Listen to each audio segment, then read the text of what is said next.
The manhwa starts amid a relentless rainstorm, where a swordsman and his band of soldiers stood their ground, surrounded by the lifeless bodies of their comrades and enemies.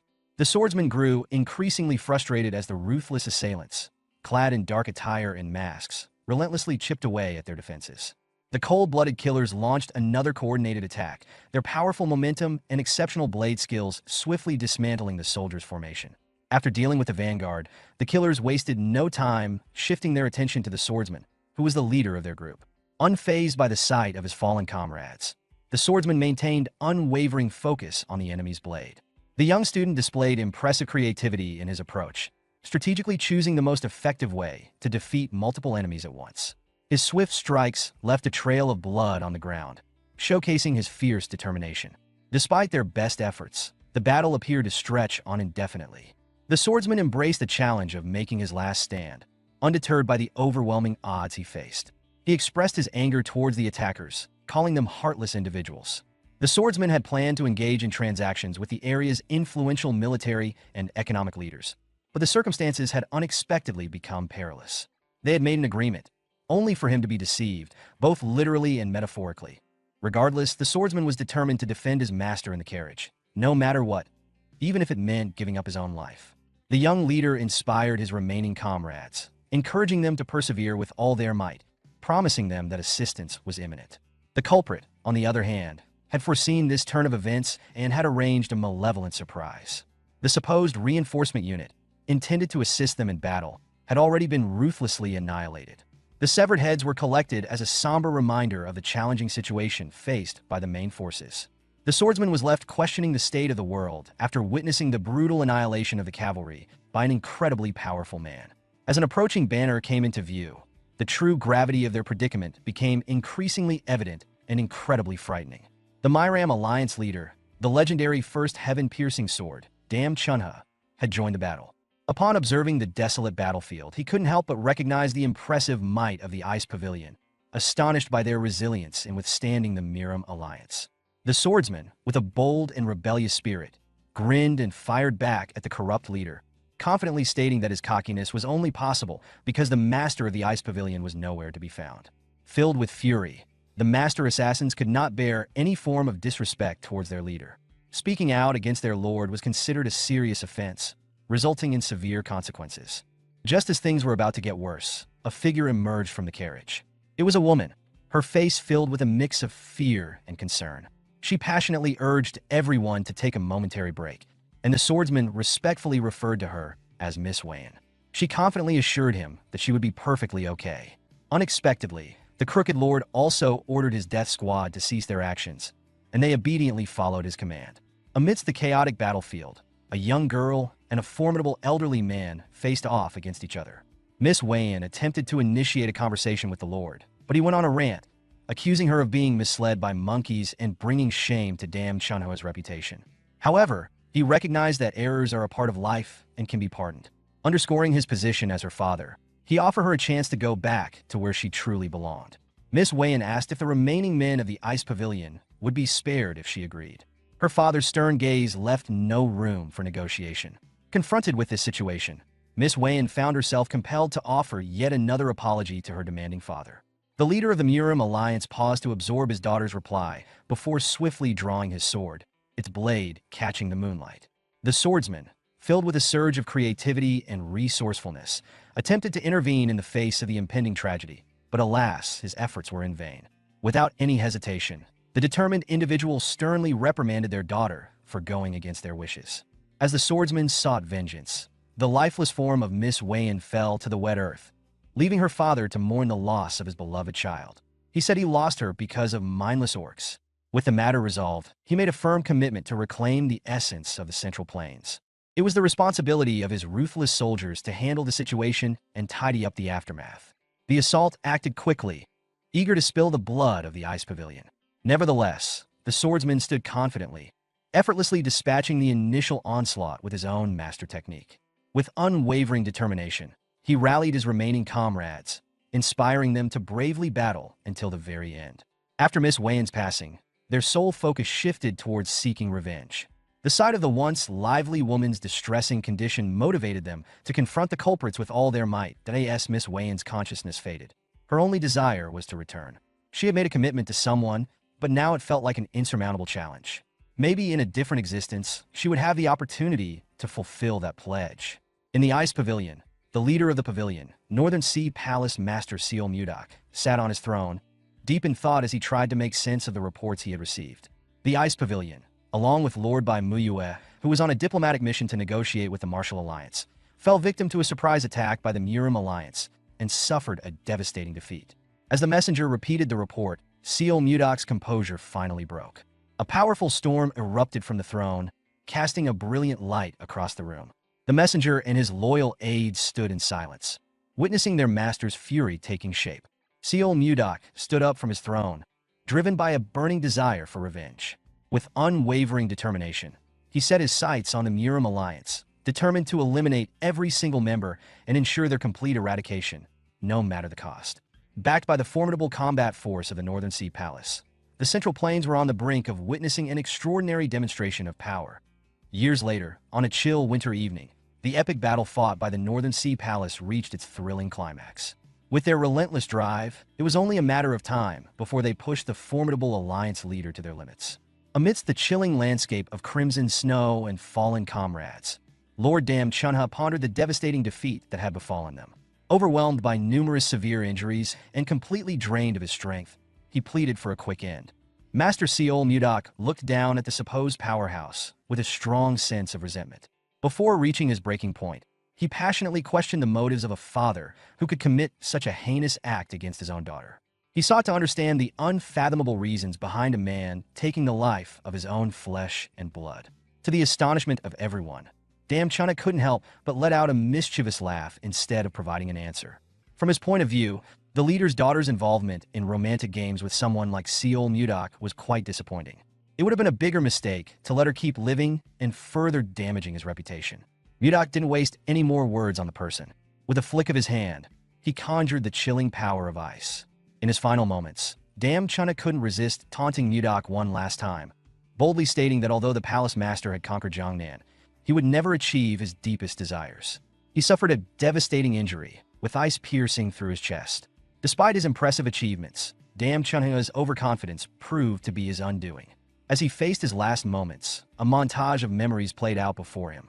He remembered the joy of carrying his young daughter on his shoulders, the times when his ambition consumed him and he neglected his role as a father, and the instances when he exerted too much control over Weian's life. He recalled the evening she reached her breaking point and escaped from her ordinary life. The final recollection that plagued him was the instance when he tragically took his daughter's life. Even in his last breath, the creature felt a burning anger and bitter resentment. That night was a turning point of great significance. With the passing of Dam Chunha, the leader of the Murim Alliance, the epic battle that had raged on for 6 years finally reached its conclusion. The legendary figure of the Northern Sea Palace Master Seal Mudak, emerged as the triumphant victor. That evening marked his rise to power as the undisputed leader of the Central Plains. Nevertheless, Seal Mudak showed no signs of happiness or excitement. He peacefully observed the moon, embracing the gentle snowfall. After the war came to an end, a new era of tranquility emerged out of solitary, withering flower rested upon the Lord's desk in his private chambers. When all was said and done, Seal Mudak was left with nothing but a wilting flower. He distinctly recalled Weian enthusiastically summoning him to witness something remarkable. With a burst of energy, she burst into his room, proudly presenting a beautifully blossomed flower, the Lotus of Love. Legend has it that this flower would only reveal its vibrant petals when it sensed a deep connection between two people. Weian couldn't help but feel emotional. Although she had always been confident in Seal Mudak's affection for her, she started to feel anxious about the lotus not blooming. However, it had flourished magnificently, providing evidence that their affection was mutual and that Mudak genuinely cared for her. He held her close, showing that she was the center of his attention. Ever since, he had felt immense gratitude towards the flower for bringing Weian so much joy. With an unwavering devotion, Mudak planned to transform an entire garden into a breathtaking display of Lotus of Love flowers, a heartfelt tribute to the person who captured his heart. Despite his best efforts, she remained ingrained in his memory.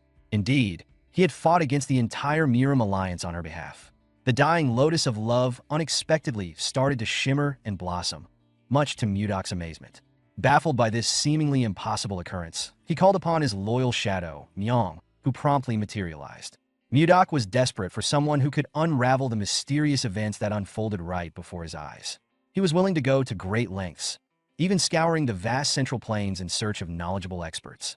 Myong quickly carried out the master's commands. After a few days, all the necessary preparations were finished, and a group of individuals was escorted to the Grand Palace. The Manbaksha, known for their extensive knowledge, had assembled at the Northern Sea Ice Palace, yet they were unaware of the purpose behind the new superpower's invitation. Their moment of uncertainty quickly dissipated when a powerful voice from above beckoned them to approach. A door swung open, casting a brilliant beam of light upon them. Despite their hesitations, they had no alternative but to move forward. As they stepped outside, the Manbaksha were amazed by the incredible sight that unfolded before their eyes. A vibrant garden bursting with an array of beautiful lotus of love flowers. Even the most seasoned experts among them had never seen a garden so full of these mythical flowers. Encountering one in a lifetime is a rare occurrence for most individuals. The stems were adorned with an exquisite symbol of love, as if delicately crafted by divine hands, leaving no room for doubt that they were truly the lotus of love. The Manbaksha were in awe of the impressive cultivation of an uncommon flower in such large quantities. One of the Manbaksha asked the others if they liked the flowers, and in their excitement, they almost forgot to inquire about the man's identity. Seol Mudok presented himself as the garden's proprietor, but among the ordinary people, he held the title of the supreme leader of the Central Plains, the most influential figure in the kingdom. He described how their love had brought forth these blossoms, but when she passed away, the first flower withered away as well. Surprisingly, that lone flower had somehow been brought back to life and blossomed once again. Although the Manbaksha were highly knowledgeable scholars in the Central Plains, this phenomenon may have been outside their area of expertise. Luckily, the oldest Manbaksha was able to come up with a potential explanation. Mudok's excitement peaked as he eagerly requested the old man to reveal his theory. The older individual theorized that this occurrence could be ascribed to an individual undergoing rebirth in a different physical form, commonly known as reincarnation. There was a possibility that the palace master's departed love had found a new life somewhere in the world. Mudok's curiosity and obsession were piqued. The old man insisted that if his theory didn't hold, there could be no other explanation for the second bloom. At last, the palace master had regained a semblance of hope. He had succeeded in entering the Central Plains and unifying the entire region, fulfilling the long-cherished wish of the Northern Sea. But all that had remained was emptiness. Now was the time to remedy that. As the Northern Sea prospered, Mudok's longing for Wayan only grew. The day he lost her, he couldn't find a purpose to continue living aside from the burning hatred against the Muram alliance. Mudok demanded details and plans at once. It was said that the lotus of love glowed when two lovers were in the same place, a concept they would use as their basis. Mudok knew this to be true. As the night Wayan showed him the lotus, it had glowed for the first time. However, carrying a live flower might prove difficult, so the old man suggested crafting the lotus of love into a piece of jewelry for easy transport. Mudok entrusted everything to the old man and the Manbaksha, setting a departure date in 10 days. If all went well, he promised to reward each Manbaksha with 100 nong of gold, a sum that sounded like generational wealth. The palace master departed from the garden, leaving the scholars to work on the plan. This single meeting had lifted Mudok's spirits from the depths of despair. He had truly believed he would never see the love of his life again, but now Mudok had hope once more. He had a purpose. This time, he swore never to let go of this hope, no matter where Wayan might be. Even if it was in the deepest depths of hell, he would follow. He could only hope that Wayan could wait for him. It had been a while since the search began. The team, led by the palace master, continued to set sail in search of the possibly reincarnated Wayan. Inside the ship, Mudok had been stressing over the routes they needed to scour. They had nearly covered the entire Central Plains, and the only place left to look was Hainan. 3 years and 5 months had passed since he started the search for the love of his life, yet he hadn't found her anywhere in the Central Plains. During this time, he never neglected his cultivation. Mudok had advanced from the transformation realm to the profound realm, experiencing complete metamorphosis twice, and yet the search continued to bear no fruit. His only hope was the region of Hainan. With the lotus of love jewelry around his neck, Mudok couldn't afford to give up now. He remembered the last time they shared a meal. He had been vehemently against her going to the meeting in person, but Wayan had insisted that her father had decided to attend the negotiations. She believed that if she was there, maybe the Muram leader would understand Mudok's vision. Mudok had considered the possibility of a trap, but Wayan wanted to put her trust in her father just this once. Upon careful consideration, Mudak had sighed and given in, unable to resist Wayan's whims. He had agreed on the condition that if anything seemed off, she must not hesitate to get out of there and come back to him immediately. Before departing, Wayan had left him something very important, a golden ring fashioned into a necklace. It was a keepsake from her late mother, said to have the power to return to the person who gave it. She believed that the necklace would always lead them back to each other's arms. The last thing Mudak heard her say in her sweet voice was not to worry about her, as she would never leave his side. In hindsight, Mudak regretted letting her go like that. He knew he should have stopped her at all costs back then, but dwelling on what-ifs was futile now, especially when the ship crew was clamoring about an approaching storm down on the deck. The poor shipmates held on for their dear lives as strong winds and heavy rain tested their boat. Mudak came upstairs to see what the chaos was all about. A sudden storm was not on their itinerary at all. Upon seeing the full view of the storm, even the strongest man in the realm was taken aback. Looking to the side, a tidal wave as high as 3 times their ship was moving closer at an alarming speed. Mudak stood his ground and activated his protective key, coupled with the 1,000-pound hammer technique. He braced himself for impact as the waves swallowed the ship whole.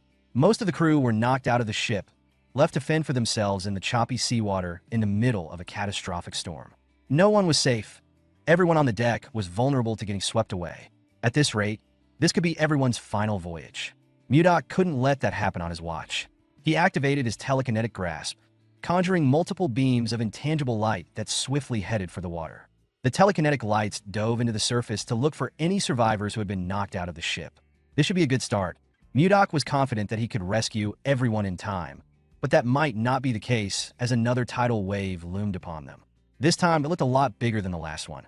The remaining crew were frozen in fear of what was about to come. They couldn't survive something like that wave at all. Mudak reached for his blade. He knew that the ship couldn't take much more of this cursed storm, so there might be only one viable option left. He wanted to use his blade and ice manipulation in conjunction with each other to confront the force of nature directly. The temperature around the area suddenly plummeted, sending a chill through the remaining crew. It was only natural, as the Palace Master had a plan to freeze the waves using his freezing ice wind technique. As he prepared his blade for the strike, the Lotus of Love necklace began to emit an unprecedented glow. The brightness of the light was so intense that it cut through the approaching wave with a piercing glow. The attack was abruptly halted when Mudak found himself temporarily blinded by the intense glare of the lights. Being pulled out of the ship, he found himself losing control of his body as he was drawn toward the captivating light in the distance. Following the storm, the ship emerged unscathed, standing strong. The crew was astounded by what they saw. The light was unlike anything they had ever seen before. As the gloomy skies dissipated, a breathtaking tropical paradise unfolded before their eyes, with a stretch of land within reach. As for the Palace Master himself, it seemed that he had also managed to survive the peculiar storm, but when he finally opened his eyes, he appeared to be in a state of utter exhaustion and disarray. As he surveyed his surroundings, he noticed an assortment of luggage and boxes filled with supplies scattered about. He found himself confined within a cramped carriage. How did they even end up in this situation? He recalled battling a tempest out on the open ocean, and in an instant, he found himself in this unfamiliar place. Mudak barely had time to acclimate and orient himself before a piercing scream echoed from outside in the vicinity of the carriage. A group of individuals transporting provisions found themselves pursued by enormous houseflies across a picturesque meadow. A woman and a young girl crouched behind a cluster of leaves, observing as a few houseflies were swiftly eliminated. A scholarly individual and a young person were attempting to ward off the flies using only a meat cleaver. A surprising turn of events saved them from a potential sneak attack by one of the flies. A mysterious force suddenly appeared, obliterating the oversized bug and cleanly severing its body in two. A mysterious force emerged from the luxurious carriage in their traveling group. After everything had calmed down, Seol Mudok's finger remained pointing up in the air. He thought that he must have ended up in a forest somewhere in the Central Plains. However, there was a peculiar energy emanating from this place. From his perspective, these individuals appeared to be from another country. It seemed like he had drifted quite a distance from the mainland of the Central Plains. Then there were these repulsive bug monsters freely soaring through the air, making it impossible to look away. Flies were disgustingly repulsive. Mudok had the ability to eliminate the Miram Alliance leader and claim ultimate power in the realm. However, even he couldn't escape the feeling of revulsion. His grand arrival may have been a bit excessive, causing the first-class carriage to shatter, but there were more urgent matters to attend to. Foreigners and oversized flies swarmed around him, creating a chaotic scene. What on earth was going on with his central planes? Mudok's lightning-fast reflexes foiled the fly's attempt to catch him off guard with its sudden burst of speed. In a display of ingenuity, he swiftly unleashed a powerful spell, freezing the bothersome fly within a solid shard of ice. Without even glancing back, the method used was rather harsh, causing the frozen crystal to collapse and shatter the fly's body into tiny fragments of ice shards. Mudok despised the audacity of a wild creature daring to harm humans simply due to its slightly larger size. To him, this was an unimaginable transgression. These sky flies needed to learn their boundaries. Seal Mudok unleashed his creativity and went all out, taking on these insects with a burst of energy. His incredible speed and unmatched skill with a blade set him apart from the rest. His method effortlessly preserved numerous creatures simultaneously through the process of freeze-drying.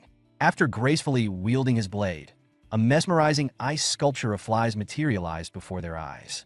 Finally, he showcased the grand finale of his magnificent white ice palm, a breathtaking display of ice and snow that resembled a dazzling fireworks show.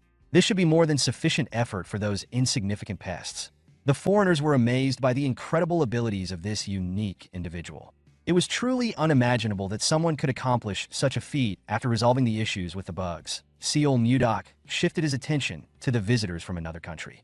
A senior gentleman approached him, appearing to introduce himself in a courteous manner, but due to the language barrier, it was challenging to comprehend his words.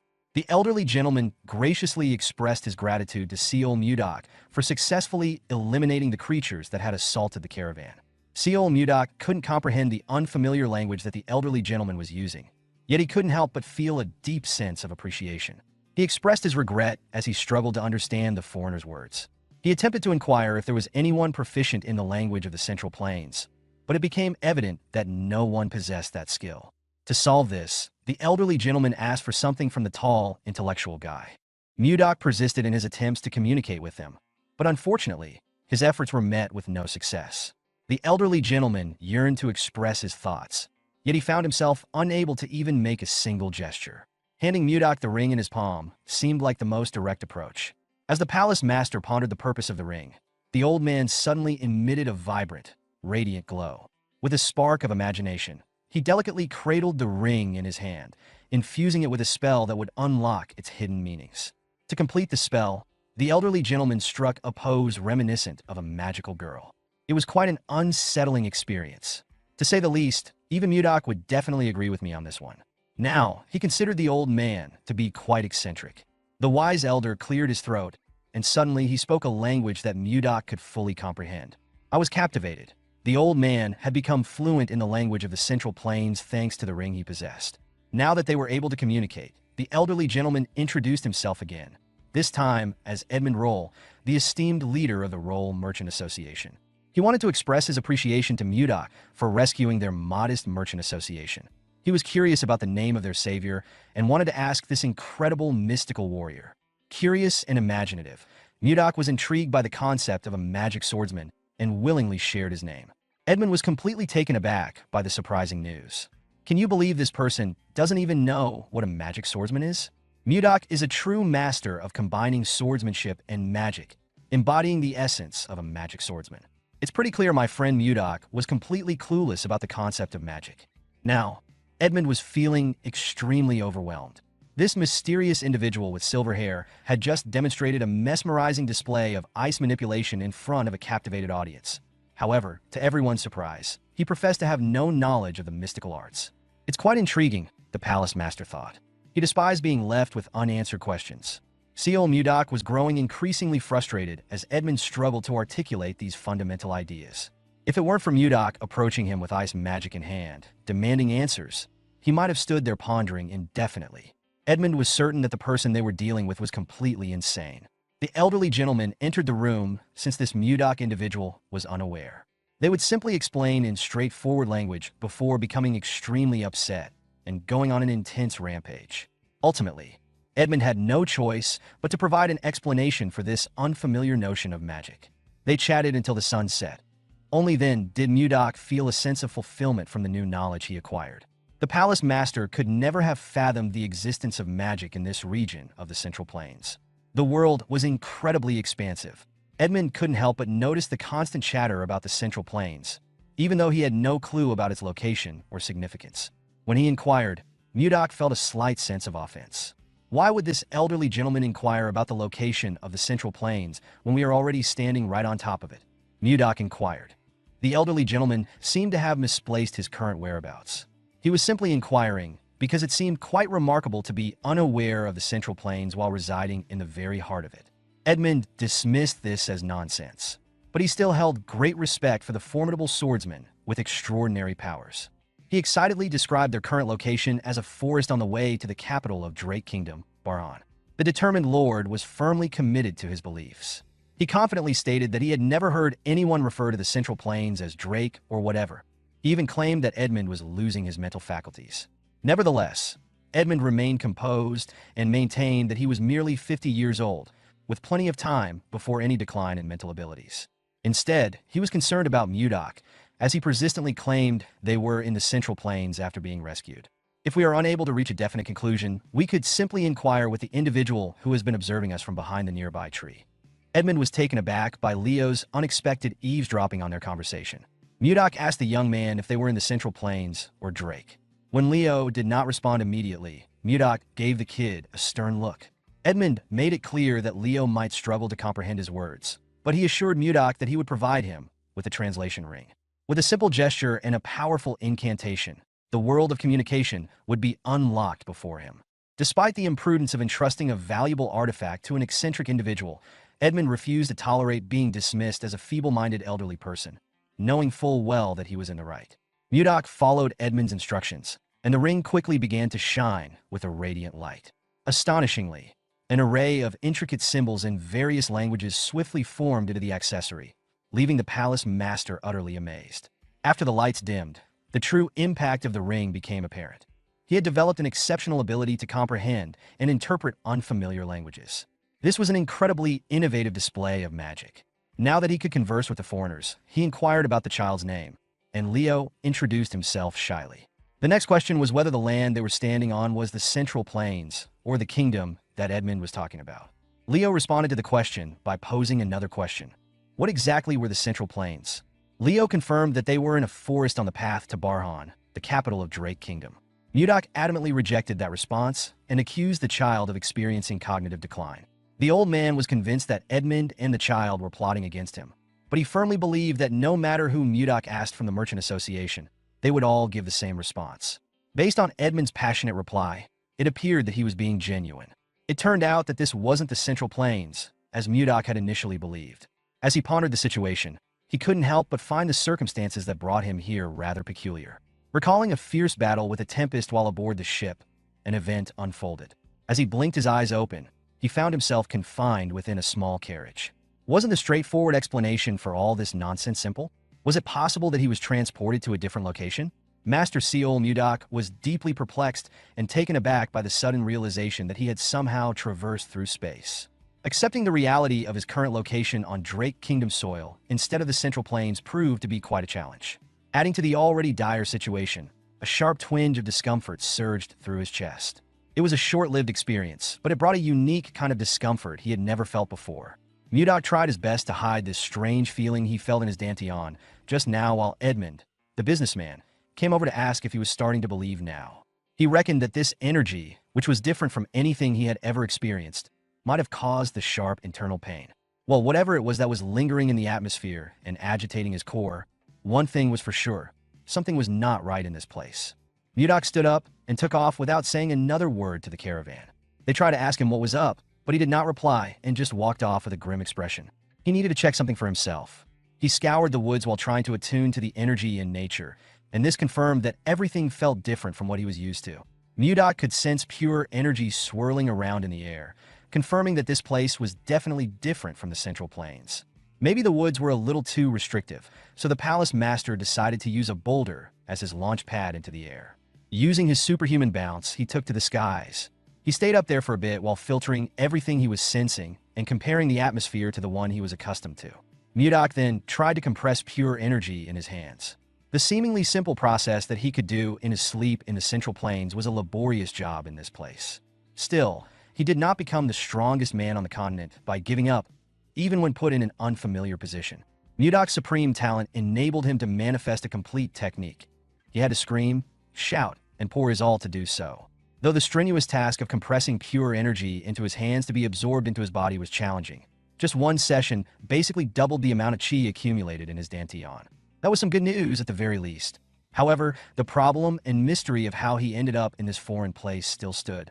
Mudok's heart and mind were still focused on his goal, to find Wayan as soon as possible. While he was aimlessly flying through the air, he noticed the jewelry dangling around his neck. Could it be that this teleportation mumbo-jumbo was caused by the light emitted by the necklace back in the thunderstorm? Wayan had said that this special accessory had the power to return to the person who gave it. After all, maybe this was his chance. If he was sent here to these foreign lands, it must be for a reason. It must be to look for the love of his life. In the event that this idea panned out, then Wayan must be in this place. Back in the business caravan camp, Old Man Edmund was running out of patience for that strange magic swordsman who had just up and left. They couldn't really do much.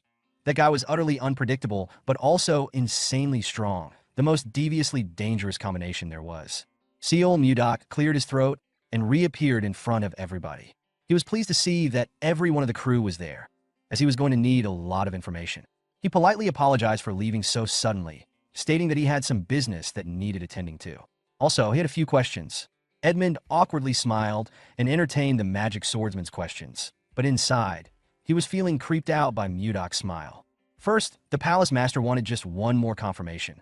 If what that boy Leo had said was the truth, if they really were currently inside something called the Drake Kingdom. Edmund answered affirmatively. At the moment, the caravan was aiming to go a bit further on the trail to reach the capital city of this kingdom, the city of Barhan. Now, the magic swordsman wanted to know more about Barhan. A kid laughed and butted into the conversation, commenting that Mudok seemed to be absolutely clueless about their current location, almost as if he was one of those people who spent all their time training in the mountains. The kid had heard stories about eccentric people, oddball geniuses, like this magic swordsman, but this was his first time seeing one in the flesh. Mudok just rode the wave and let them think that he was an expert training in the mountains and had only come out today to experience the world. This was certainly a convenient excuse as to why he did not know anything about what was happening or where he was. Barhan Drake, he had never heard of these places before. Perhaps he could extract some more information from the cheeky kid. Seeing that some of them had different colored eyes, Mudok assumed that this must be a land of the Western barbarians he had only heard about. Fortunately, the kid seemed enthusiastic at the thought of teaching an expert magic swordsman about the world. It seemed like he even had something special prepared to maximize this lecture.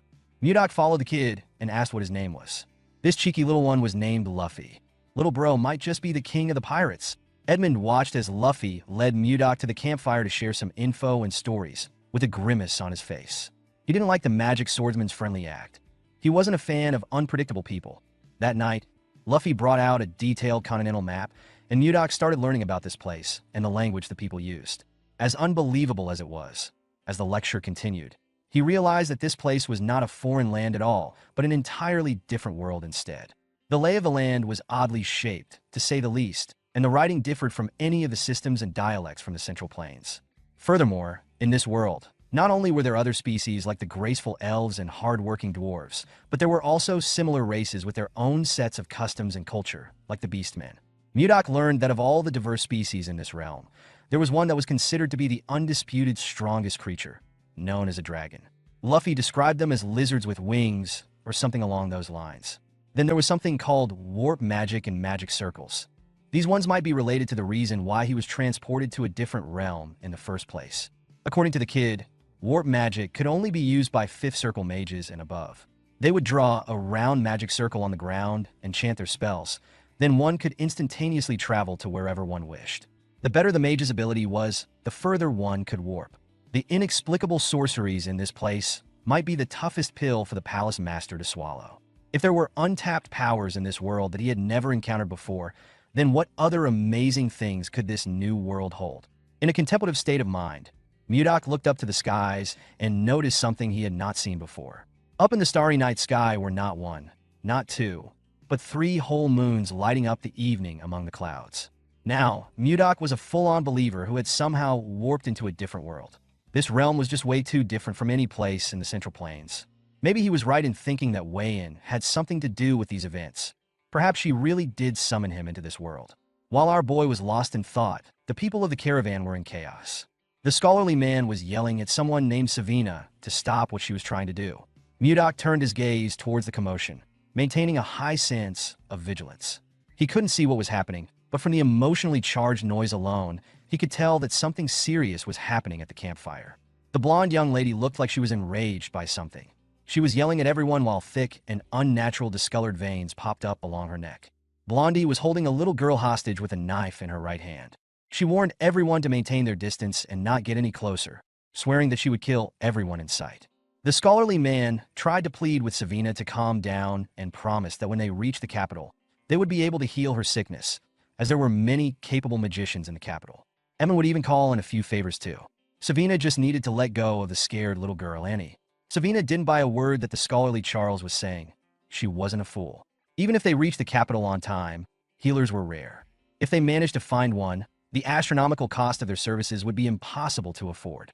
There was an assassin bug's egg lodged deep in her heart, and it could hatch into a larvae at any moment, killing her. No one could deal with this problem. Charles wanted to refute what she was saying, but Savina was right. It was highly likely that she would helplessly die soon when the egg hatched into a larvae. It wouldn't just tear her apart. The same would also happen to Annie, who was exposed to the eggs at the same time. She was in the fight earlier. Savina thought that the only humane way to go was to die before the disgusting hatching began, while they were still in one piece and lucid. But the mysterious magic swordsman might have a few words to say to the young lady.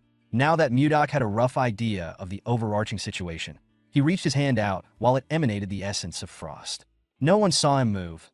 They just heard his voice, and suddenly Savina's dagger aimed at the child's neck was now in his hand. Mudok offered to treat her. In exchange, Savina was scared, confused, and paralyzed. Mudok just instructed her to come and sit down for a minute, as the treatment must be done soon. Edmund interjected, asking if Sir Magic Swordsman was also well-versed in the art of healing magic. Mudok admitted that he was wholly unfamiliar with the concept of magic, as he only knew a few healing techniques passed down from where he was originally from. When Mudok told Edmund and Charles to calm down for now, they felt a huge weight lifted from their shoulders. The old man came up to him and started begging for the children to be saved. He didn't have much to give as payment, but he would gladly repay the magic swordsman with all his heart. That just creeped Mudok out. He was already going to heal the kids without all the weird offerings old man Edmund proposed. He announced that he would begin the treatment, so everyone should step back a little bit. Edmund led his people to follow the magic swordsman's instructions to back off while Mudok walked closer to his patients. He assured Savina and Annie that there was no need to be so tense, as the treatment wouldn't take long to finish. All the girls had to do was close their eyes, relax, and believe in the expert's technique. Mudok started manipulating their internal energy, which seemed to cause minimal discomfort. The bug's eggs should be near their hearts, so the focus of this operation was quite sensitive. Using just his palm and his ability to sense inner energy, Mudok tried to locate the bug eggs diligently. Upon sensing some suspicious foreign material inside the girls' hearts, he stopped and his eyes widened. He had finally found it, the root cause of what made Savina act all crazy. Their hearts were under a lot of stress while the bug eggs rapidly maturing. In a tense atmosphere, everyone watches as Mudok prepares to treat Savina and Annie, who are suffering from the effects of bug eggs lodged in their hearts. Fortunately, the eggs have not yet hatched. Mudok contemplates whether he can control his energy to burn the eggs without harming the girls' hearts. As he concentrates, his hand begins to shine, and he channels his powers into their bodies. When his energy reaches inside their hearts, both girls start to glow and pant heavily from the strain of the treatment. After a moment, Mudok stands up and confidently declares that the procedure is complete. The girls are astonished, questioning if he is serious. Mudok explains that he has destroyed all the bug eggs, allowing them to rest easy now. Edmund and the others express their amazement at Mudok's abilities. Edmund approaches Mudok to confirm that both Annie and Savina are indeed fine. Leo, curious about the outcome, asks if it is all over now. Mudok reassures them, stating that there will be no side effects from the procedure. Savina expresses her gratitude, calling him a savior, and everyone bows in appreciation. As admiration for Mudok grows, especially from Luffy, he steps onto a nearby cliff and sits down under a tree. Feeling the weight of the day, he touches his necklace, feeling a deeper longing for Wayne. He gazes up at the 3 moons in the sky, wishing for a reunion. The next morning, carriages make their way toward the kingdom, with Edmund leading the exhausted group. He complains about the scorching weather. Luffy offers him some water, to which Mudok gratefully responds. Observing the water's warm temperature, Mudak decides to cool it down by releasing a bit of cold energy. After some effort, he manages to make the water colder and drinks it eagerly. Luffy comments on the intense heat of the day and checks in on Mudak, asking if he's doing all right. Mudak replies that he's managing, saying it's better than before. Luffy then notices a strange sound coming from his water bottle. Mudak, with a playful gesture, touches Luffy's face with the bottle, surprising him by revealing that it's cold. Astonished, Luffy asks why the bottle is so cold. Mudak advises him to drink it, and Luffy begins to gulp down the chilled water.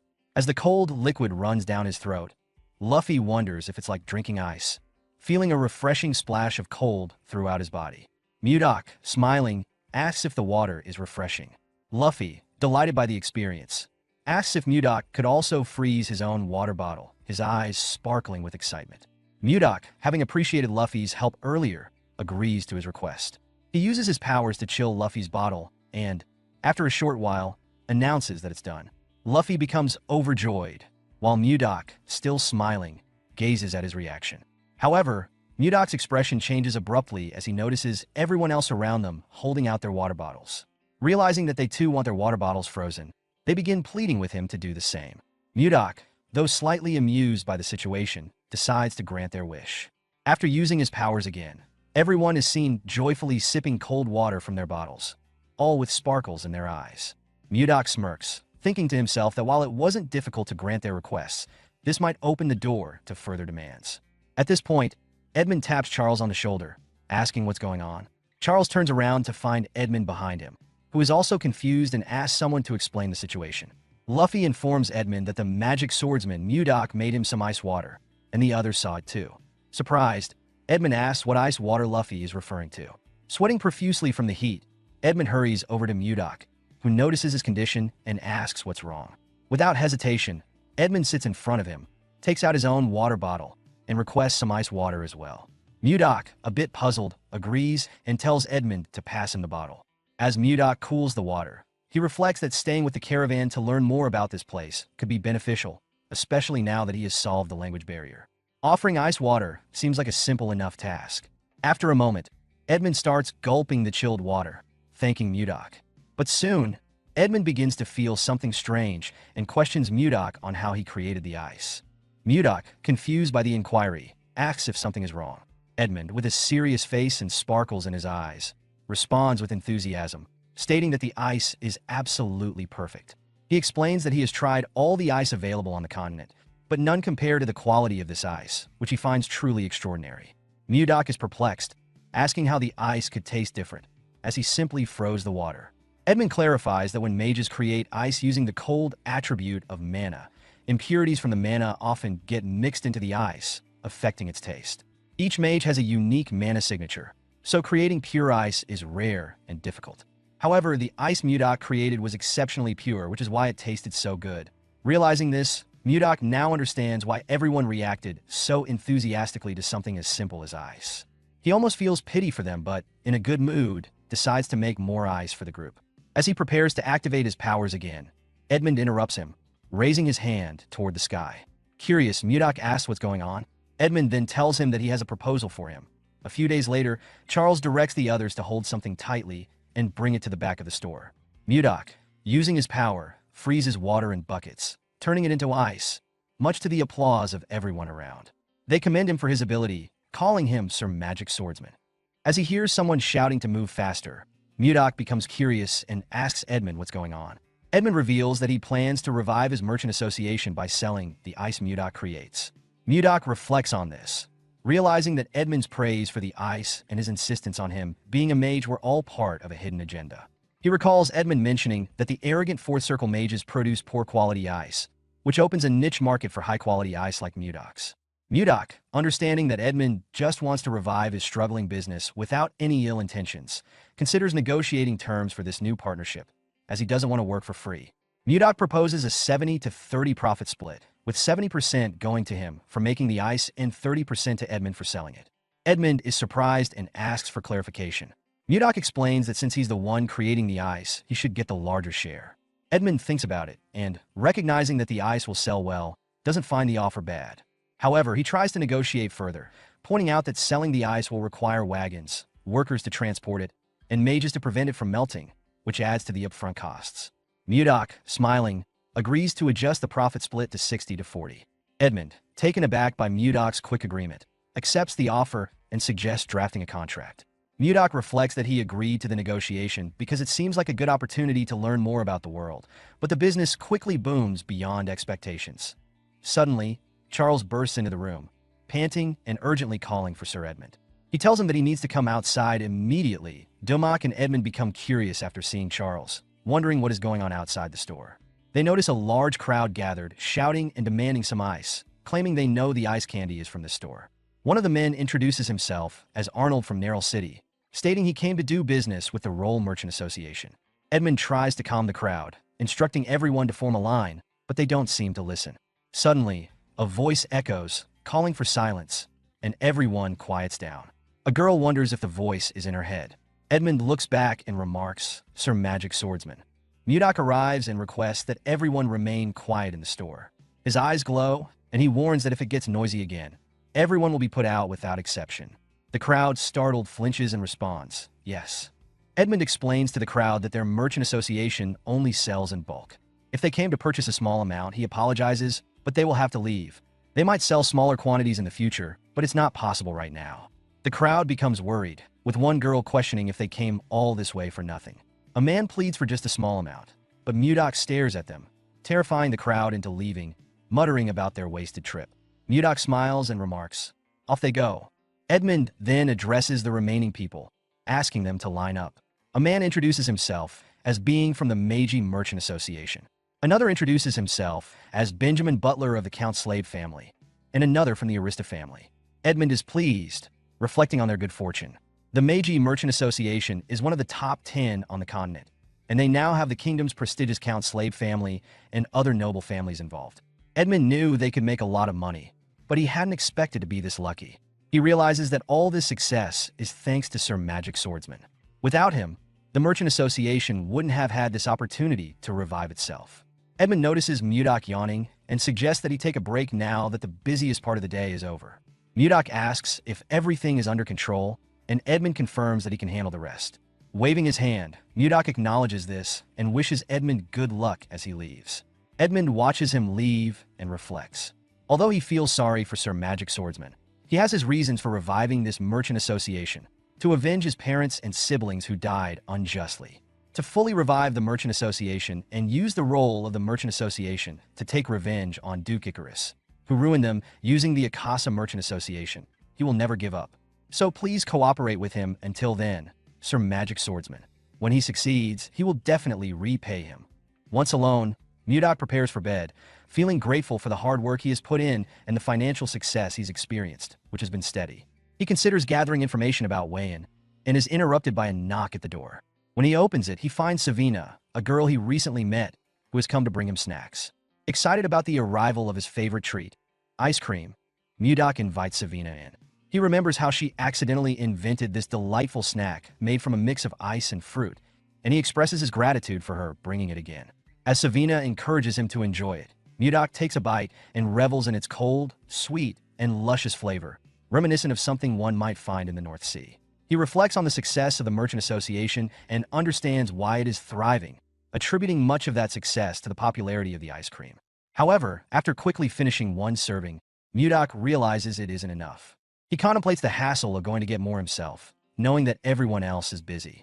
As he prepares to leave the room, he hears commotion outside. Peering out, he sees Savina trying to manage a group of people who are causing a disturbance.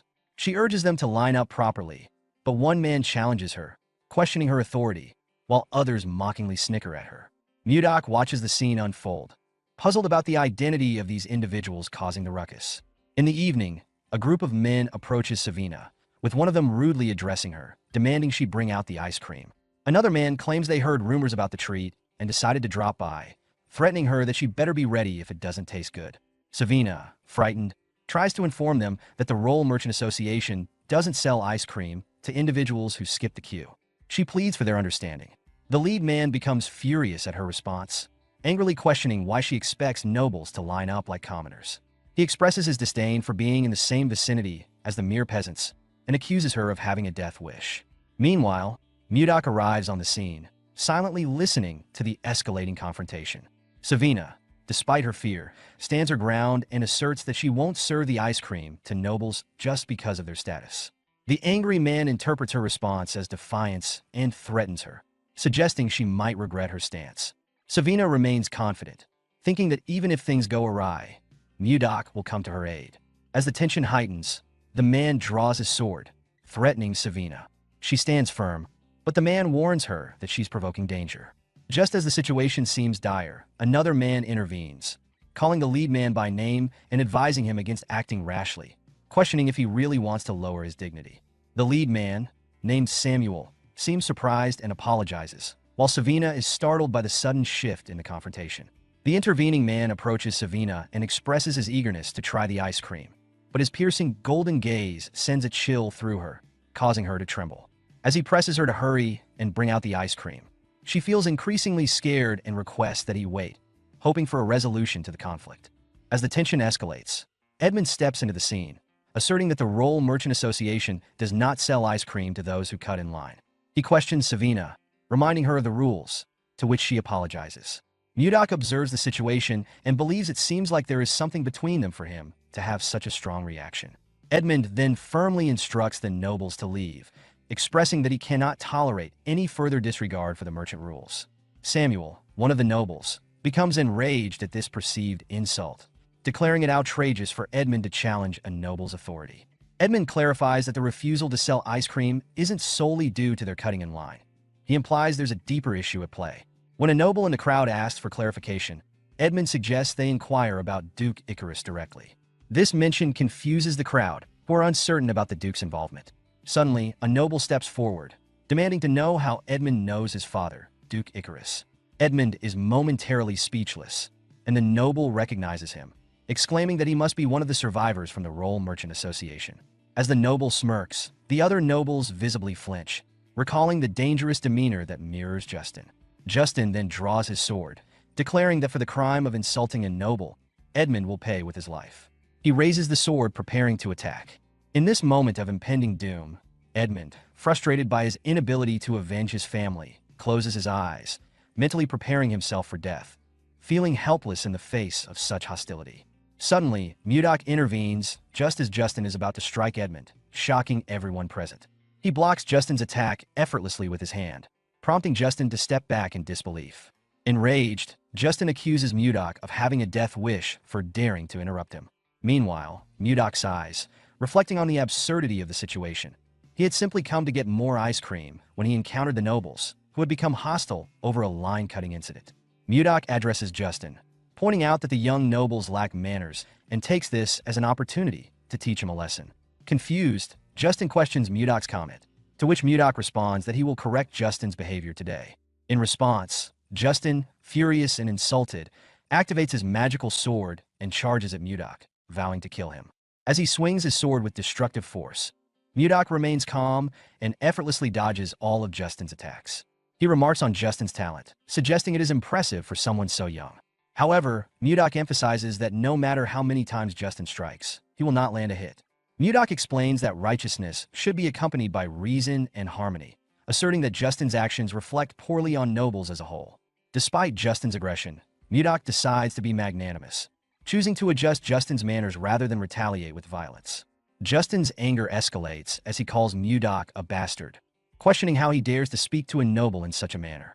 Mudak appears behind him and explains that discipline is what Justin truly needs to learn respect. This statement takes Justin aback, and Mudak reflects on his actions and remind himself of the teachings from the Central Plains. His attachment to Wayan has made him forget the realities of the world, and he realizes that all truths ultimately come down to him. Determined to assert his dominance, Justin decides to use his skill called Survival of the Fittest, Formless Chi. He launches an attack, but Mudak easily counters it. In his attempt to dodge Mudak's blow, Justin fails and finds a hole in his wrist, causing him to scream in pain as he collapses to the ground, frightened and vulnerable. As Mudak looks at Justin, Edmund appears behind him, astonished and asking what had just transpired. The other nobles watch in terror as Mudak approaches, warning him to stop, claiming they will cut him down if he comes any closer. Undeterred, Mudak continues toward them and asks Justin why he insists on getting up when he could have remained down. The sight of Justin standing up surprises everyone, and Mudak finds it amusing that Justin is putting on such a show of bravery.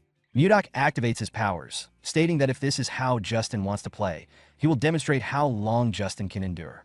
The fight turns brutal, and Justin suffers severe beatings, leaving the other nobles in terror as they witness his deteriorating state. One of the nobles rushes to Justin's side, asking if he is okay and urging him to snap out of it. As he looks around at the rest of the Justin body, he becomes shocked and confused, believes this is impossible. Charles watches the confrontation with a look of confusion, sensing the escalating tension between Mudak and Justin. Mudak contemplates that although he is only using the strength of a first-rate martial artist, Justin seems weaker than he anticipated. He debates whether to stop, realizing he doesn't have a complete understanding of this place and should avoid killing indiscriminately. He begins to walk toward Justin, who, filled with anger, demands to know who Mudak thinks he is, insisting he knows his identity as Justin Von Icarus, and how dare Mudak treat him with such disrespect. As Justin screams in fury, Mudak recognizing Justin's tenacity, but questioning whether he should simply kill Justin. He reflects that doing so would make him no better than those he despises. Meanwhile, other nobles rally around Justin, angrily shouting at Mudak, warning him that he cannot get away with disrespecting nobility. They demand answers, their voices laced with outrage. Instead of responding, Mudak notices a stick lying on the ground. He decides to use his telekinesis skill to grab it. This action leaves the nobles bewildered as they exchange confused glances. One noble, realizing what has just happened, asks about Mudak's abilities, while another mentions that he is a magic swordsman. Mudak then used his sword energy skill, exuding confidence as he steps closer to Justin. In response, Justin warns him not to approach, but Mudak's determination does not waver. He activates his sword chi while sporting a hysterical smile, sending shivers of fear through the onlookers. Mudak raises the stick triumphantly, taunting the nobles and declaring that they should come at him. He likens the stick to a club, saying it's the best remedy for their behavior. With a maniacal laugh, he begins to swing the stick, attacking the nobles, who scream in terror as they attempt to escape his wrath. The scene transitions to night, where the nobles are left in a state of disarray and injury, a testament to Mudak's overwhelming strength. Amidst the chaos, Justin, bruised and battered, admits that he was wrong and pleads for Mudak to stop. Another noble echoes his sentiments, acknowledging their mistakes. Samuel, visibly shaken, requests Mudak's forgiveness, assuring him that they won't repeat their offenses. However, Mudak places his stick to the ground, teasingly claiming he cannot hear what they are saying as the nobles shiver in fear. Frustrated, Justin's anger simmers beneath the surface, and he vows to take revenge, imagining taking Mudak's head and trampling on it. In a louder voice, he again asserts that he was wrong and promises never to make the same mistake again. Mudak smirks, knowing that a good beating is often the best lesson, regardless of where one is. He warns them to be careful moving forward, solidifying his authority. Edmund and Charles, witnessing the entire ordeal, are filled with gratitude and relief, their eyes brimming with tears as they thank Mudak for his intervention. The next morning at the castle, a meeting is convened, with Count Slave leading the discussion. He informs the assembly that they recently received a report from an informant positioned within the Serbia kingdom. King Tomalova III prompts him to elaborate, and Count Slave details the situation in the northern region of Blackstone, which all kingdoms have successfully reclaimed. He adds that the Heathen Kingdom is making efforts to develop land beyond the Sahara Desert. Duke Sergio von Icarus expresses skepticism about the feasibility of this plan, pointing out the dangers posed by monsters that inhabit the Sahara. Count Slave acknowledges the risks, but suspects that a figure named Anios may have mitigated those dangers. This revelation surprises the king, prompting Count Crash to sweat nervously as he questions the reliability of this information. Count Slave confirms its validity. Baron Arista interjects, asking for clarification about who Anios is. The king recalls hearing that Anios, one of the 10 swordsmen of the continent, has rejected numerous monetary offers and instead roams the continent without allegiance to any faction. Count Crash speculates whether Anios might have fallen in love, which leaves Count Slave momentarily speechless before admitting that this seems to be the case. This revelation piques interest, leading Count Crash to ask for more details. The king, intrigued, inquires who the object of Anios' affections is. Count Slave reveals that it is a familiar figure to them, the younger sister of the current king of Hazen, Princess Daphrin. The king reacts with amusement, chuckling at the notion that King Laird II, known for his protective nature towards a sister, would have given her away. He comments on how the sly king of Hazen is finally revealing his true colors. The king concludes that if this is true, Then the Hazen Kingdom now boasts 2 sword masters, enhancing its power and influence in the region. Count Slave agrees with the king's assessment that the Hazen Kingdom is likely to attempt territorial expansion, a goal they have consistently struggled to achieve since the reign of King Laird II. The king highlights the dynamics in the region. To the east, the Hazen Kingdom is expanding. To the south, the commercial Serbia Kingdom is developing its lands. And across the Western Sea, the Jeva Empire is also making territorial gains. Recognizing the urgency of the situation, he asks the council for their opinions on how they should respond. Duke Icarus suggests that it may be beneficial for their kingdom to pursue territorial expansion as well. The king, however, counters this by pointing out that they lack suitable land for such an endeavor and questions whether Icarus is proposing they cross the Laser Mountains to the north. The Duke confirms this, arguing that they have no other viable options. This suggestion surprises the other nobles present, as the king expresses doubt about the feasibility of expanding northward. He explains that even if they manage to succeed in this endeavor, the northern area is largely covered in ice, which would render their efforts ineffective. The king concludes that moving northward would likely lead to their displacement in the ongoing power struggle, causing the nobles to hesitate. The king announces that a delegation will soon be sent to the north to address the issue of territorial expansion.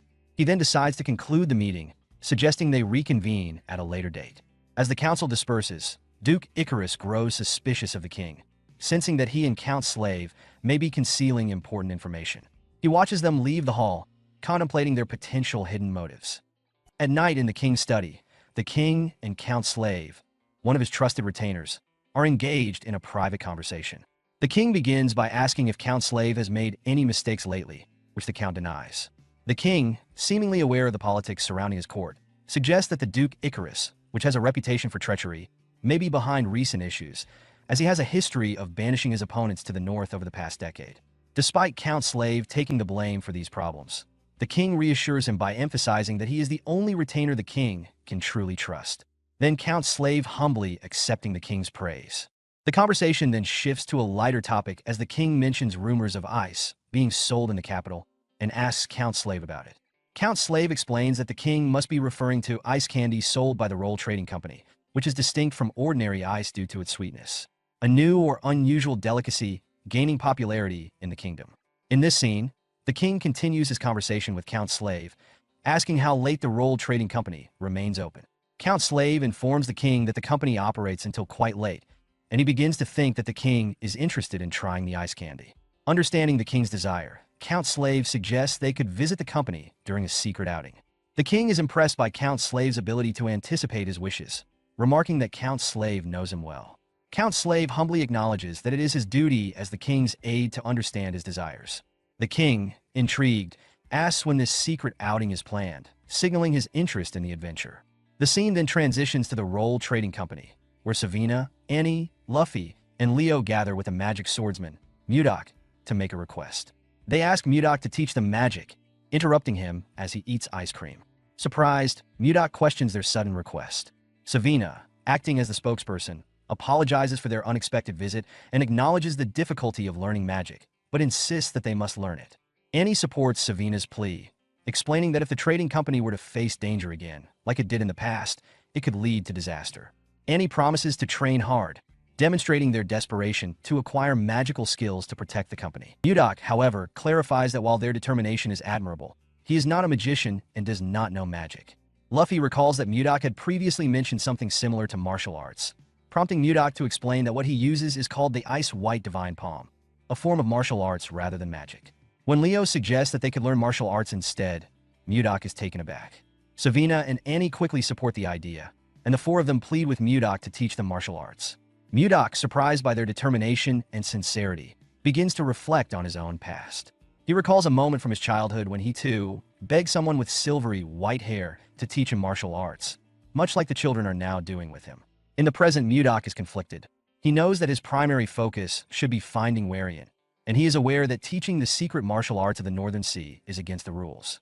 However, he is moved by the children's resolve and their desire to protect others. He recognizes that these children have been helping him, even though they know very little about him or his past. In this new world, he begins to reconsider the strict rules he once followed. As Mudak reflects on the children's request to learn martial arts, Savina approaches him again, pleading for his help. Moved by their sincerity, but unsure of what to do, Mudak tells them to return the next day for an answer. The children, thrilled at the possibility, misinterpret his words as a commitment to teach them. Luffy excitedly asks if Mudok is really going to train them, while Leo expresses deep gratitude, even vowing to remember Mudok's kindness in death. Mudok tries to clarify, but the kids are already too excited and leave the room, eagerly talking about their future martial arts abilities. As they close the door and bid him goodnight, Mudok is left to contemplate how the situation spiraled so quickly. He humorously wonders if he had been as eager and persistent at their age, reflecting on how difficult it must have been for his own master. Suddenly, his thoughts are interrupted by the sound of metal clashing in the distance, indicating trouble nearby. He realizes there is no time for rest. Meanwhile, in a nearby forest, Count Slave is embroiled in a deadly ambush. After killing one of his attackers, who was in hoodie, he struggles to catch his breath. As he contemplates whether he can survive until reinforcements arrive, he bitterly thinks about how the ambush occurred just when they were on their way to eat ice candy. His thoughts are interrupted by the sensation of hot wind behind him. Turning around, he sees a mage preparing several fireballs, which are launched towards him. Then a massive explosion happened as the fire hits him. King, filled with worry, rushes to Count Slave's side after witnessing the aftermath of a violent ambush. Concerned, the king asks if Count Slave is all right, noticing that his arm is bleeding. Count Slave reassures the king that he's fine, but apologizes for any perceived rudeness, as the situation demands swift action. The king, understanding the urgency, tells him not to worry about formalities. In the midst of the chaos, Count Slave assesses the situation, realizing that he had overlooked the presence of a mage among the attackers due to their similar attire. Quickly regaining control, he rallies his soldiers, shouting for them to stay composed and reorganize their formation to protect the king. The soldiers respond, forming a defensive line around the king. Meanwhile, the leader of the attackers, Morian, orders his men to press the assault with the intent to kill everyone, sparing no lives. The attackers respond with bloodthirsty determination, eager to claim the heads of the nobles. As they charge toward Count Slave and his soldiers, two attackers argue over who will claim the prize of killing the nobleman. But before they can strike, Count Slave demonstrates his deadly prowess in combat. With a swift, precise movement, he kills one of the attackers instantly, showcasing his exceptional skill and decisiveness in battle. Enraged by their fallen comrade, two more attackers charge at him, but he blocks their strikes effortlessly. Determined to uncover the truth, Count Slave asks one of the attackers who sent them. The attacker, dismissive and confident in their impending victory, taunts him, saying it doesn't matter since Count Slave is about to die anyway. As Count Slave surveys the battlefield, he realizes the gravity of the situation. The earlier magic attack had already decimated many of his soldiers, and the attackers clearly have no intention of leaving any survivors. In that moment, he reflects that if they lose this battle, the consequences for the kingdom will be dire. His foremost concern is protecting the king, and he steels himself for what's to come. Suddenly, his attention shifts to the mage in the distance, who is preparing another fireball attack. Reacting quickly, Count Slave shouts to his soldiers, ordering them to gather around and protect the king from the impending magic strike. The attacker mage, confident in his timing, taunts them, claiming it's too late for them. Just as the mage is about to launch the devastating fireballs, he is unexpectedly struck down by an ice attack. The force of the hit kills the mage instantly, leaving Count Slave, the king, and the attackers in shock. Morian, the leader of the attackers, furious at the sudden turn of events, demands to know who is responsible for the unexpected ice strike. The attacker's question is soon answered as Mudok reveals himself, standing atop a tree branch nearby. With a playful laugh, Mudok casually remarks, "He has been caught?" In a swift and dramatic turn of events, Mudok vanishes from the tree branch and reappears behind Morian, the leader of the attackers, knocking out one of Morian's subordinates with ease. Mudok then casually addresses Morian, saying it's been a while since he wished to see the moon, but it was so loud here that he had to come. Morian, taken aback, quickly turns to face Mudok. As he processes the situation, he realizes that Mudok's ability to appear behind him without detection indicates he is no ordinary opponent. Morian's thoughts reveal his urgency. Despite their numerical superiority, they were caught off guard by Mudok's skill. He understands the stakes. They must assassinate the king and retreat swiftly to avoid any further complications. Mudok, meanwhile, observes the weapons of his enemies and smiles. Morian, undeterred, swings his blade at Mudok while instructing his subordinates to focus on killing the king, asserting that he will handle Mudok himself. With remarkable ease, Mudok blocks Morian's attack with his own sword, demonstrating his superior skill. He then remarks on the variety of swords he has encountered. Mudok alludes to the sullen, a weapon associated with the Northern Sea Ice Palace. He invites Morian to engage him with more power. Hearing that, Morian, filled with rage, snarls, "This bastard," and lunges at Mudok with the intent to kill, vowing that Mudok won't escape alive. Mudok, unfazed and seemingly enjoying the confrontation, smiles and encourages Morian to unleash all his fury, saying how exhilarating. "Yes, let everything out." Despite Morian's aggression, Mudok easily blocks his attacks, demonstrating his superior skill and composure. However, Morian quickly adapts by retracting his left-hand weapon and attempting a series of stabbing attacks. Yet, Mudok dodges each one with ease, further frustrating Morian.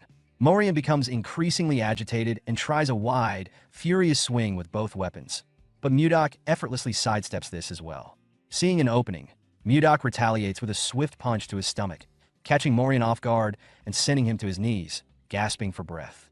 With Morian momentarily vulnerable, Mudok assumes a fighting stance and launches into a series of attacks with his sword. The first two strikes are barely deflected by Morian, leaving him exposed for Mudok's next move. Seizing the opportunity, Mudok grabs Morian's face and forcefully smashes it into the ground, laughing in a mix of triumph and mockery. As the fight reaches this fever pitch, rain begins to pour from the sky, adding a dramatic effect to the already intense atmosphere. The scene shifts to the king, who watches the confrontation with concern and confusion. He turns to Count Slave, asking, "Just what is this?" Count Slave, recognizing the need for caution in the midst of the chaos, urges the king to step back for his safety. In a tense confrontation, King expresses his belief in a Mudok potential to save the kingdom. Count Slave, seemingly bewildered, seeks clarification on the king's cryptic statement. Meanwhile, attackers, who had previously ambushed, begin to worry about Captain Morian and the skill of Mudok, speculating whether he might be a master swordsman. As the atmosphere grows more charged, Mudok approaches the attackers, visibly angry and filled with indignation. His rage stems from a trivial yet personal grievance. His ice cream melted due to the rain, which he attributes to the attackers' interference. His outburst confuses the attackers, who struggle to understand how his melted ice cream relates to their confrontation. Mudok, still fuming, threatens the attackers, asserting that he will demonstrate the power of his anger, especially one ignited by something as trivial as ice cream. He declares that he will count to 3, implying that significant consequences will follow for those who remain after his countdown. Unfazed, the attackers respond dismissively, convinced they can easily overwhelm Mudok. They prepare to strike, eager to silence him and assert their dominance. As Mudok begins his countdown, they charge at him, determined to prevent any further complaints from him. As the attacker's strikes poised to land, he reached the climax of his countdown. In a swift and unexpected maneuver, Mudok activated his protective chi, conjuring a shimmering barrier that enveloped him, effectively blocking the incoming attacks with ease. Seizing the moment, Mudok channeled his chi into his sword, channeling it into his weapon. With a fierce determination, he took a fighting stance and unleashed a brutal counterattack, proclaiming, "Don't say that his sword is a merciless one." In an instant, a multitude of sharp ice structures erupted from the blade, piercing through the attackers with overwhelming force. Both Count Slave and the king watched in astonishment as Mudok demonstrated his formidable skills. The raw power of Mudok's attack left them stunned, as they realized the depth of his abilities. After delivering his vengeance, Mudok making a graceful leap away from the scene at an incredible speed, leaving the attackers' bodies lying on the ground. Count Slave, recovering from his shock, remarked on Mudok's sudden departure. Meanwhile, the king's expression shifted to one of urgency as he acknowledged the necessity of securing Mudok's allegiance to him. Count Slave respectfully affirmed his loyalty by saying, "Your wish is my command, your majesty." Edmund learns that a group of children is studying magic. Initially surprised, he questions whether they are truly studying magic and whether the enigmatic swordsman, known for his magical prowess, is the one teaching them. The person he is speaking with confirms that it is indeed the swordsman instructing a select group of 4 children. Edmund finds this situation amusing, reflecting on the nature of magic and the challenges associated with learning it. He considers the rarity of those who successfully learn magic and contemplates the children's good fortune in being chosen by the swordsman. This leads him to speculate that perhaps the swordsman is overwhelmed with work, which is why he is only teaching a few students despite many others expressing a desire to learn. Feeling a sense of curiosity and excitement about the potential of these children, Edmund stands up and asks to be led to where the children are studying magic. He is optimistic that their collective progress could lead to greater achievements, suggesting that the day when they all rise to prominence may be closer than he had anticipated. Edmund approaches Mudok and initiates a conversation, thanking him for teaching magic to the children.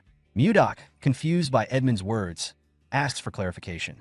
Edmund cheerfully reveals that he knows about Sir Magic Swordsman teaching magic to their children and expresses deep gratitude, asking how he could possibly repay the favor.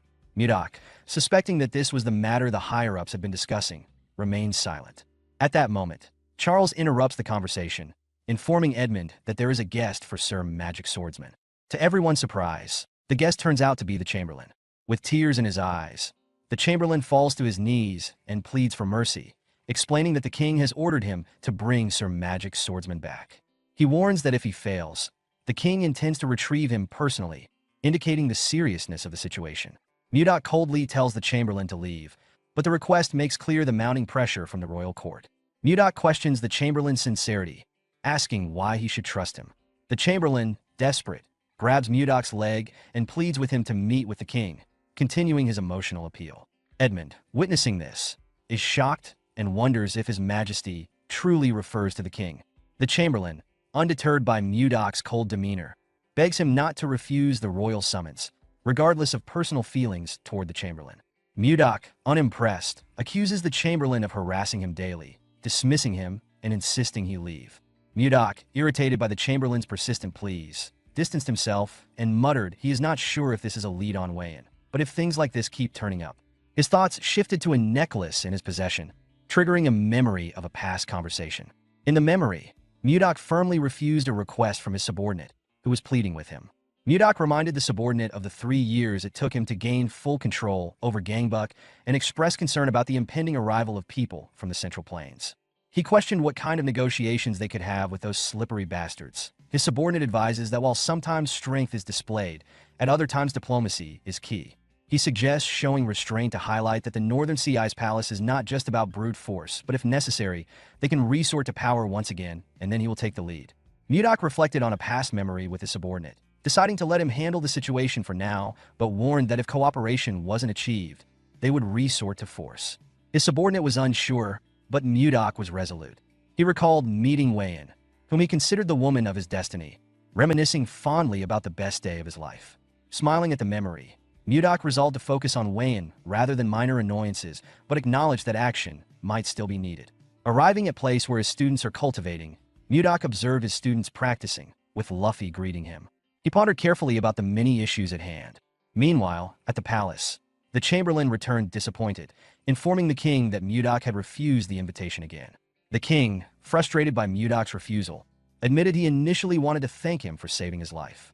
The Chamberlain vowed to return the next day to persuade him. The king, frustrated and disheartened, asked the Chamberlain how many times have he done this?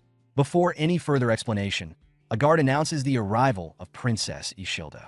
The king dismisses the Chamberlain and allows Ishilda to enter, noticing his sadness. Ishilda, sensing that something is wrong, inquires about the Chamberlain's troubled expression.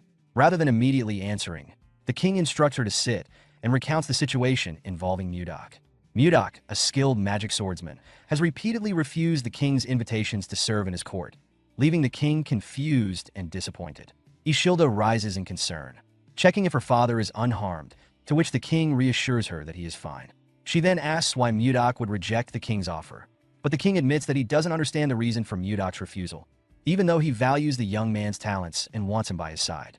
Ishilda acknowledges her father's admiration for the mage, saying he must be a remarkable person. The king responds that Mudok is more than just great. He was the one responsible for creating ice and ice cream, which had become a huge sensation in the kingdom.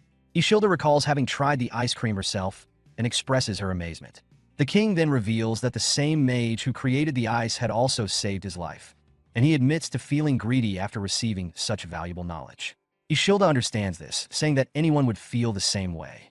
In her thoughts, she reflects on her unforgettable first experience with ice cream and ponders the coincidence that the person who made it is the very mage her father seeks.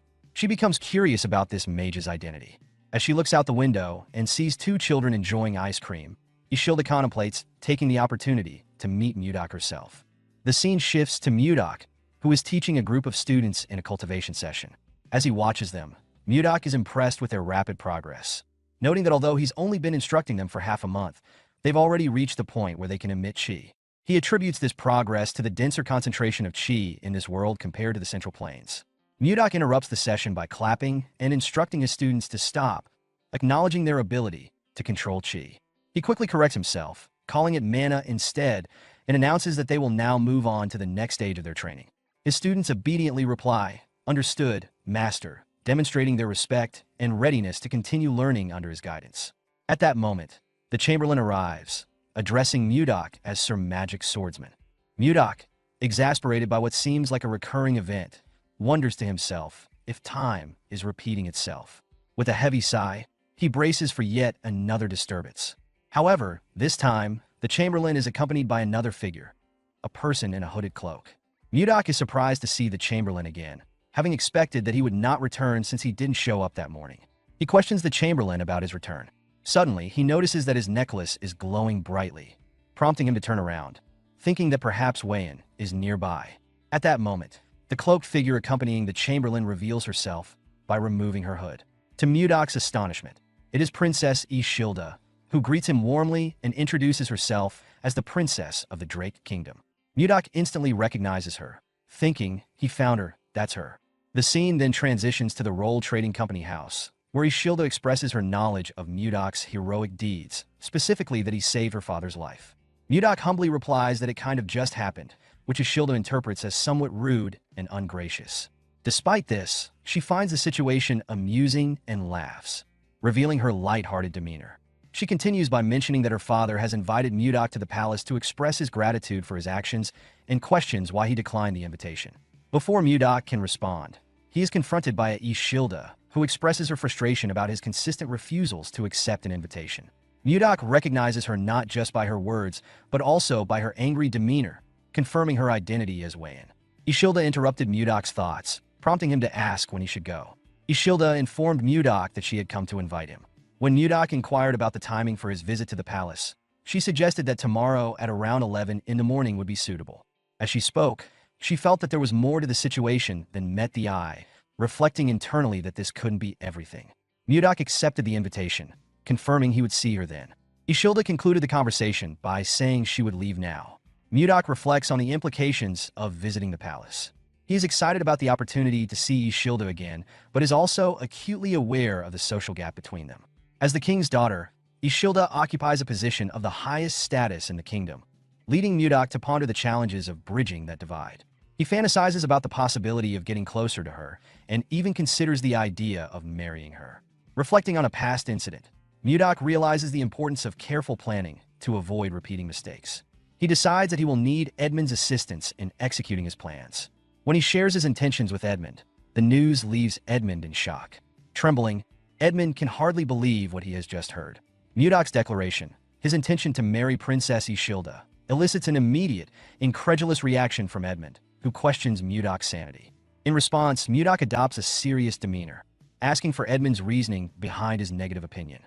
Sighing, he expresses a willingness to listen. Edmund explains the gravity of the situation, emphasizing that Princess Ishilda is the only child of the late Queen Swan, making her the sole legitimate heir to the throne. He stresses the social and political implications of Mudok's aspirations, pointing out that Mudok, as a foreigner with no noble status, knightly title, or recognized rank, has no realistic chance of marrying her. According to Edmund, a suitor for the princess would typically need to be a prince from another realm or a noble from a distinguished family, and they would also need to possess good looks. In light of this, Mudok responds with determination. He suggests that if he can elevate his own status or gain significant prestige, it would bolster his chances of successfully marrying Ishilda. Edmund acknowledges that if Mudok can achieve something significant, it might improve his chances of marrying Princess Ishilda. Energized by the prospect, Mudok stands up and enthusiastically declares his intent to give it a try. However, Edmund interrupts, reminding Mudok of the essential rules of etiquette that he must adhere to while in the palace. Realizing Mudok is unaware of these protocols, Edmund begins gathering books from his bookshelf, intending to educate him on proper palace etiquette. He reflects on the potential consequences of Mudok's ignorance, recognizing that any incident caused by a lack of understanding could negatively impact their own business dealings. To prevent this, Edmund commits to thoroughly teaching Mudok. However, Mudok, observing Edmund's fervor, wonders why he seems so excited about the task at hand, but ultimately accepts the need for guidance. responding that he understands and will rely on Edmund's expertise. That night, their preparations begin in earnest as Edmund instructs Mudok on maintaining proper posture, emphasizing the importance of appearance and behavior. Seol Mudok endures a lengthy lecture, focusing on the nuances of palace life. The following day, Mudok dons an expensive outfit, signaling his readiness to embark on his journey. With a sense of determination and optimism, he stated that it was time to leave. Mudok arrives at the king's palace for a long-anticipated meeting. When he enters, he respectfully bows and greets the king, who chuckles and welcomes him inside. Although Mudok expected the meeting to be private, he's surprised to find many people present. Princess Ishilda discreetly apologizes, explaining she didn't intend for the meeting to fall on such a busy day, and Mudok believes her, noticing her genuine flustered demeanor.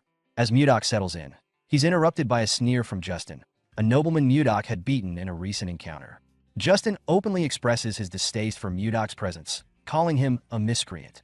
Mudok, recognizing Justin, smirks, which only infuriates Justin further. Just as Justin prepares to hurl an insult, his father, Duke Sergio von Icarus, intervenes, reprimanding him and reminding him not to embarrass himself in front of the king. Reluctantly, Justin complies, though it's clear he's still seething. The king observes this interaction and comments to Count Slave that Justin seems to have been through quite a lot recently, a sentiment Count Slave agrees with. The king then turns his attention to Mudok, asking why he finally accepted the royal invitation after so many refusals, expressing his disappointment at Mudok's previous delays. Mudok explains his reasons, citing the overwhelming workload at the Roll Merchant Association.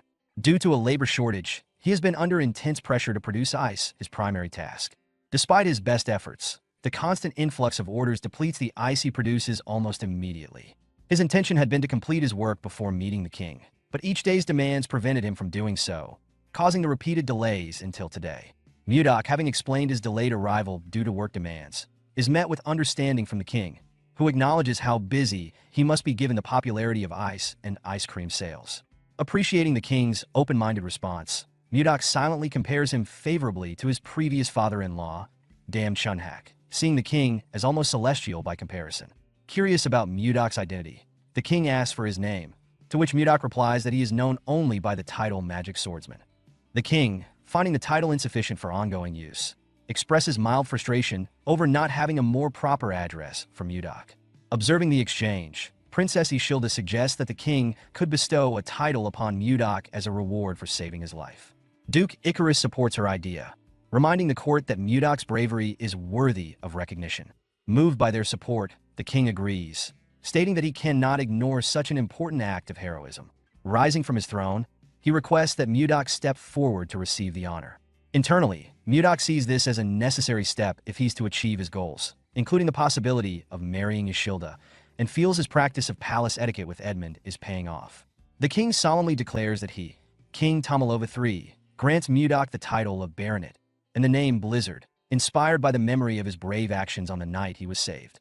Mudok reflects on the significance of the title, noting that Blizzard translates to snowstorm in the kingdom's language.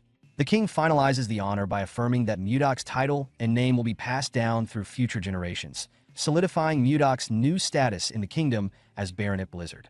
After receiving the title of Baronet Blizzard, Mudok rises, and the king expresses heartfelt gratitude, acknowledging that he owes his life to Mudok. Mudok, smiling, assures the king he'd make the same choice again if needed. Duke Icarus seizes this moment to propose an additional reward, suggesting that Mudok be granted lands fitting his new title. The king hesitates, pointing out that it's unprecedented to give land to a baronet, as this might provoke opposition. But Duke Icarus insists no one would challenge the king's authority and implies he'd personally address any resistance. The king looks to his other advisors, Baron Arista and Count Crash, who, intimidated by Duke Icarus's stern gaze, reluctantly agree. Reassured, the king asks if there are any lands suitable for Mudok, to which Duke Icarus proposes the northern icy region previously discussed in council meetings. The king grows uneasy at this suggestion, sensing the challenging conditions of the remote northern territories. Duke Icarus continues, remarking on the alignment of Mudok's title Blizzard with the frigid northern lands, painting it as a good omen. Mudok begins to understand the duke's intentions, to send him away to a harsh region as retribution for an earlier conflict with Duke Icarus's son. Yet Mudok sees an opportunity in this. Despite the difficult location, he realizes that if he can govern the northern lands well and build his reputation, it may elevate his status enough to narrow the social gap between himself and Princess Ishilda.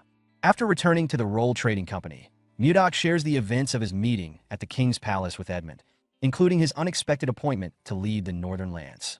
Edmund is shocked and expresses concern, citing the dangerous conditions of the northern lands, including constant snowstorms, avalanches, and extremely unstable mana. He wonders if Mudok is truly prepared for such a harsh environment. Mudok, however, remains unfazed, casually sipping his tea and assuring Edmund that the cold doesn't affect him, and he finds the unstable mana intriguing. Edmund, jokingly but with some fear, asks if Mudok is like a yeti, referencing a legendary creature from the northern lands. He explains that yetis are large, strong, and impervious to cold, though they are violent. Mudok finds the legend interesting but isn't too concerned about it. Edmund then mentions the northern people's reputation as fierce warriors who are said to be able to fight 100 men and who strongly resist any form of leadership. Mudok sees this as an opportunity to prove himself and increase his fame. But Edmund, thinking practically, recognizes the difficulty of such a task. As Mudok about leave, he is interrupted by Savina and a group of children who are standing at the door with teary eyes. A little later, when they express their desire to accompany him to the northern lands, Mudok becomes flustered and refuses, explaining that it's far too dangerous for them, especially since they've only just begun their martial arts training. Mudok is confronted by Savina and other kids, who are upset that he's leaving, as they still have much to learn from him. They beg him to stay, but Mudok laughs off their concerns. Just as the kids are pleading with him, Ishilda arrives and greets Mudok with some hesitation. Mudok notices her discomfort and asks if something is wrong. Ishilda suggested that they speak after the children leave.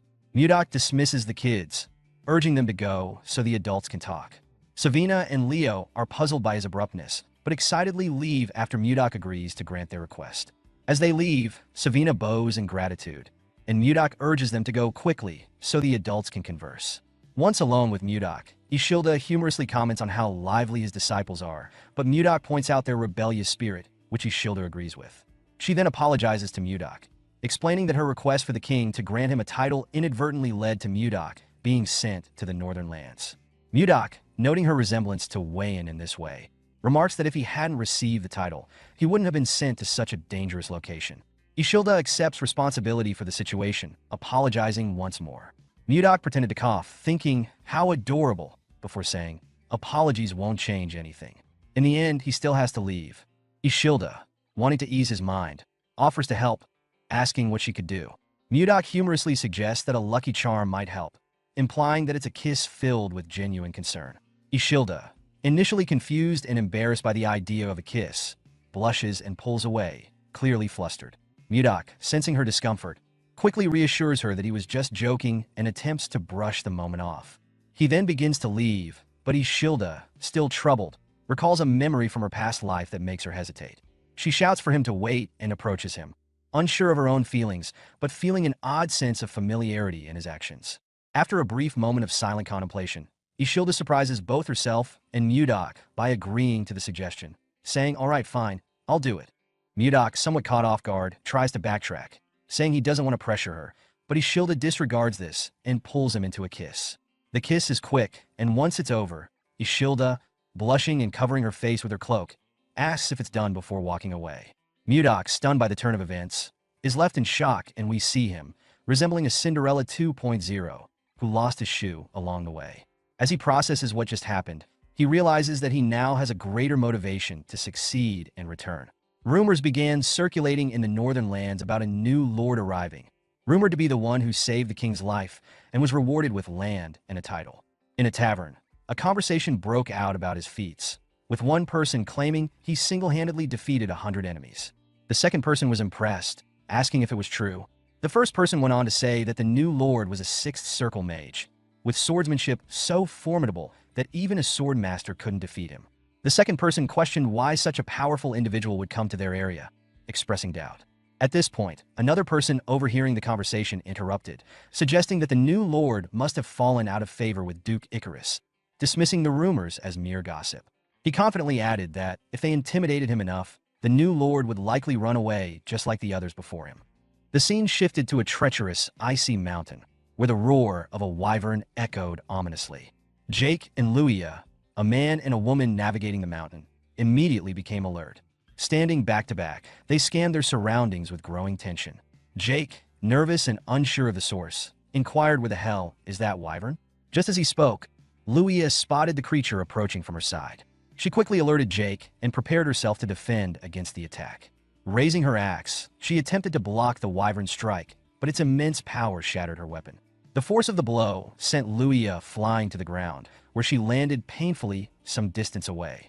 Jake, seeing Louia injured, panicked and shouted, "Is she okay?" As he rushed toward her, Louia, struggling to push herself up, cursed under her breath, bitterly thinking, "We were just trying to grab a few eggs. Why is this happening?" Her thoughts were interrupted when she noticed the wyvern looming behind Jake, preparing to strike. Her eyes widened in horror as she immediately shouted, "Jake, behind you!" Jake turned just in time to see the wyvern's massive jaws bearing down on him. Frozen in fear, he thought helplessly, "This is it. It's over." At the critical moment, Seol Mudak appeared, swiftly striking with his sword and severing the wyvern's head in a single, clean blow. The massive head crashed to the ground, landing between Louia and Jake. Both stared in shock at the twitching remains of the wyvern, with Louia screaming in terror. Standing confidently, Mudak reassured them. Louia, regaining her composure, expressed her gratitude, thanking him for his help. He was just doing what he had to do as a lord. Louia, puzzled by his words, wondered what he meant by lord, but before she could ask, Mudak turned to leave. As he walked away, he glanced back and said, "See them next time," before leaping away at incredible speed. Louia, astonished by his agility, muttered, "So fast, he's already gone." Meanwhile, Jake checked the wyvern eggs they had taken earlier, only to realize they were missing. Panicking, he informed Louia about it. Later, at Carolyn's lord's castle, perched among icy mountains, Mudak sat alone on the throne with a smirk. In that empty grand hall, the protagonist sarcastically reflects on the absence of attendees, questioning whether anyone is aware that it's the day of his inauguration. His servant nervously apologized, offering to resend messengers to the nearby villages. Mudak dismisses the idea of sending messengers again, confidently stating that even if they are sent, no one will show up. Mudak reflects on the situation, realizing that the cold reception he's receiving is likely typical for Carolyn's lords, explaining why they are often driven out. Despite the lack of support, he grins widely, confident that he has a plan to change things. A few days later, Max, the greatest warrior of Carolyn, was angry and frustrated. He had just learned of his fellow's warrior's defeat. In the midst of his frustration, Max questioned who could have possibly defeated them, the strongest warrior. Injured warriors around him, who had faced Mudak, spoke of his overwhelming skill. One admitted defeat reluctantly, acknowledging the Lord's impressive abilities, while another described the Lord's speed and the intense pain he caused with his powerful hand techniques, leaving them completely immobilized. Max, deep in thought and trying to process what he had just heard, considered the magnitude of the situation. His contemplation was interrupted when a warrior burst into the room, shouting that Mudak was in the village square. Max, realizing that the Lord had already made his move, decided to confront him. His fellow warriors, eager for Max to step up, encouraged him, urging him to take charge and defeat the new Lord. They called out to him, expressing their trust and reliance on him, saying they were counting on him. Meanwhile, in the village square, Mudak stood calmly amidst the crowd, observing his surroundings and noting the large number of people gathered. Just then, Louia spotted him and waved enthusiastically. Mudak was about to respond when Louia's father, Max, appeared behind her. Max tapped Louia on the shoulder, and she turned to face him. Max, seeing his daughter Louia talking to Mudak, grew concerned and asked, "What is she doing here?" Louia, unfazed, casually explained that the village square was crowded with people, and she had simply been curious about what was happening. Max explained to Louia that the reason for the crowd was the arrival of the Lord. This reminded Louia of a past incident when Mudak had saved her from the ice wyvern. She realized that Mudak was the new pointed Lord. When she mentioned this, Max grew concerned and wondered if Mudak had indeed been the one to save her. He also considered the gravity of the situation. Mudak had taken down an ice wyvern with a single blow, something even the greatest warrior of Carolyn would struggle to do. Max, processing this, acknowledged the strength and skill of Mudak, but felt conflicted, knowing he couldn't back out now. Determined to confront the situation, he approached Mudak and introduced himself as Max, the greatest warrior of Carolyn. Mudak, however, did not shake his hand and introduced himself as Blizzard, the newly appointed baronet of Carolyn. Max then brought up the rumors he had heard about Mudak, specifically about him mercilessly tying people up in villages, questioning if it was true. Mudok calmly explained that he had only been teaching a lesson to those who tried to rebel, not acting out of malice. When Max asked if he was planning to rebel, Mudok's expression grew serious. Max, frustrated, clarified that he wasn't planning to rebel, but instead had an offer to make. Max explained the harsh conditions of Carolyn, where people have historically relied on strong alcohol to survive the cold. He proposed a drinking match with Mudok as a way of testing him. Mudok, intrigued, smirked and agreed. Max warned him about the potency of the drink, which could burn one's body, but Mudok confidently accepted the challenge, stating that if he won, Max would have to recognize him as Lord and follow him unconditionally. The crowd murmured in disbelief, knowing the strength of Max and the severity of the drink, with many believing Max would win. Max accepted the terms and told Mudok not to regret his decision. Later, in the tavern, the two sat at a table surrounded by a crowd, the glasses filled with alcohol. Max asked Mudok if he was sure about the bet, offering him one last chance to back down. Mudok, smirking, declared that he could never back down as a lord, and the match was set to begin. Max, smiling, warned Mudok not to regret it. As the drinking match progressed, Max began to feel the effects of the alcohol, his vision blurring after several rounds. He paused and set his glass down, prompting a fellow warrior to ask if he was okay, noticing that Max had briefly passed out. Luia, concerned, pleaded with her father to stop the match. Max, stunned by the thought of himself passing out, couldn't believe it. As the greatest drinker in Carolyn, he was determined not to lose. He refused to accept his condition, extended his glass, and insisted on another round, declaring that he wasn't drunk yet. Mudok, observing Max's state, calmly poured him another glass and gently advised, "It might be better if you didn't push yourself too far." Max, still trying to maintain control, attempted to pour for Mudok, but fumbled due to his blurred vision, spilling alcohol on the table. He glanced at Mudok, who appeared completely unaffected by the alcohol, and thought in frustration, "Damn it. He's drinking like there's no tomorrow." Noticing Max's clumsiness, Mudok smirked and teased, "Hey, how about you pour it into the glass?" Max, frustrated and feeling the weight of the challenge, held his head and thought, how is he still fine? Mudok, leaning forward with a smirk, asked how is he holding up? Is he ready to give up yet? Max gritted his teeth and replied he is fine. "Let's keep going." Mudok stated all right. Max gulped down his drink while Luia and Jake watched nervously. Across the table, Mudok effortlessly drained his glass, placing it on the table with a decisive thud. The sound startled Luia and Jake, who stared at him wide-eyed. Mudok thought to himself, maybe it's been a while since he drank, but this is going down surprisingly smoothly. Suddenly, a loud thud echoed in the room as Max collapsed to the floor, unconscious from overdrinking. Seeing that a smile spread across Mudok's face. He thinks no matter how they look at it, he has won. Max's fellow warriors looked on, stunned by his defeat. Mudok rose from his seat and addressed the crowd. "All right, listen up. Everyone here must gather at his castle in 5 days. They will see if they're the kind of people who keep their promises." The scene takes place 5 days after a previous event, inside Mudok's castle, where the group has gathered as instructed. Mudok surveys the group and remarks with mild surprise that they've kept their promise to show up. Max, one of the group members, steps forward to acknowledge their commitment, but before he can elaborate, Mudok cuts him off, signaling a more direct approach. Mudok tells them that they have 10 days to prepare for a significant change. The group is caught off guard by his words, and a tense silence fills the room. Luia, one of the group members, breaks the silence by asking if Mudok intends for all of them to move into the castle, to which Mudok humorously dismisses, pointing out the impracticality of such an idea given the castle's size. He further confuses the group by mentioning they should pack their belongings, but not explicitly explaining where they would be going. After some back and forth with Luia, Mudok reveals his true intention. The group will be migrating north. This revelation shocks everyone in the room, leaving them to process the gravity of the situation. Mudok, having spent the past 5 days surveying the region, reveals to the group that he has found an ideal location in the north capable of supporting a large population, at least 10,000 people. He envisions a unified community, where they would no longer live scattered across the icy land.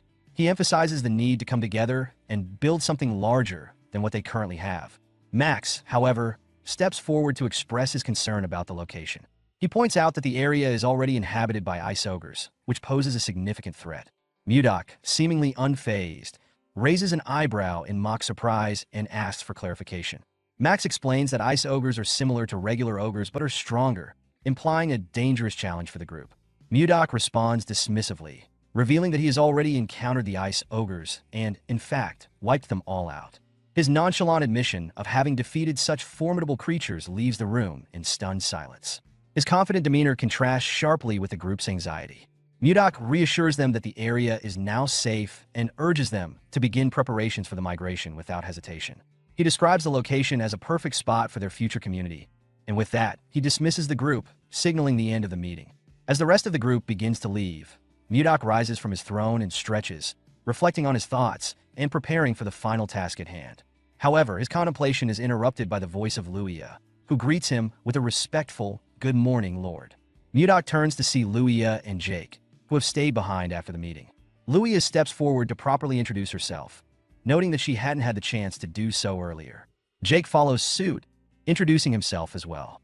Mudok acknowledges their presence with a nod and remarks that he understands why they are there, adding that he was actually planning to summon them both for something. Jake, clearly puzzled, asks what he's being summoned for. Mudok, maintaining an air of calm, reassures them with a faint smile, telling them it's nothing too serious and urging them not to be nervous. He then invites them to follow him. Mudok leads Luia and Jake to a room within the castle, where they are confronted by a surprising sight: a group of ice wyvern hatchlings. Both Luia and Jake are visibly stunned, frozen in shock at the sight. Luia, her expression now filled with anger, turns to Mudok and accuses him of stealing the ice wyvern egg they had worked so hard to obtain in the past. She confronts him, demanding an explanation for his actions. Mudok responds with a chuckle, dismissing her anger by asking her to remember who saved them during that earlier incident. Luia's frustration grows, and Jake nervously avoids Mudok's gaze, clearly uncomfortable with the situation. Before either can offer a retort, Mudok waves his hand dismissively and moves on from the topic. Mudok then casually mentions that, although he initially thought of raising the wyverns, they are too troublesome for him. He complains about their excessive eating habits and unbearable noise, explaining that he can't focus properly because of them. Luia, trying to reason with him, explains the deep bond between wyverns and their caretakers, how they imprint on the first being they see after hatching and perceive the being as their mother. She tells Mudok that it would be pointless for them to take the wyverns now because of this bond. Mudok, not fully understanding the significance of the wyvern's behavior, frowns at the thought of having to care for them. His frustration grows as he mentally rejects the idea of dealing with such troublesome creatures. Jake, incredulous at Mudok's dismissive attitude toward the ice wyverns, steps forward and argues passionately that the wyverns are incredibly rare and valuable. He points out that Mudok's perspective is misguided, emphasizing that ice wyverns are far superior to regular wyverns in size, strength, and overall power. Luia, agreeing with Jake, urges Mudok not to squander the opportunity to raise such a formidable creature. Jake further fuels the argument by enthusiastically suggesting that, if he were in Mudok's position, he would properly train the wyverns and use them for practical purposes, such as flying comfortably to Texten, the second capital of the Gaia Kingdom. Mudok, curious, asks what Texten is, prompting Jake to explain that it is located about 1,000 kilometers west of Caroline and is a place where anything can be found. Mudok raises an eyebrow, surprised by the claim that the wyverns could fly such a distance. Jake eagerly confirms that the wyverns could indeed make the journey to Texten and back in just an hour or two, which leaves Mudok momentarily stunned by the possibilities this opens up. After a pause, Mudok, now intrigued by the potential of the wyverns, asks how he can go about taming them. Luia smirks, sensing that Mudok has changed his stance, while Mudok grins in response, admitting that he has come up with a brilliant idea. A few days after Mudok's command to begin the migration, the people of Caroline continue their arduous journey. Despite Mudok's leadership, the people are clearly struggling with exhaustion after days of trekking. Savina, noticing their weariness, approaches Mudok to inform him that the people are fatigued. Mudok frowns as he surveys the tired crowd, understanding the difficulty of the journey after 3 days and nights of travel. He recognizes that some of the people still don't fully trust him, but he holds on to the belief that once they reach their destination, they will understand his intentions. Turning back to address the crowd, Mudok encourages them to keep going, assuring them that they are almost there. He urges them to trust him and push through their exhaustion, though the warriors among the group are clearly skeptical. Their murmurs reveal their doubts. Some question Mudok's leadership and direction, while others worry about the ice ogres still potentially inhabiting the area they are heading to. In response, Mudok's patience runs thin. He drives his sword into the icy ground with a loud thud and fiercely asserts that he has already defeated all of the ice ogres, chastising the warriors for doubting him. His angry outburst calls into question their bravery, challenging their commitment to Caroline's cause. Without waiting for any response, Mudak resumes walking, leaving the crowd to reflect on his words. Savina, sensing the tension, hesitates and calls out to him, but Mudak dismissively waves her off, confident that the people will come to understand his leadership soon enough. Later that day, Mudak and his group arrive at a massive cave, which they stare at in awe. The cave is a sight to behold, and the group can hardly believe they've finally reached it. Leo, one of his students and also one of the group members, turns to Mudak, expressing that this must be the location Mudak had mentioned before. Mudak confirms with a nod, acknowledging that it took considerable effort to find this spot, but that he is pleased with it. As he surveys the group, he notices expressions of relief and satisfaction among the people. Mudak then raises his voice to address the group, informing them that the cave once served as the stronghold of the Ice Ogres, but now it belongs to them. This marks the beginning of their new lives, and Mudak declares that from this moment on, the cave will be their new home. With that, he suggests they need a name for their new dwelling. Excitement stirs within the crowd, and they eagerly shout their agreement. Mudak takes a moment to think, recalling the name of his previous location, the North Sea Ice Palace, and considering something similar yet fitting for this new place. Suddenly, an idea strikes him, and he announces that from now on, the cave will be known as White Castle. The group erupts in cheers, embracing the new name enthusiastically. Mudak, smirking to himself, watches the celebration with satisfaction. He reflects on the final task ahead, the return of the baby wyverns. His eyes scan the cave, mentally planning where their nest will be, settling on an empty space to accommodate them. A little later, as the group settles into their new home, a sudden, piercing scream echoes through the cave. Mudak immediately spins around. Just then a spell was cast. A lightning bolt struck the last baby wyvern, knocking it unconscious to the ground. The mage who cast the spell wondered to himself, "Why are wyverns here?" At that moment, Mudak appeared on the scene, his eyes burning with intensity. He demanded, "Why is there a mage here?" The mage, startled by Mudak's sudden arrival, quickly turned to face him, readying another lightning bolt spell. Without hesitation, Mudak springs into action, moving with lightning speed. In a flash, he disables the mage by blocking his pressure points and seizing his neck. With a single, forceful motion, he slams the mage against the cave wall, pinning him there. The mage gasps in pain, and Mudak growls with authority, his voice cold and menacing.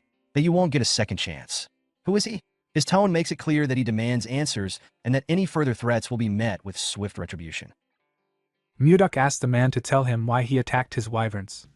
The mage noticed that he couldn't move his body. He wondered if he was paralyzed.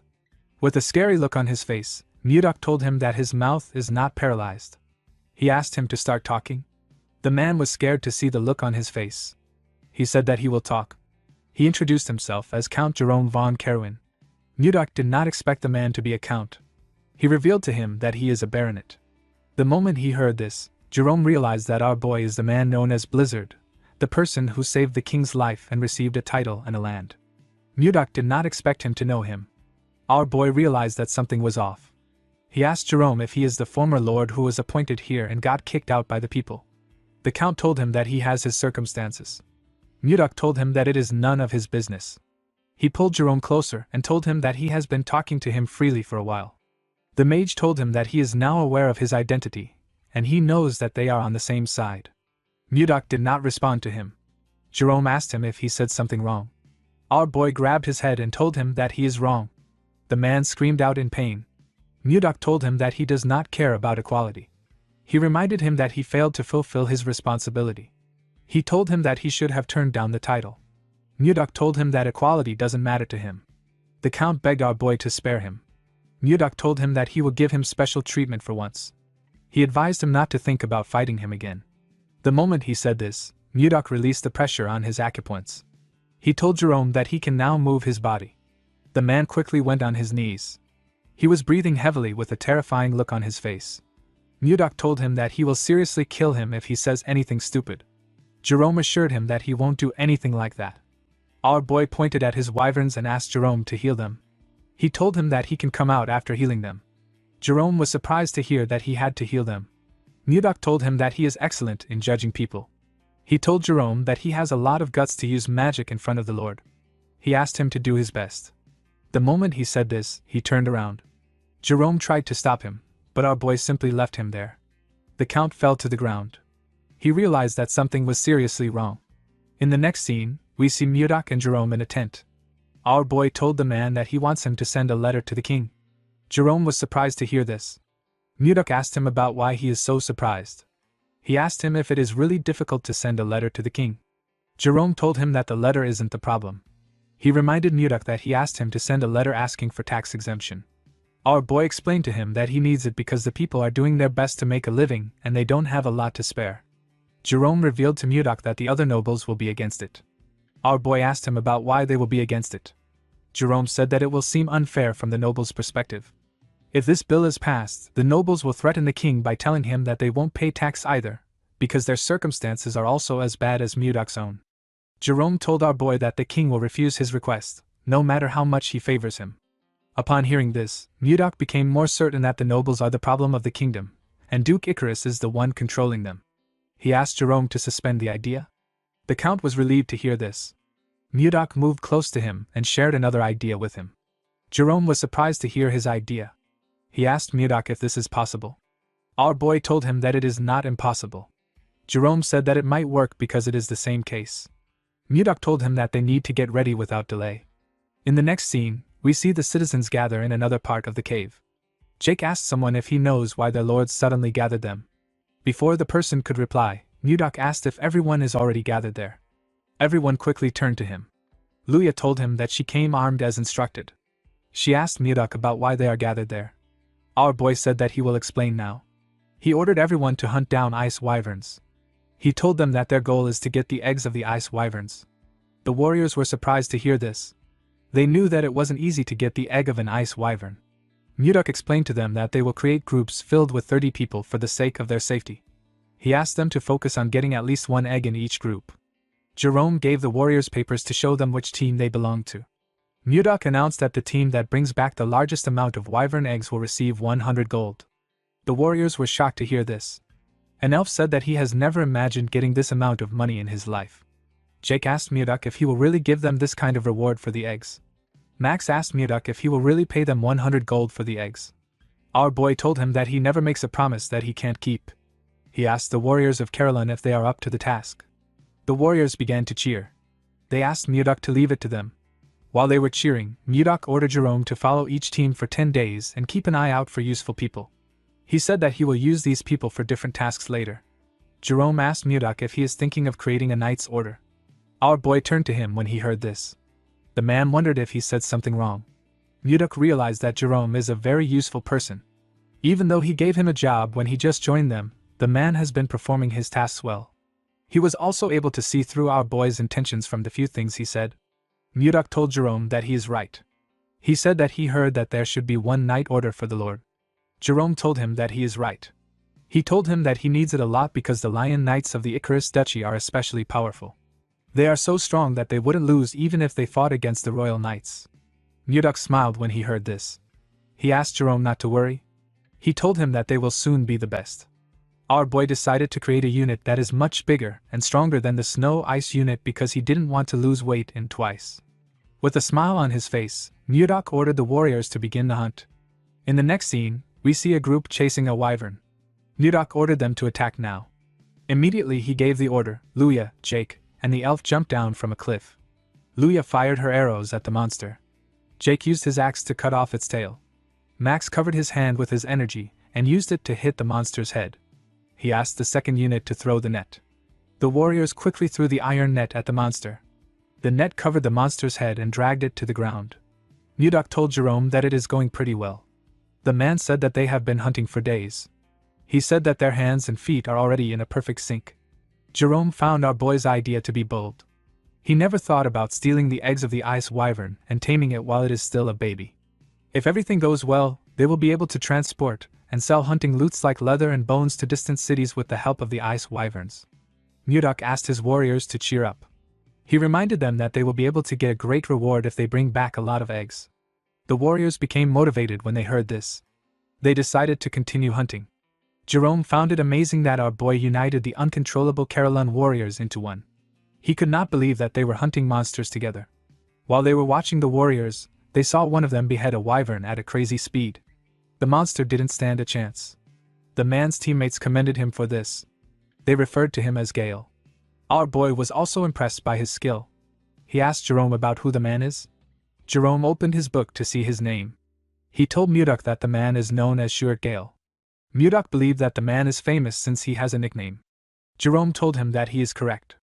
He said that Shuert is the hero of the commoners. He raids evil noble houses and gives the raid loot to the poor. Mudok asked Jerome to tell him why a guy like this is here. Jerome revealed to him that Shuert was once caught in a trap. He was imprisoned, but he escaped from the prison and wandered all the way here. Mudok could tell that the man was a decent person from the way he interacted with the locals. He asked Jerome to report back to him if he finds anyone else who escaped from prison besides Gale. He told him that they might find another useful person. The man could not believe that his work had increased again. In the next scene, we see Mudok addressing the warriors in the cave. He commended them on their efforts in hunting the ice wyverns. He said that they have collected enough wyvern eggs. He assured them that he would give them the rewards he promised. The warriors began to cheer when they heard this. Max raised his hand to ask Mudok a question. Our boy asked him if something is wrong. The man said that he would like to know why he ordered them to get the wyvern eggs. Mudok realized that everyone was probably wondering why he asked them to gather wyvern eggs. He reminded them that ice wyverns recognize the first thing they see when they hatch as their mother.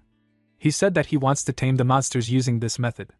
He revealed to the warriors that he plans to use the tamed ice wyverns as transportation. The loaded wyverns will transport their goods to each country. Someone asked Mudok about which goods they will be selling. Our boy said that the first thing he can think of is leather. With a smile on his face, Mudok told them that their main product will be the Ice Ogre tribe. Max and the other warriors were shocked to hear this. Max asked his lord if he is planning to kill them. Luya said that she is not yet ready to die. Mudok ordered his warriors to calm themselves. They quickly closed their mouths. Our boy asked them to tell him the person who wiped out the ice ogre that had been lurking around this white castle not too long ago. The men told him that it was him. Mudok told them that they are correct.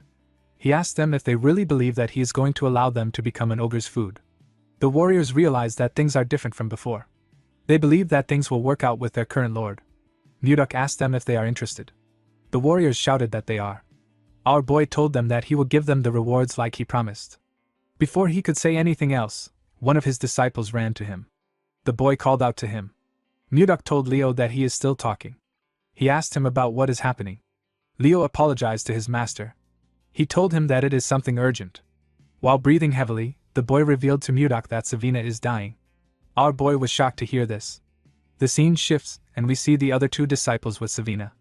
The girl was shivering on the ground. Luffy covered her with a jacket.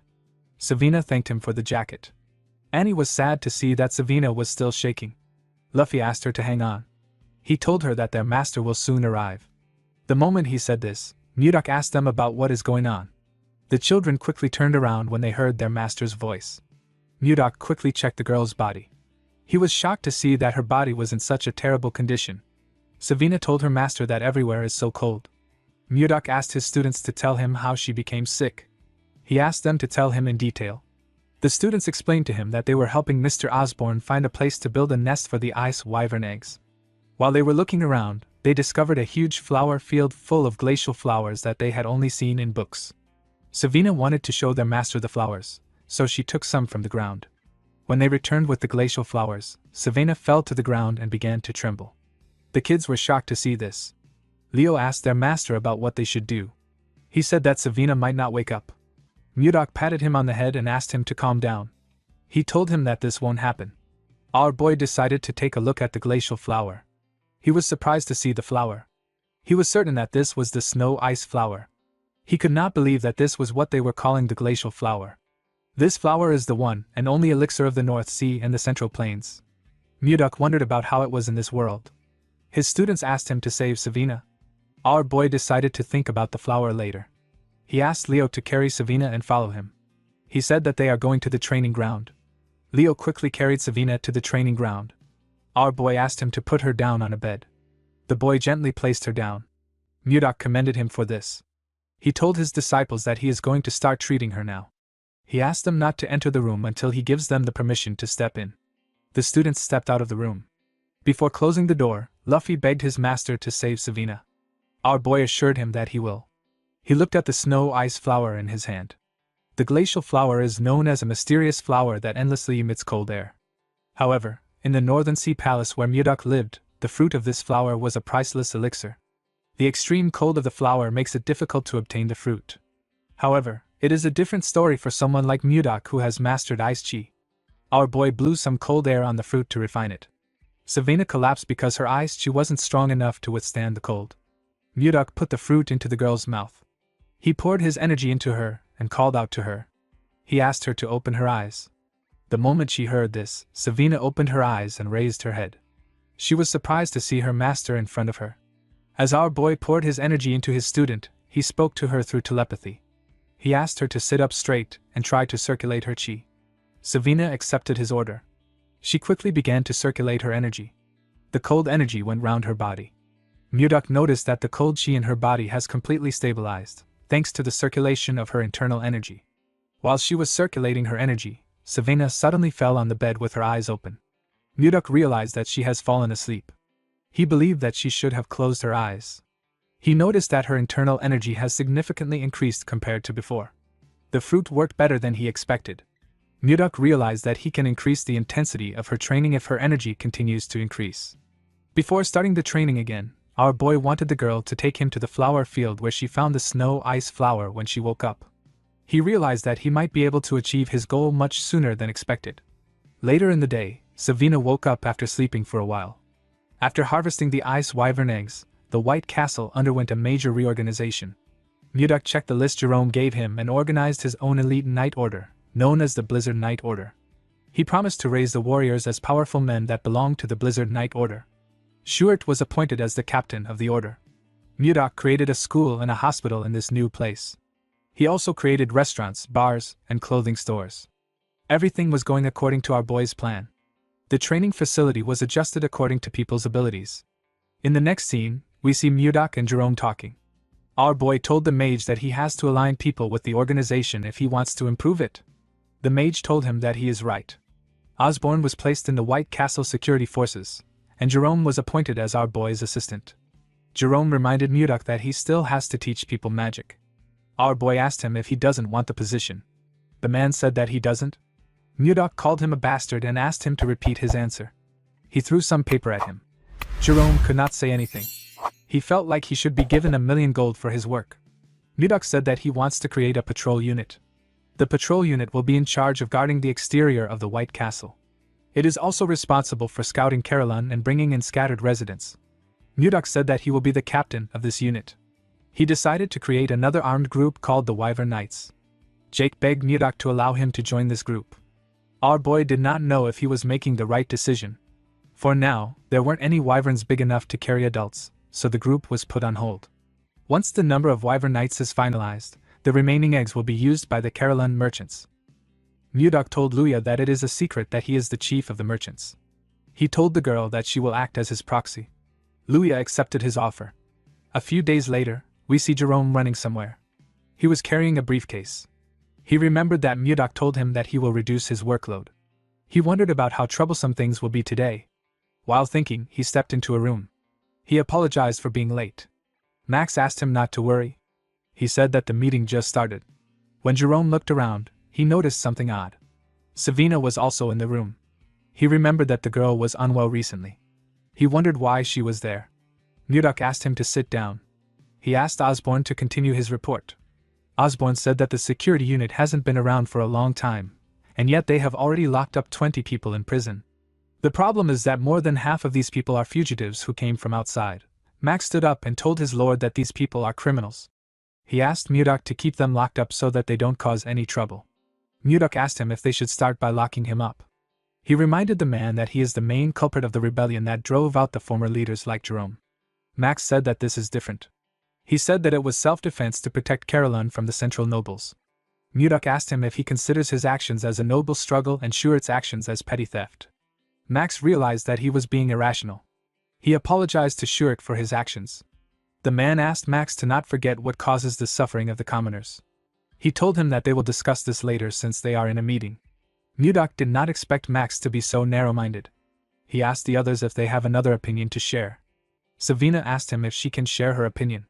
Our boy asked her to go ahead. Savina told Mudok that the villagers must have a terrible view of fugitives for Max to react like this. Our boy agreed with her. The girl reminded him that they have to start ogre hunting tomorrow. Mudok asked her about what this has to do with anything. Savina suggested that they put the prisoners at the forefront of the hunt.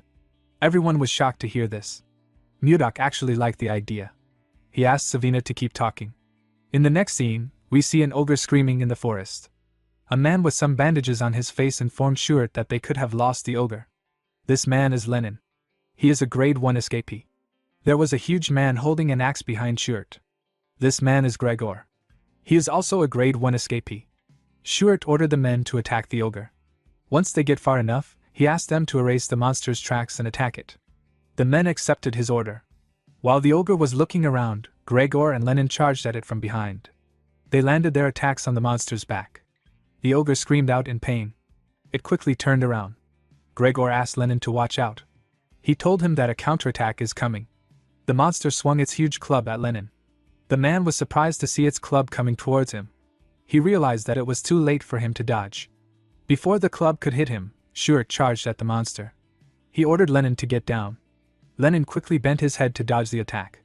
Shuert used the opportunity to land multiple attacks on the ogre. The monster screamed out in pain. While it was screaming, Shuert and the others charged at it. They used their weapons to tear the ogre apart. The scene shifts, and we are taken back to the time that Savina suggested that they put the escapees at the forefront of the hunt. Mudok really liked her idea. Osborne asked her if she wants to send them to the front lines and get rid of them. He told her that her plan is very extreme. Savina shook her head. She explained to the man that it will be much more humane than locking them up in prison. She reminded him that her master is going to join them. She told Osborne that her master is not someone who discards manpower so easily. With a smile on her face, Savina told the men that people's perceptions of the escapees will start to change once they fight with them. The scene shifts, and we are taken back to the present. We see the rest of the group arrive to the hunt. They were all looking at the ogre that Shuert caught with the escapees. Shuert asked Lenin if he is okay. The man said that he can still manage, even though it was close. With a smile on his face, a man told the captain that Lenin is bluffing again. Lenin told the man that he barely dodged the attack. He told him that it was like the time he threw his pickaxe at the prison staff and got slammed. The man asked him to stop joking around. Gregor placed his hand on his friend's shoulder and told him that they got a hefty reward. He told him that they need to celebrate with a round of drinks. Lenin told his friend that they need to take this chance to make a fresh start. He told Gregor that he won't pay, no matter how he tries to sweet-talk him. Gregor laughed when he heard this. He told his friend that he got smacked too hard. Mudok smiled when he saw how they interacted with one another. He could tell that they have built up their teamwork through cooperation. He couldn't believe that his disciple thought of this idea. He realized that he made the right choice by accepting her as his disciple. While Mudok was watching the man, we see something watching him from the distance. The monster was carefully watching him as if it was cautious of him. In the next scene, we see one of the hunting groups tracking an ogre. A man asked another man with a mask to slowly fall back in the direction of the ambush. One of them heard a sound coming from the woods. He asked the masked man if he heard it too. The man raised his bow. He said that he will fire a few shots. He asked his teammates to get ready. The other men quickly took a stance. The man fired his arrows at some trees. He and his teammates waited for something to come out. Fortunately for them, nothing happened. The masked man was relieved to see this. The other man said that it must have been the sound of falling leaves rustling in the wind. The masked man told him that he must be right. He moved close to a tree to retrieve his arrows. He asked the other men to retrieve the rest of the arrows and search another area. Before he could take out his arrows, a huge monster came out from behind the tree. The men were terrified to see the monster. The scene shifts and we see Mudok outside with Jerome. He informed Osborne that the residents are no longer afraid of ice ogres. Osborne told him that they are all ready to hunt. Jerome told our boy that it is all thanks to his leadership. While looking at the corpse of an ogre, Mudok ordered Jerome to make sure that no one moves ahead without orders. Jerome accepted his orders. Mudok asked him if the conditions of the other monsters is still being investigated. Jerome told him that there is still more data that needs to be organized. While they were talking, we see one of the men that encountered the monster talking to Osborne. The man was using a stick to support himself. He informed Osborne about what happened. Osborne asked him if the men are unharmed. The man informed him that the men are not dead. They were simply injured. They are currently being treated at the infirmary. Mudok asked Osborne if something is wrong. The man revealed to him that something serious has happened. He explained to our boy that a new monster has appeared and it is different from the ice ogres. Our boy was surprised to hear this. The wounded man explained to Mudok that 2 of their members who went to investigate monster activities were attacked by the monster. Mudok asked the man if he is certain that it wasn't an ogre. The man assured him that it was a different species. Our boy asked him to describe it. The man told him that the monster's body was covered in white fur, and it was incredibly huge. It was over 3 meters tall. He told Mudok that ogres are stupid. This monster was way more intelligent than them. While the man was talking, something screamed in the forest. Mudok immediately told Jerome that the hunt is over. Jerome asked his master if he plans on going by himself. Our boy told him that he has to do it himself. He asked Jerome and Osborne to follow him once the area is secure. The men accepted his order. Mudok ran into the forest at a crazy speed. He realized that he knew this monster that the man described. He was certain that he had heard an explanation from Edmund before. He remembered the time Edmund asked him if he was a Yeti. While Mudok was running, he activated a skill known as Mind's Eye and used it to scan the forest. He quickly found the monster he was looking for. Our boy landed on a tree. He took out his sword and charged at the monster. The monster became terrified when it sensed someone coming towards him. He quickly raised his hand to block our boy's attack. He was able to block it with his thick fur. Mudok was barely able to cut him. He noticed that his attack bounced right off the monster. He could tell that his body was very tough. Now that our boy was looking at it, he became certain that this monster is a Yeti. Mudok noticed that the Yeti that was roaring earlier was now frozen stiff like a scared wild cat. Due to the way the monster reacted, our boy realized that it could sense the weight of his martial power. The look in his eyes shows that he is scared. Mudok considered sparing the Yeti out of curiosity, but he couldn't keep someone who harmed his people alive. Our boy raised his sword and asked the monster to be born as a human in his next life. He jumped and charged at the Yeti. The monster was scared to see him coming towards him. He covered his hand with an unknown energy before Mudok could strike him. When Mudok's sword got close to the monster, it destroyed everything around him and cleared the area. Our boy believed that he had won the fight, but he was wrong.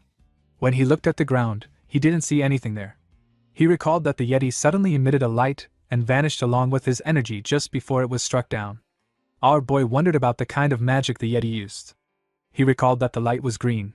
He remembered that he heard something about this from Luffy when he first came to this world. Mages of the 5th circle or higher can use space travel magic called teleportation. Most mages stay at the 1st or the 2nd circle. Mudok understood that the 5th circle must be something between the transformation realm and the profound realm in the cultivation world. He could not believe that a monster covered in white fur used such an extraordinary magic. Of course, this didn't really matter to Mudok. Even if it was spatial movement, our boy could still catch up to it. He turned around and fired his energy in the direction of the monster. He tore through the forest with his ice chi. Unfortunately, the Yeti still escaped. Mudok did not expect a big monster like that to run off like a rat. He could still sense the Yeti's presence nearby. Even though it was teleporting, it couldn't get very far from our boy. Mudok could tell that the monster was about 1.5 kilometers away from him. While looking around, our boy felt something. He carefully placed his leg on a tree. He sensed the cave below. When he arrived at the entrance of the cave, he saw something shocking. He saw a huge library. He could not believe that there is a library in the middle of this snowy field. While he was looking around, he found the Yeti behind a shelf. He told the monster that he should make some efforts if he is going to hide. The Yeti begged him not to come closer.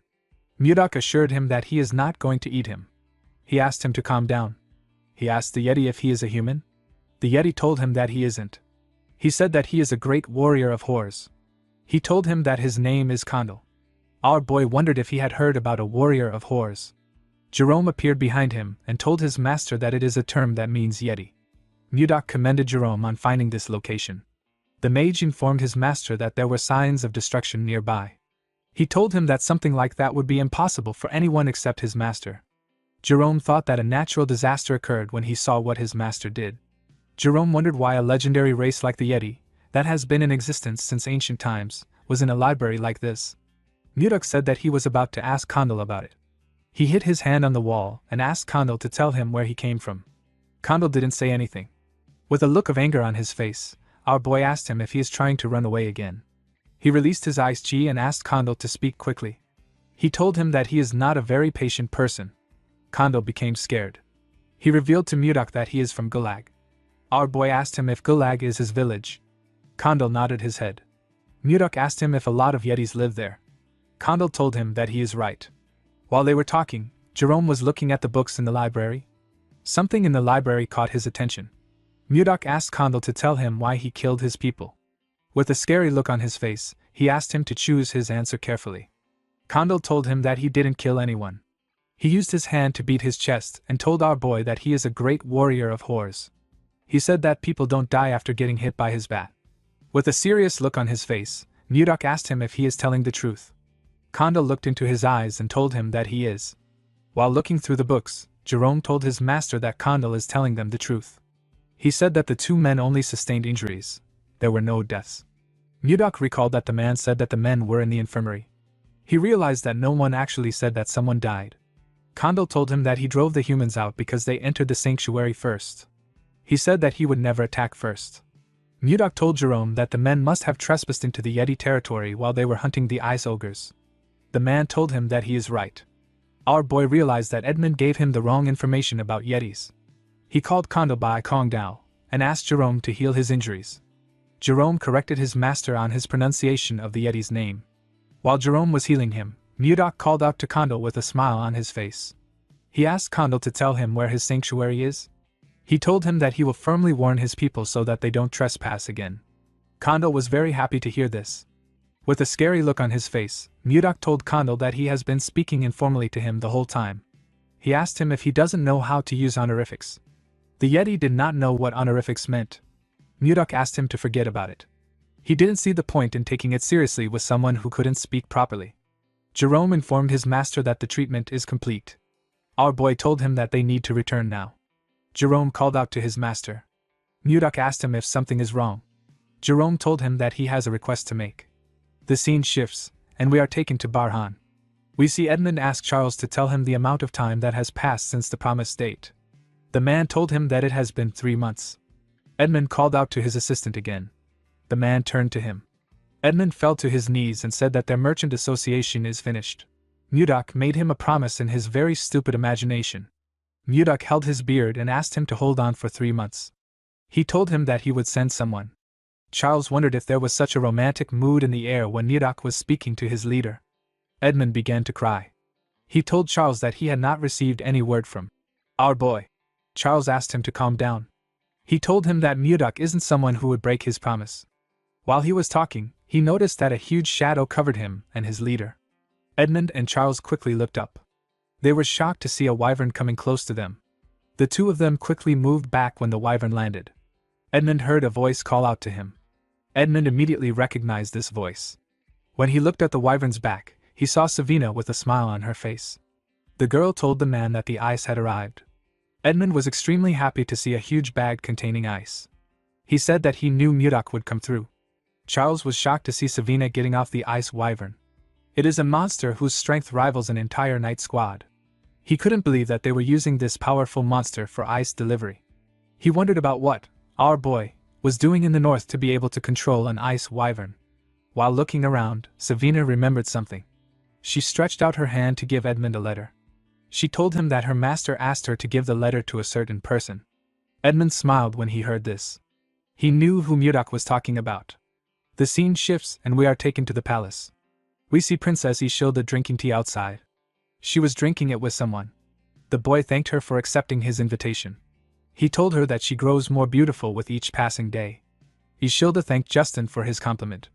He took a sip of his wine. He realized that the princess was still as cold as ever. She wasn't even giving him a fake smile for formalities. Justin believed that it wouldn't be fun if the princess gave in too easily. He was certain that he could change her indifferent behavior. While he was thinking, a maid rushed to meet the princess. She told her about something. Ishilda screamed out when she heard that she received a letter from Mudok. Justin stood up and spat out his drink when he heard this. The maid informed Ishilda that the letter was in the study. Ishilda quickly stood up and asked the maid to follow her. Justin asked the princess if she was already leaving. He reminded her that he had rushed there in the morning to see her. With a cold look on her face, Ishilda told him that she heard he trained so much that even a day isn't enough. She asked him not to waste his time. She asked him to head back to his house. She turned around and asked the maid, whose name is Lenshia, to follow her. Justin grit his teeth when he saw this. When he saw how beautifully Ishilda's hair flowed, he became enraged. He slammed his hand on the table and called Mudok a bastard. The scene shifts and we are taken to Ishilda's study. We see her reading the letter. Our boy asked her about how she has been. He told her that he had been doing well thanks to her lucky charm. Ishilda blushed when she remembered the kiss. Mudok told her that the northern lands are a nice place to live in. He said that there are sparkling crystal caves and warm hot springs. He revealed to her that they built a city called the White Castle inside a warm cave. He told Ishilda that it is a very beautiful place, but it has one big flaw. The flaw is that she is not there with him. He said that this makes the place feel really empty. Mudok told her that he wants to give her a small gift to show her how he is feeling. When Ishilda looked down, she saw something shocking. She saw a flower made from ice. She held the flower close to her chest. She wondered why she was always thinking about our boy. She took a look at the flower again and made a decision. She decided to meet Mudok directly. The scene shifts and we are taken to the White Castle. We see Mudok making an ice flower. He was wearing a white fur coat. The flower broke in his hand. He found it odd that he was good at smashing things, but it was difficult for him to make delicate items like this. While he was thinking, Jerome ran to him. He called out to his master. Mudok asked the mage to tell him why he was making such a fuss. He asked him to tell him what happened. Jerome told his master that he needed to come to the office right now. He said that he had made a huge discovery. He told Mudok that it was a once-in-a-lifetime event. Mudok asked him to calm down. He told him that he would follow him. He poured the broken ice shards onto the numerous other shards next to him. Those were from the previous ice flowers he had tried to make. At the office, Jerome revealed to our boy that the library he found belonged to an ancient mage. Mudok acted surprised. He asked Jerome to tell him what the big deal was. The mage told his master that his reaction was too poor. He explained that this was a huge discovery.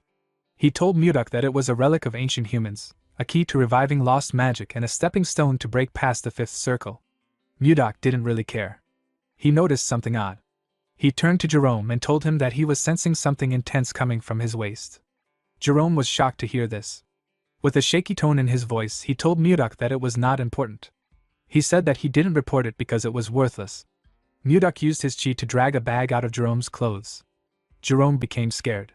With a smile on his face, our boy told the mage that he needed to see it since he was trying so hard to hide it. When he opened the bag, he found something odd inside. He found some shiny rocks. Jerome explained to his master that he wasn't trying to hide the stones. He told him that the stones were filled with condensed mana. They are called mana stones. Mudok asked Jerome to tell him what he wanted to use the mana stones for.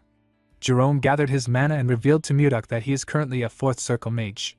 He has nearly reached the fifth circle, but he hit a wall that has been holding him back for a while. He told Mudok that he believes a mana stone might help him overcome it. Our boy understood that it wasn't easy for him to surpass his current level. He told Jerome that he understands how he feels. The mage thanked him for this. Mudok revealed to him that he would not allow him to use the mana stones. Jerome was annoyed to hear this. He explained to Mudok that increasing his power would benefit the White Castle. He begged our boy to allow him to use it. Mudok denied his request. He explained to him that he might be able to break through his wall with the mana stones now, but he asked him what he would do after that.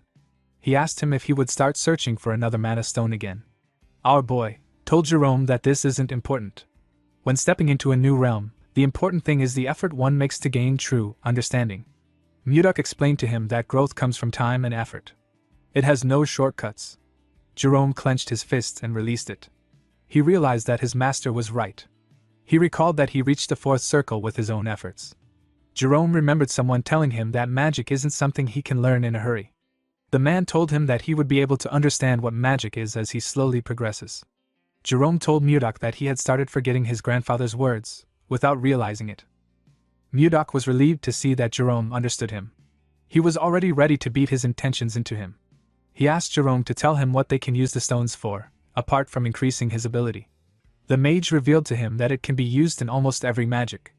It is extremely versatile. It can be used in mana amplification, barrier shields, and even communication spells. Mudok was shocked to hear this.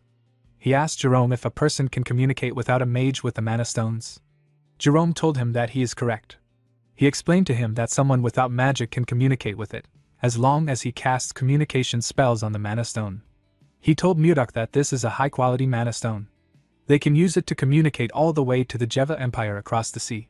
Our boy picked up a cup and asked Jerome if he knows the most important thing in governing a country. Jerome said that he is not sure.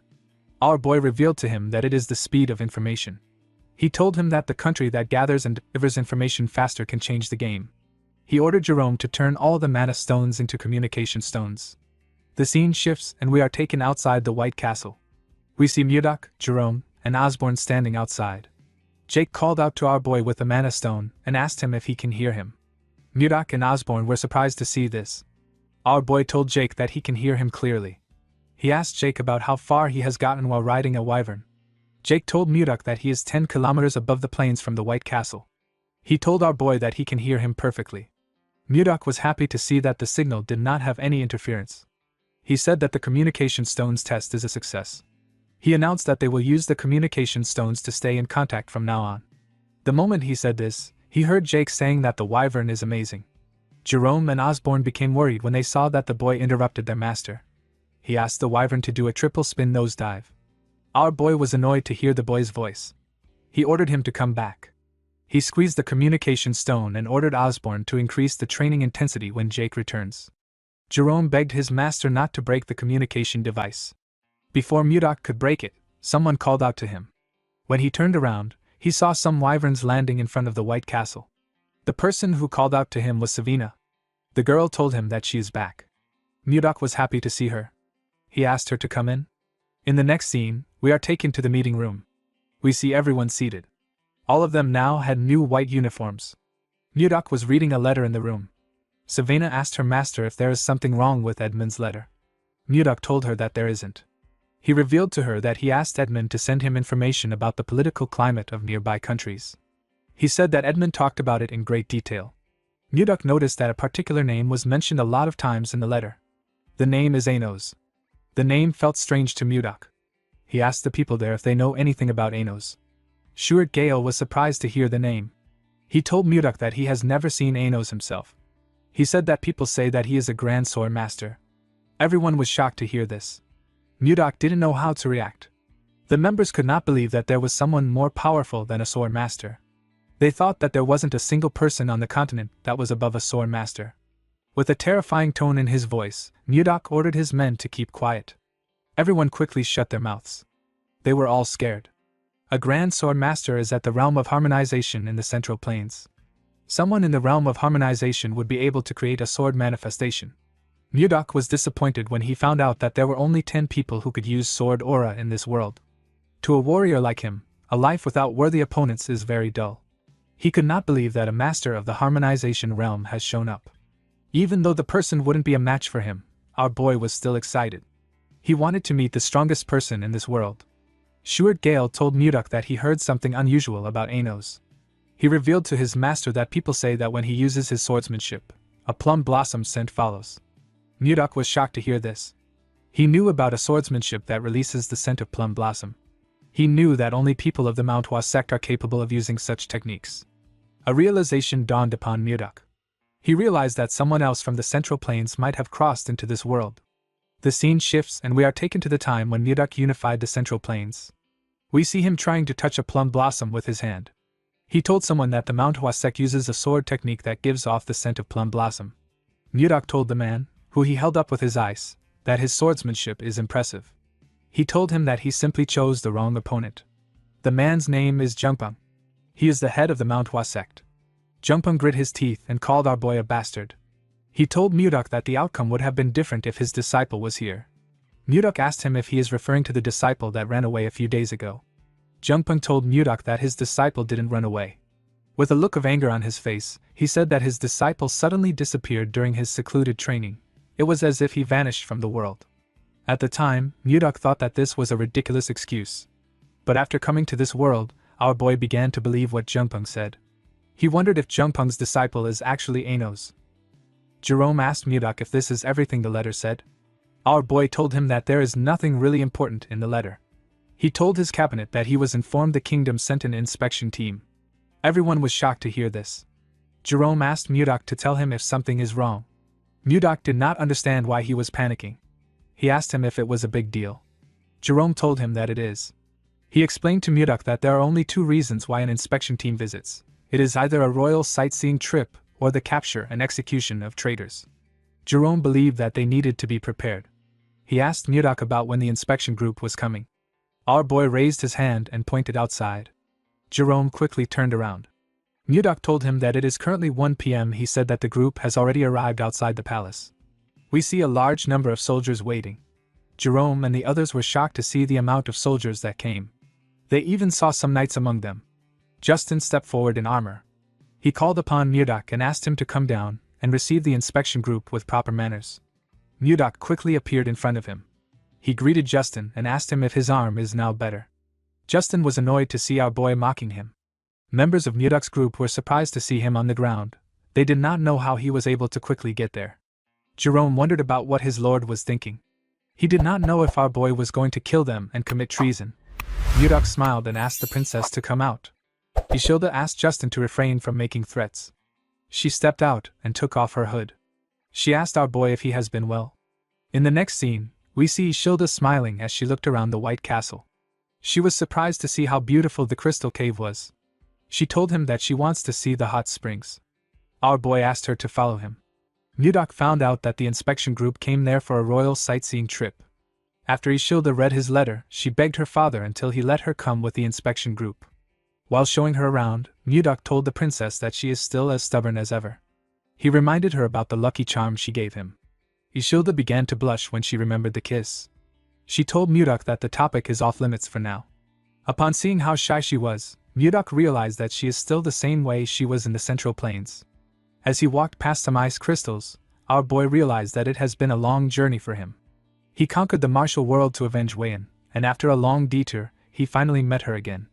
Even though her appearance has changed, Murdoch was simply happy that he gets to be reunited with her. Ishilda was quite happy to see the hot springs. She said that it is quite beautiful. Murdoch hugged her and told her that she is even more beautiful to him. Ishilda was surprised to hear this. Our boy told her that he really missed her. He then called her Wayan. Ishilda's expression became grim when she heard this. She let go of him. Murdoch immediately realized that he messed up. Ishilda asked him about who Wayan is. Murdoch told her that the name accidentally slipped out.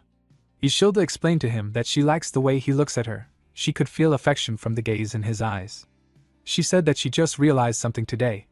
She asked our boy if his affection is directed toward her or the woman known as Wayan. Murdoch was shocked to hear this. Seeing that he could not give her a response, Ishilda turned around. Before she could walk away, Murdoch called out to her. Ishilda covered his mouth with her hand before he could say anything. She told him that he does not need to say anything. As tears slowly dropped from her eyes, she turned around. She told Murdoch that she has already gotten her answer. Murdoch wanted to stop her. He clenched his fist out of anger because he didn't know what to say. At night, we see Murdoch walking in the forest. He thought about Wayan and Ishilda. He knew that Ishilda won't understand the emotions he has built up, even if he explains his transmigration to her. While Murdoch was thinking, we see someone watching him from a tree. The person took out a blade and charged at Murdoch from behind. A large amount of blood splashed in the forest. In the next scene, we see Justin call out to someone known as Aruvan. Aruvan came out of his shadow and greeted him. Justin asked him about how the ambush went. Aruvan told him that it was a success. Justin smiled when he heard this. At the forest, we see Murdoch's pendant on the ground. The scene shifts and we are taken to the White Castle's VIP guest quarters. We see 2 guards at the entrance. Inside the room, we see Ishilda crying. She told herself that she is pathetic. She could not believe that she was crying her eyes out after a breakup. While resting her head on her table, she remembered the look that Murdoch had in his eyes. She told herself that Murdoch is so foolish. She wanted him to try holding her back. At the entrance, we see someone walking up to the guards. The guards inform Ishilda that she has a visitor. Our girl's mood quickly changed when she heard this. She believed that it was Murdoch. She quickly got dressed and opened the door for the person. Ishilda asked him about why he came there so late at night. She asked him if he came to apologize for earlier. The moment she said this, Ishilda saw something shocking. The person in front of her was holding a sword covered in blood. The person had used his sword to stab Ishilda's guards. The person turned out to be Justin. With a creepy smile on his face, the sadistic bastard asked Ishilda to pardon his late-night visit. Our girl was shocked to hear this. She quickly rushed to grab the handle of the door.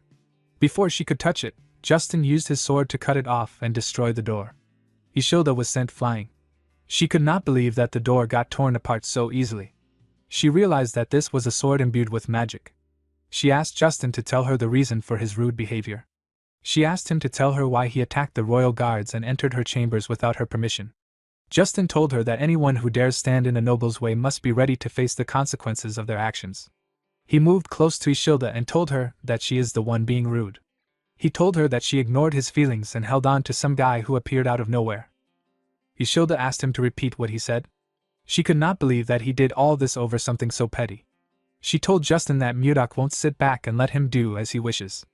Justin found it funny that she still thought of Mudok even in her current situation. He told Ishilda that our boy is dead. The girl was shocked to hear this. Justin revealed to her that he sent an elite assassination squad after our boy. He told Ishilda that the ambush was successful. He said that she won't even find Mudok's corpse. He raised his hand when he said this. As his hand slowly got close to her, Ishilda called out to Mudok. Outside the castle, we see Mudok raise his hand and release his energy. His cold energy got released in the room. Justin was shocked to feel something moving his body. Ishilda was also shocked to see this. Our boy clenched his fist and used his energy to slam Justin's body on the wall. He dragged Justin out of the room. The boy immediately knew that it was Mudok that was doing this. He called him Baron Blizzard. Our boy threw Justin to the ground and ran into the room.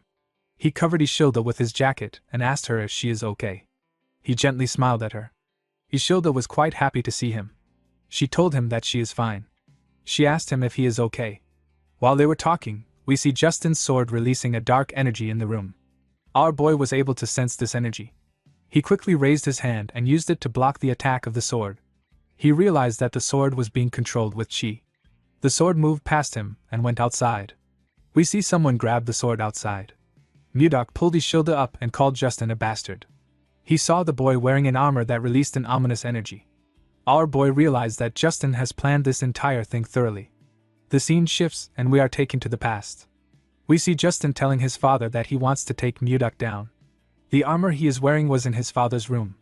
Justin asked his father to lend him his personal assassination squad. He knew that the assassination squad was strong enough to kill anyone. Duke Icarus grabbed the sword which was on the armor. He told his son that his personal assassination squad won't be enough. The armor disappeared and went into the sword when he said this. The Duke told his son that he will need to prepare thoroughly if he wants to kill Mudok. The scene shifts and we are taken back to the present. We see Justin holding the magic sword that moved freely with the user's mana and creates a magic armor.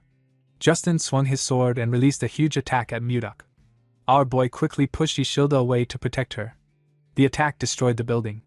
Justin believed that he could defeat a grand sword master with this sword. He laughed like a madman when he saw the damage he caused with his attack. He called Mudok a bastard and asked him if things are different from last time. He said that it is good that the assassins failed. When the dust cleared up, we see Mudok's arms covered with bruises. He put his hands down. Justin said that he wants to rip our boy apart with his own hands. Ishilda told Mudok that he is bleeding from his arm. Our boy asked her to stay back. He told her that she needs to stay in a secure place. Ishilda knew that he was right. She asked him if he will come back. Mudok turned around and gently smiled at her. He asked her to hide well and stay put. The moment he said this, he jumped down. He told Justin that he looks different from last time. The boy laughed when he heard this. His helmet slowly covered his face as he laughed. Mudok told him that he doesn't still see any reason in him. Justin raised his sword and asked our boy not to give him more of his useless lectures. Immediately he said this, he threw his sword at our boy. Mudok pushed it aside with a simple swing of his hand. Justin appeared in front of him. The moment he did this, he swung his sword at Mudok. Our boy covered his arm with his energy and used it to block the attack. Due to the clash of their energies, they both got pushed back. Justin appeared in front of Mudok and asked him to stop his nonsense. He smiled when he saw that he was in front of our boy. He believed that he got him on the ropes. He believed that Mudok was already worn out from fighting the assassination squad. He was certain that this was the perfect time to kill Mudok. He raised his sword and told our boy that this is the end. The moment he said this, Mudok fired his energy at him and used it to knock his sword out of his hand. Justin was shocked to see that our boy fired at the same hand which he injured before. He fell on his knees and held his wrist, which had turned red.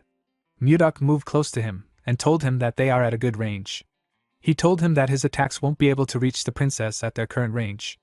Justin was surprised to see that Mudok pretended to be hit just to create some distance between them and Ishilda. Our boy explained to him that a cornered rat will bite a cat if it is desperate. He told him that a rat bastard like him could harm Ishilda. Justin grit his teeth out of anger when he heard this. He stood up and quickly put the armor together. He told Mudok that he has underestimated him. Immediately he said this, Mudok placed his hand on his breastplate. He told Justin that he was actually just being cautious. He told the boy that he does not want to lose her again. The moment he said this, Mudok released his attack on Justin. His attack froze the entire cold forest. It touched everything around them. Justin fell on his knees. His armor began to fall apart. Justin did not understand what was happening. While shivering, the boy realized that something was wrong with his mana. He could not gather his mana. Mudok advised him not to waste his time trying to gather mana.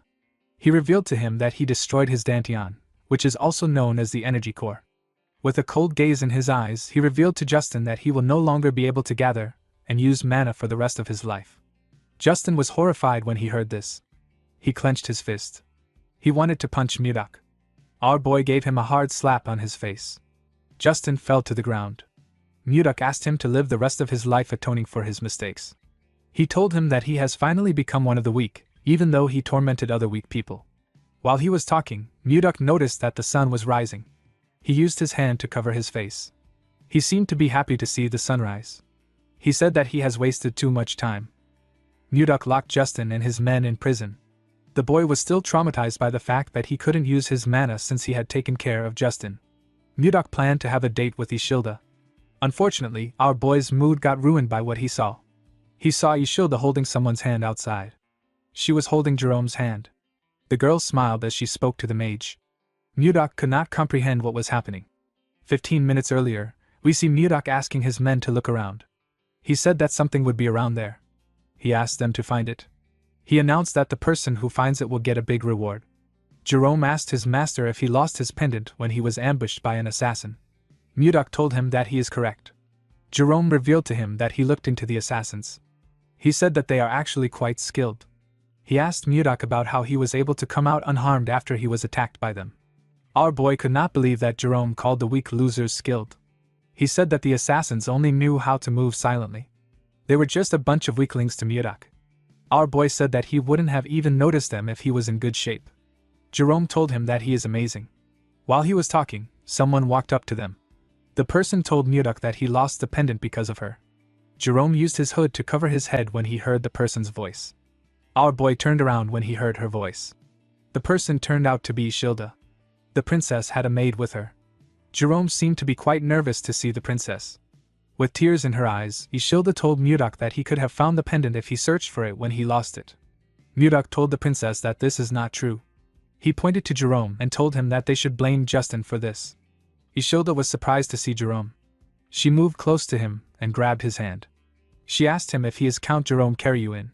Ishilda did not know why the count was there. She told him that she heard he was missing. Jerome simply smiled nervously when he heard this. Mudok was annoyed to see Ishilda holding Jerome's hand. The mage quickly let go of Ishilda. He told her that this kind of enthusiastic welcome is a bit troubling for him. The moment he said this, Mudok placed his hand on his shoulder. The mage became scared. With a creepy smile on his face, our boy told Jerome that he seems pretty close to the princess. Jerome told him that this is not true. Mudok said that they look quite close. Ishilda's maid told her that she needs to clear up this misunderstanding. Ishilda did not really know why anyone would misunderstand her. While Mudok was choking the count, Ishilda revealed to him that Jerome was the person she respected most. She said that the count is an amazing person. According to the princess, Jerome is a true noble who cares for the people. She said that she felt bad that he got exiled to a barren place. She was quite sad when she found out that he went missing. Mudok asked him about why he never spoke about this. Jerome told him that no one goes around bragging about their own good deeds. Mudok asked the princess about why she spoke about Jerome in the past tense. The princess said that things are different now that she knows him. She blushed when she said this. Our boy also blushed. Before he could say anything, Ishilda turned around and ran. She said that she will help him look for the pendant on this side. Her maid quickly ran after her. After separating herself from Mudok, Ishilda stopped to catch her breath. While breathing heavily, Ishilda looked down. She saw the pendant buried in the snow. She quickly bent down to pick it up. Her maid caught up to her when she went down. Ishilda called out to the maid whose name is Renika. She said that this is the pendant that Mudak is looking for. The maid did not expect her to find it. She said that she will tell Mudak immediately. While looking at the pendant, the princess remembered the look on our boy's face when he mentioned Wayan. She was certain that this pendant had something to do with Wayan. Renika called out to the princess. She told her that she has the same expression as Mudak. Ishilda was quite angry when she remembered how Mudak reacted. She asked her maid if she really looked like him. The woman nodded her head at her.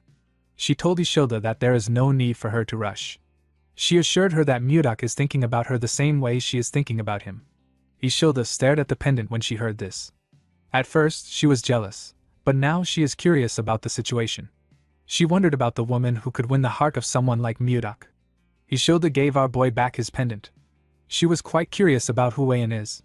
The scene shifts, and we see someone break a glass containing the lotus of love. The person turned out to be Wayan's father. Chunha asked his daughter to move the trash away. He could not believe that she was telling him about a lotus that blooms for true love. He told Wayan that she is spouting nonsense. He reminded her that she already has a fiancé. He advised her to stop getting distracted by such stupid things. He asked Wayan to get ready for the marriage he arranged. Wayan stood up and told her father that he needs to open his eyes. She said that lovers who make the twin lotus flower bloom are blessed by everyone as soulmates. The girl was sad that her father only spoke about a political marriage even after witnessing such a miracle. She told her father that the martial alliance must matter to him more than his daughter. Chunha was hurt by her words. He clenched his fist out of anger. Wayan reminded him that he abandoned her mother for the martial alliance. Before she could say anything, Chunha ordered his guards to lock her up. He ordered them not to allow her to go to the ice palace until the wedding is over. He asked them to keep her under strict surveillance. With tears in her eyes, Wayan called out to her father. She begged him to not do this. The girl told herself that she should have never returned there. In the next scene, we see Ishilda open her eyes. She wondered why she had such a weird dream. The scene shifts, and we see Ishilda and her maid looking at a hot spring. Ishilda was still thinking about the woman she saw in her dreams. She wondered about who she was. While she was thinking, Mudak walked up to her. He asked her if something is wrong. The girl turned around and told him that she is fine.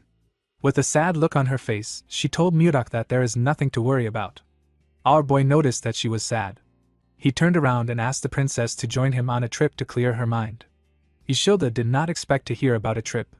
When they went outside, they saw a screaming wyvern slowly coming close to them. Renika went down and put her hands on her head. She was quite terrified. Ishilda was actually fascinated. She did not expect to see ice wyverns. She was quite excited. She said that she has never seen ice wyverns that were tamed. Mudak explained to her that the wyverns have been trained since they were little. He assured her that the wyverns are very friendly. He asked her not to fear them. The moment he said this, he saw some people walking towards them. It was Jerome and Jake. Jerome was carrying a suitcase. He told his master that departure preparations are complete. Mudak asked him if he also prepared something. Jerome said that he did.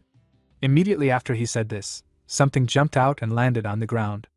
Renika screamed when she saw the thing. Jerome apologized to her for scaring her.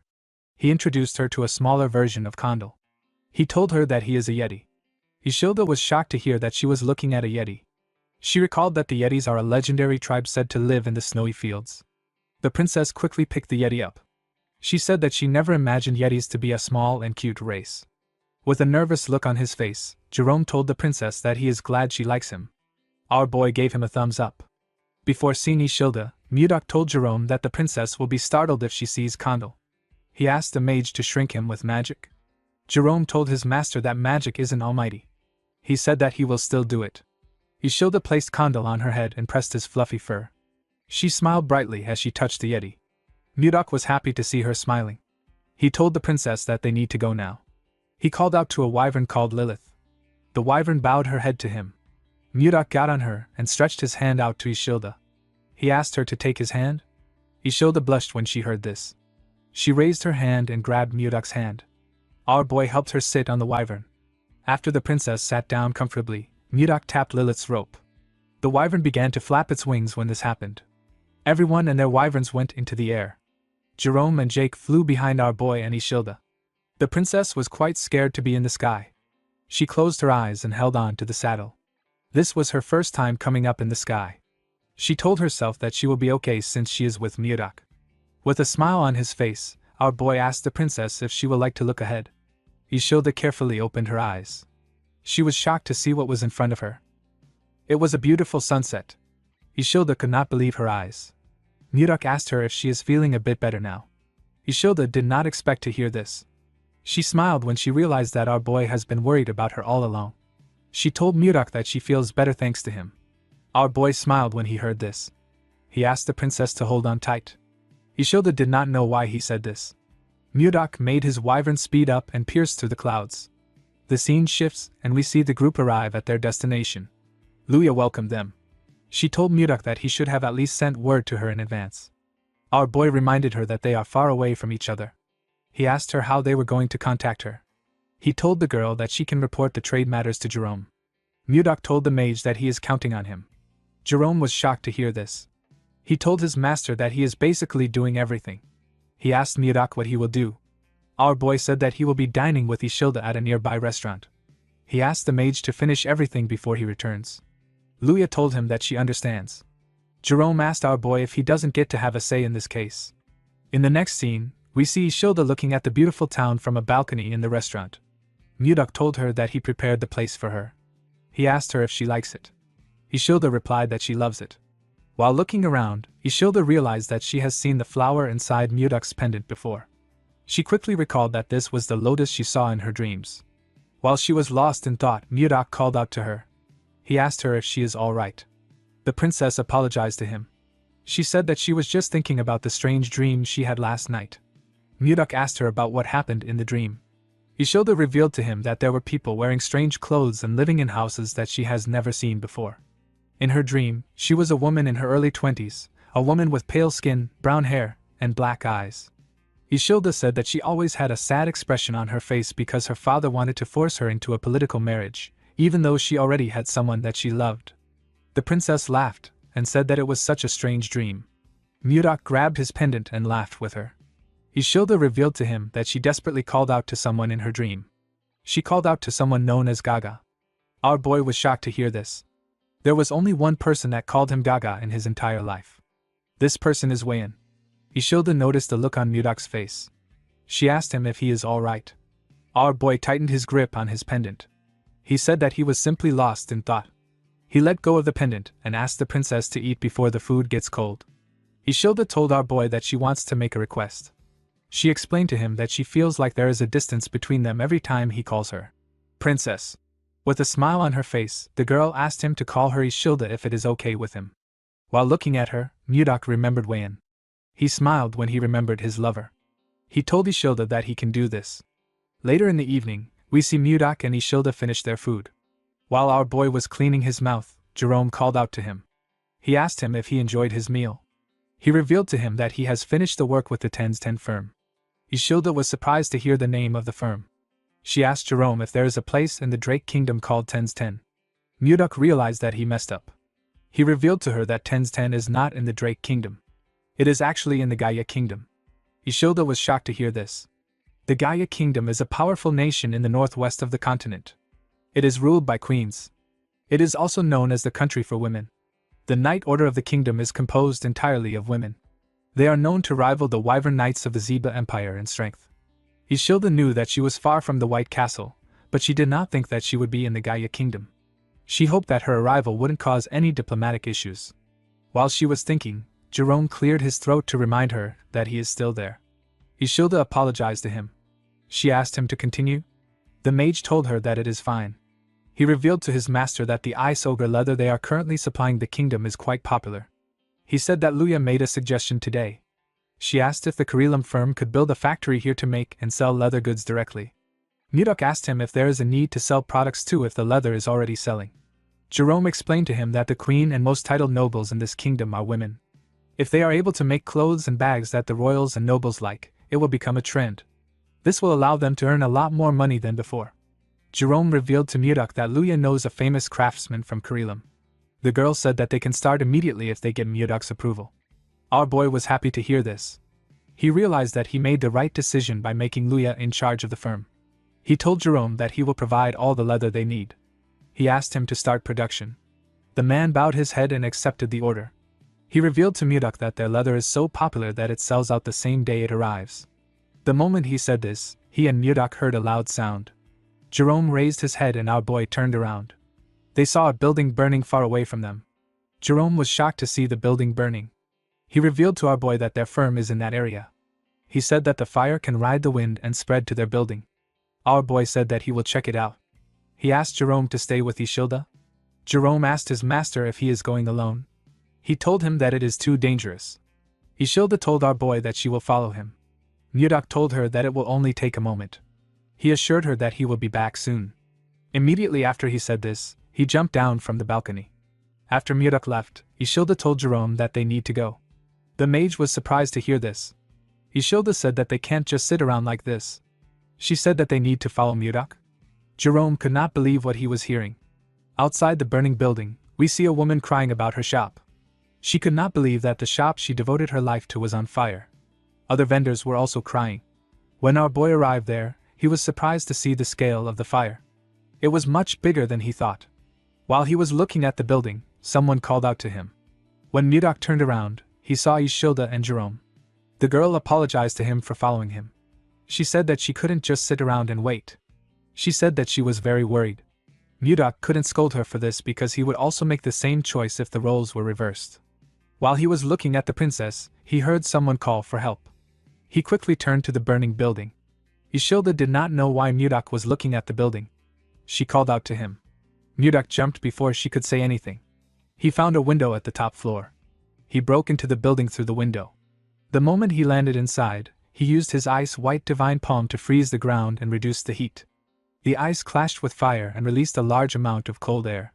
Mudok used his hand to cover his head. When he looked down, he saw something shocking. He saw a woman lying on the ground. He quickly checked her pulse to see if she was still alive. Fortunately, she was still breathing. Mudok picked her up and placed her on his shoulder. He believed that the woman was exceptionally lucky to survive in a massive fire like this. Before he could leave the building, the wood holding the ceiling collapsed. Before the wood could touch our boy, he released his energy and froze everything around him. He didn't just freeze the top floor, he froze the entire building with his chi. Jerome was shocked to see the precise control and scale of his master's power. He was certain that this level of magic was at the 9th circle. While he was looking at the top floor, someone walked out of the building. Ishilda was quite happy to see the person. The person turned out to be Mudok. Our boy froze the ground with each step he took. The scene shifts, and we see a man and a woman having a meeting near a fireplace. The man poured the woman some liquor. He referred to her as princess, and told her that there were signs of rebellion. The princess wasn't pleased to hear this. She asked the man to tell her who dared to try it. The moment she said this, the princess began to feel dizzy. She saw the man reaching out to her. He was smiling. The next person the princess saw was Mudok. The princess opened her eyes when she saw our boy. She found herself in a different room. She raised her head to look around, wondering where she was. When she looked at the door, she noticed it was open. The princess decided to step out of the room. When she opened the door, she found herself in a dining room with Mudok and the rest of the group. Luya stood up and asked the princess if she was feeling better now. The princess crossed her arms and looked around. She asked Luya to tell her where she was. The woman told her that she was with the Karellum merchant group. The princess recalled that this was the merchant group that had recently become famous thanks to the leather trade. She could not believe that no one in the group could recognize her. She asked Luya if there was no one from the Gaia kingdom in their group. The woman revealed that they were from Karellum village, a place in the northern part of the Drake kingdom. She said this was why they were known as Karellum merchants. The princess asked Luya to tell her who saved her. Luya pointed to her master and introduced him as the Lord of Karellum. She told her that Mudok was the one who saved her. The princess's eyes shined brightly when she saw her boy. She moved close to Mudok and told him she had to thank him for saving her, with a confident look on her face. The princess introduced herself as Sylar MacMahon. Ishilda and Jerome were shocked to hear her name. Even Luya could not believe what she was hearing. Jake asked Luya to tell him who Sylar was. The woman was annoyed to hear this. She clenched her fist and called the man an idiot. She revealed that Princess Sylar was the second princess of the Gaia kingdom. At the age of 25, she had reached the realm of Sword Master. She was the captain of the Royal Knights, and the most famous person in the kingdom. Luya pushed Jake's head down and bowed her head. She apologized to the princess for their rudeness. Sylar told her that it was fine. She said she would forgive her because they were not from the Gaia kingdom. Ishilda began to tremble. She couldn't believe that she had run into a princess of another nation. She knew she might cause an international issue if Sylar found out who she really was. Mudak noticed that Ishilda was shaking. Sylar told our boy that she would personally reward him for saving her life. She asked him to follow her to the castle when they were done eating. Mudak declined her offer. He told her he had to return to his country. Sylar was shocked to hear this. Luya became scared when she heard her master's response. She knew it was extremely rude to reject a reward from the royal family in this kingdom. She decided to change the topic. She moved close to the princess and asked her how she ended up in the burning building. Sylar realized she had been left there by Baron Dayton. She couldn't believe the Baron betrayed her and tried to assassinate her even after she took great care of him. Sylar told Luya that it was nothing serious. She said that a pathetic man with no confidence tried to assassinate her with poison. Luya was shocked to hear that. The princess revealed that the assassins had set the building on fire to ensure no evidence was left behind. She turned to Mudak and told him she must repay him for saving her life. She asked him to tell her what he wanted. Before Mudak could say anything, Sylar's stomach growled loudly. The princess was quite embarrassed. Our boy told her that what she wanted was the food in front of her. Sylar was annoyed to hear this. She called him an insolent bastard and asked if he was mocking her. Our boy explained that she must be hungry since she hadn't eaten since yesterday. He asked her to sit down and eat. The princess ate the steak in front of her in anger. She was annoyed that our boy had rejected her offer. She told herself she would have sent him to prison if he wasn't her benefactor. While eating, she saw a sword in the room. She asked who owned the sword. Mudak revealed that he was the owner. Sylar wondered if our boy was a noble who used to be a knight. As the captain of the Royal Knights, she was curious about Mudak's swordsmanship skills. She referred to our boy as Baron and asked him to spar with her after the meal. Everyone was shocked to hear this. Mudak declined her request. He told her that he does not spar with those weaker than him. Sylar McMahon was annoyed to hear this. She couldn't believe that Mudak was saying such things to her face. She released her energy and gripped her cutlery tightly. She wondered why Mudak was acting like he didn't know she was a sword master. In the past, there were times when male knights from other countries refused to duel her just because she was a woman. Getting those knights to accept her duel was simple. She laughed and asked Mudak if he was afraid of losing. Everyone was shocked to hear this. They couldn't believe that she was provoking our boy. Mudak stood up and grabbed his sword. He asked the princess to come outside with a look of anger on his face. He told her that he wanted to show her a technique. The scene shifts and we see the group outside. Sylar and Mudak were standing in a grass field. Sylar told our boy that they would be following Knight's rules, no mana usage, and the first to subdue the other would win. Mudak accepted her condition. Jerome reminded his master that Sylar was a princess of the Gaia kingdom, and warned that even a scratch could create diplomatic issues. Our boy told him he understood and asked him to stop talking. Sylar asked Mudak if he was ready. The woman believed she had met plenty of men like him before. She told herself that every single one of them ended up kneeling before her. She smiled like a lunatic, imagining our boy kneeling. She turned her blade and made the sun reflect off it, directing the glare into Mudak's eyes. Our boy seemed annoyed by the cheap trick. Sylar charged at him, believing she had found an opening. Mudak easily blocked her attack by raising his sword. Sylar didn't expect him to block her surprise strike. She realized he was skilled. She dashed around and attacked from behind, thrusting her rapier at an insane speed. Mudak dodged it by moving his head, and even smiled. Sylar wasn't done. She increased the speed and power of her strikes. She rained down attacks on him. Mudak blocked them but was slowly being pushed back.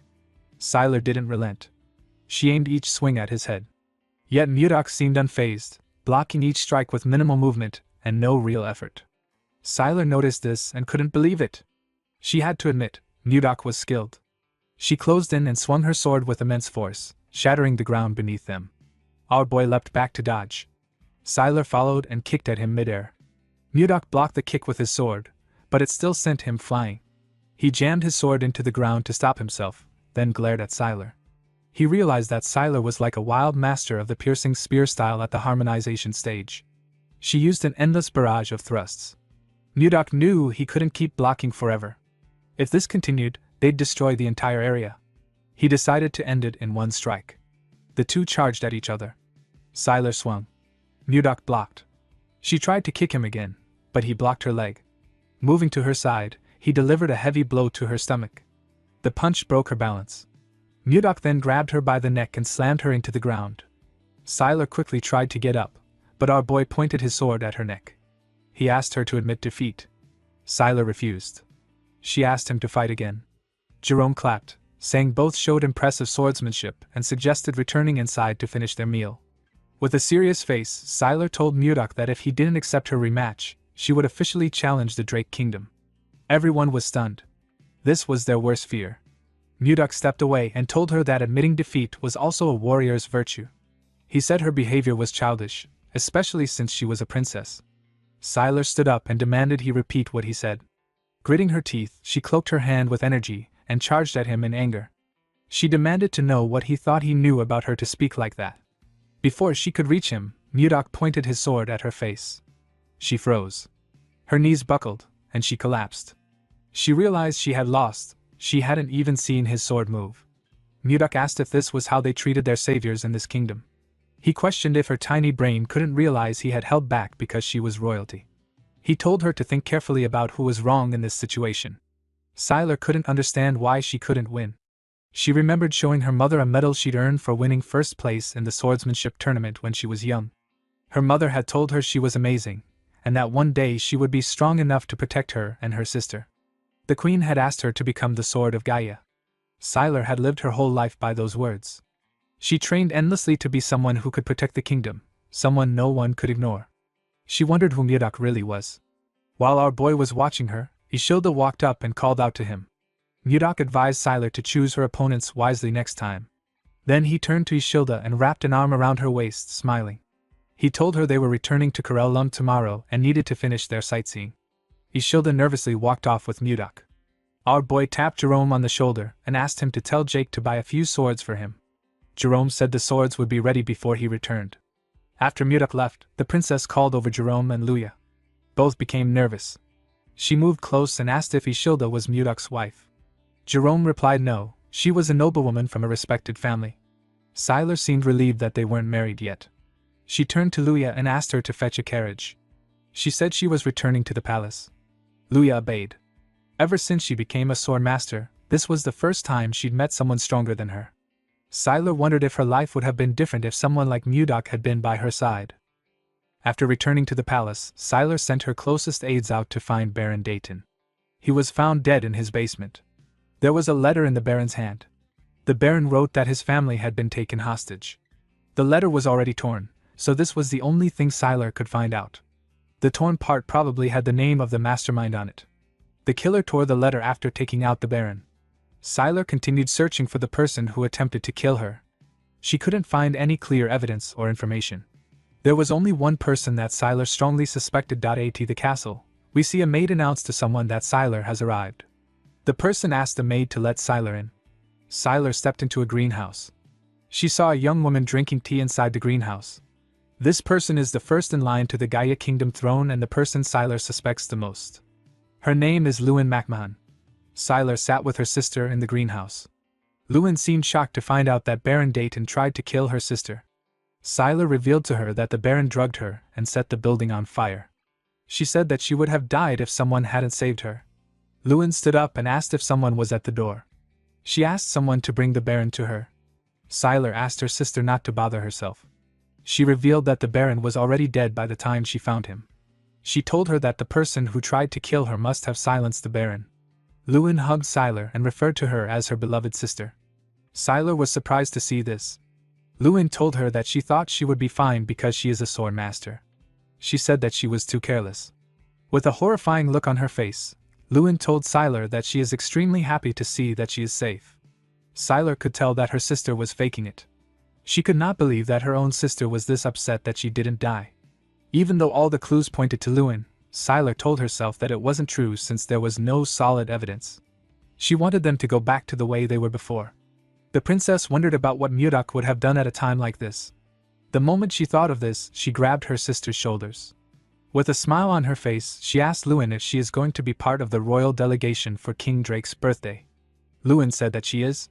Sylar asked her sister if she could go in her place. Lewin found this odd. She knew that her sister never attends events like this. She quickly got an idea. She asked her sister if the man that saved her is from the Drake Kingdom. Sylar blushed when she heard this. Lewin asked her sister if she wanted to see him again. Sylar stood up and told her sister that it is nothing like that. Lewin smiled when she saw how her sister reacted. 3 days had passed since Mudok returned from Ten's 10. After Justin's attack, assets like the wyverns and the glacial flower were deemed at risk of being discovered by the enemy. Due to this, official exchanges and public activities were moved to the previous castle they used before they found the White Castle. While looking at his clothes, Mudok realized that today is the day that he and Ishilda are leaving. While thinking, Mudok remembered Jerome telling him that they needed to strengthen their forces in case Sylar attacked them. Our boy stepped out of his office. He was relieved to see that everything was quiet today. The moment he closed his door, we see Jerome appear out of nowhere. Kondo was on his head. The mage moved close to his master and told him that Sylar would be attacking them soon. He said they must execute their military reinforcement strategy immediately. The moment he said this, someone else spoke, saying she was also a little worried. The person turned out to be Ishilda. The princess told Mudok that Sylar is a princess of the Gaia kingdom, and that she was worried the situation could escalate into a diplomatic issue. Mudok understood everyone's concern, but he was not really worried. In the Central Plains, especially during his time with the Murim Alliance, our boy had often seen the proud gaze of a true martial artist. He knew that someone like Sylar wouldn't carelessly reveal this matter to anyone else. Mudok asked them not to worry too much. He explained that he was the one who was right and assured them that Sylar understood his intentions. He put his hand into his clothes and took out a box. He asked Ishilda to contact him if anything happened to her. He opened the box and showed her what was inside. The princess was shocked. Mudok revealed to her that she was looking at a communication stone made from a mana stone. He explained that it allowed a person to communicate over long distances without a mage. He told her it could even work from the capital of the kingdom. Ishilda was surprised to hear this.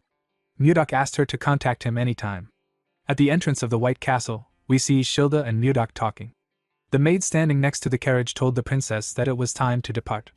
Mudok moved close to the princess and gently whispered that communication stones were not yet known in the world. He advised her to only use it when alone, to avoid exposure.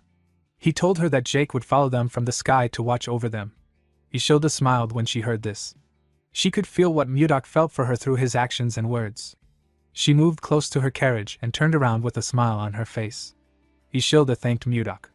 Our boy watched the carriage as it rode off. He realized that his current status was too low. There was a vast difference between him and the princess. It was like heaven and earth. To become a man worthy of her, Mudok needed to raise his status. Our boy said that it was time for him to visit a certain place. Jerome followed his lord to the location he wanted to visit. He was shocked to see what was inside. He saw different unconscious bodies on the ground. He asked his master what had happened. He asked him to explain who these people were. Mudok revealed that they were the ones who had tried to kill him. Jerome asked if they were the assassins that Justin brought. Our boy said that he was correct. Mudok and Jerome walked past the assassins lying on the ground. The mage asked if Justin knew about them. Our boy replied that Justin probably thought they were dead. Mudok seemed dissatisfied as he looked at the assassins. He had locked them up without food to test how long they would last. He could not believe they were already in this state after only 10 days. Compared to the assassins in the Central Plains, these people lacked skill and survival abilities. While thinking, our boy noticed something. He saw 2 assassins who he considered decent. He ordered Jerome to bring food for them with Shuert. The mage accepted his order. Mudok let out a sigh when he realized that it was going to take a while to make these guys useful. In the next scene, we see the assassins shoving food down their throats. Shuert advised them to slow down. Jerome decided to question his lord. He asked him why he kept these people alive. Our boy revealed that he planned on raising them as his own assassination squad. The mage was surprised to hear this. He asked his master why he would need an assassination squad. The moment he said this, Jerome became worried. He wondered if his master planned to send assassins to the Gaia kingdom before they attacked, or if he wanted both an ice wyvern unit and an assassination squad to start a rebellion. The mage did not know what his master was thinking. Jerome informed his master that having an ice wyvern unit and an assassination unit might be too much. He told Mudok that they were able to get through the inspection thanks to the princess's visit. He said that they might be accused of treason when the next inspection takes place. Mudok wasn't listening to a single thing that Jerome said. He was actually thinking of Princess Ishilda. Before leaving, the princess informed him that her father's birthday would take place soon. She asked him if he was also going to come to the capital. Mudok revealed to Jerome that he planned to use the king's birthday as a turning point for his territory. He said that he would be entering the central political stage. The mage screamed when he heard this. He didn't understand why his master suddenly became ambitious. Mudok explained to him that he had to be a duke to even stand a chance with a princess like Ishilda. In order to become a duke, he needed to face countless enemies. Our boy told Jerome that an assassination unit was necessary for their growth. He called out to Stuart and asked him if the entire Blizzard Order had assembled. The captain of the Blizzard Order told him that they had. He said that the men had gathered at the entrance just like he instructed. Our boy called out to the assassins and asked them to listen. He revealed to them that they had only two choices. The first choice was to become his subordinate, and the second choice was to die at his hand. Mudok informed them that they couldn't actually become his subordinates because their skills were pathetic. The assassins did not expect to hear this. Our boy revealed to them that he had prepared a training program to whip them into shape. He asked them to choose one of the weapons placed behind them. He ordered them to go outside and kill any knight they saw. 3 weeks later, we are taken to the snowy forest. We see 3 knights backing each other. They held their swords and shields up, seeming to prepare to block someone's attack. While the knights were looking around, someone charged at them with a dagger. One of the knights blocked the man's attack with his shield. The other 2 knights grabbed his clothes and slammed him on the ground. The knight that blocked the attack raised his sword. The man screamed when he saw this. The knight took a badge off the man. Immediately after he did this, the other 2 let the man go. The knight was very happy to see the token. He said that he killed the man. His comrades were also quite happy to see the token. One of them said that he wouldn't have to skip dinner today. The knights asked the man to sit somewhere, but the man forcefully stood up. Mudok watched everything from the top of a tree. He held a cane in his hand. It had been 3 weeks since the joint training between the Blizzard Order and the assassins began. The rules of the training were simple. Each participant received a single badge. If it was stolen or damaged, the owner was considered dead. If one side lost all the badges, that side had lost the match. Although this training sounded simple, nothing spurred growth like competition. Since both sides needed to get some training, this was the best exercise for them. While Mudok was looking around, he saw a bright red light shining in the forest. Our boy said that something had started again. All the assassins were marked by Jerome's tracking spell. If they left the designated area, an alarm would go off. The assassin who ran out of the designated area was a young man with red and white hair. The man looked behind him to see if anyone had caught up to him. Before he could get far, someone called out to him and told him that this was his 10th time. The man was surprised to hear the person's voice. The man, whose name was Miller, quickly looked up to see Mudok on a tree. Our boy informed him that this was the 10th time he had deserted. He reminded him that he had said he would kill him if he caught him running one more time. Miller went down and took out a dagger, saying that he didn't have time for games. Before he could do anything, he got hit in the neck. The man fell to the ground and lost consciousness. He was hit by another man. The man who hit him went on his knees and apologized to Mudok. He begged our boy to forgive Miller one more time with his great mercy. This man was Baker, the leader of the assassins. Mudok asked Baker to tell him why Miller was so desperate to escape. Baker revealed to him that Miller wanted to avenge someone. Our boy asked him what he meant. Baker explained to him that Miller was different from the others who became assassins to make money. When he was a child, Miller's entire family was murdered. He was the only one who survived. Miller later found out that the killer would be attending a party in the capital next month. Mudok realized that there was only one party that was going to take place in the capital next month. The scene shifts, and we are taken to the White Castle. We see Mudok watching the sunset from the window. While he was looking outside the window, Miller woke up. Mudok immediately informed him that the king's birthday party would be guarded by hundreds of mages and knights. He asked Miller if he really thought he could successfully assassinate his target in this environment.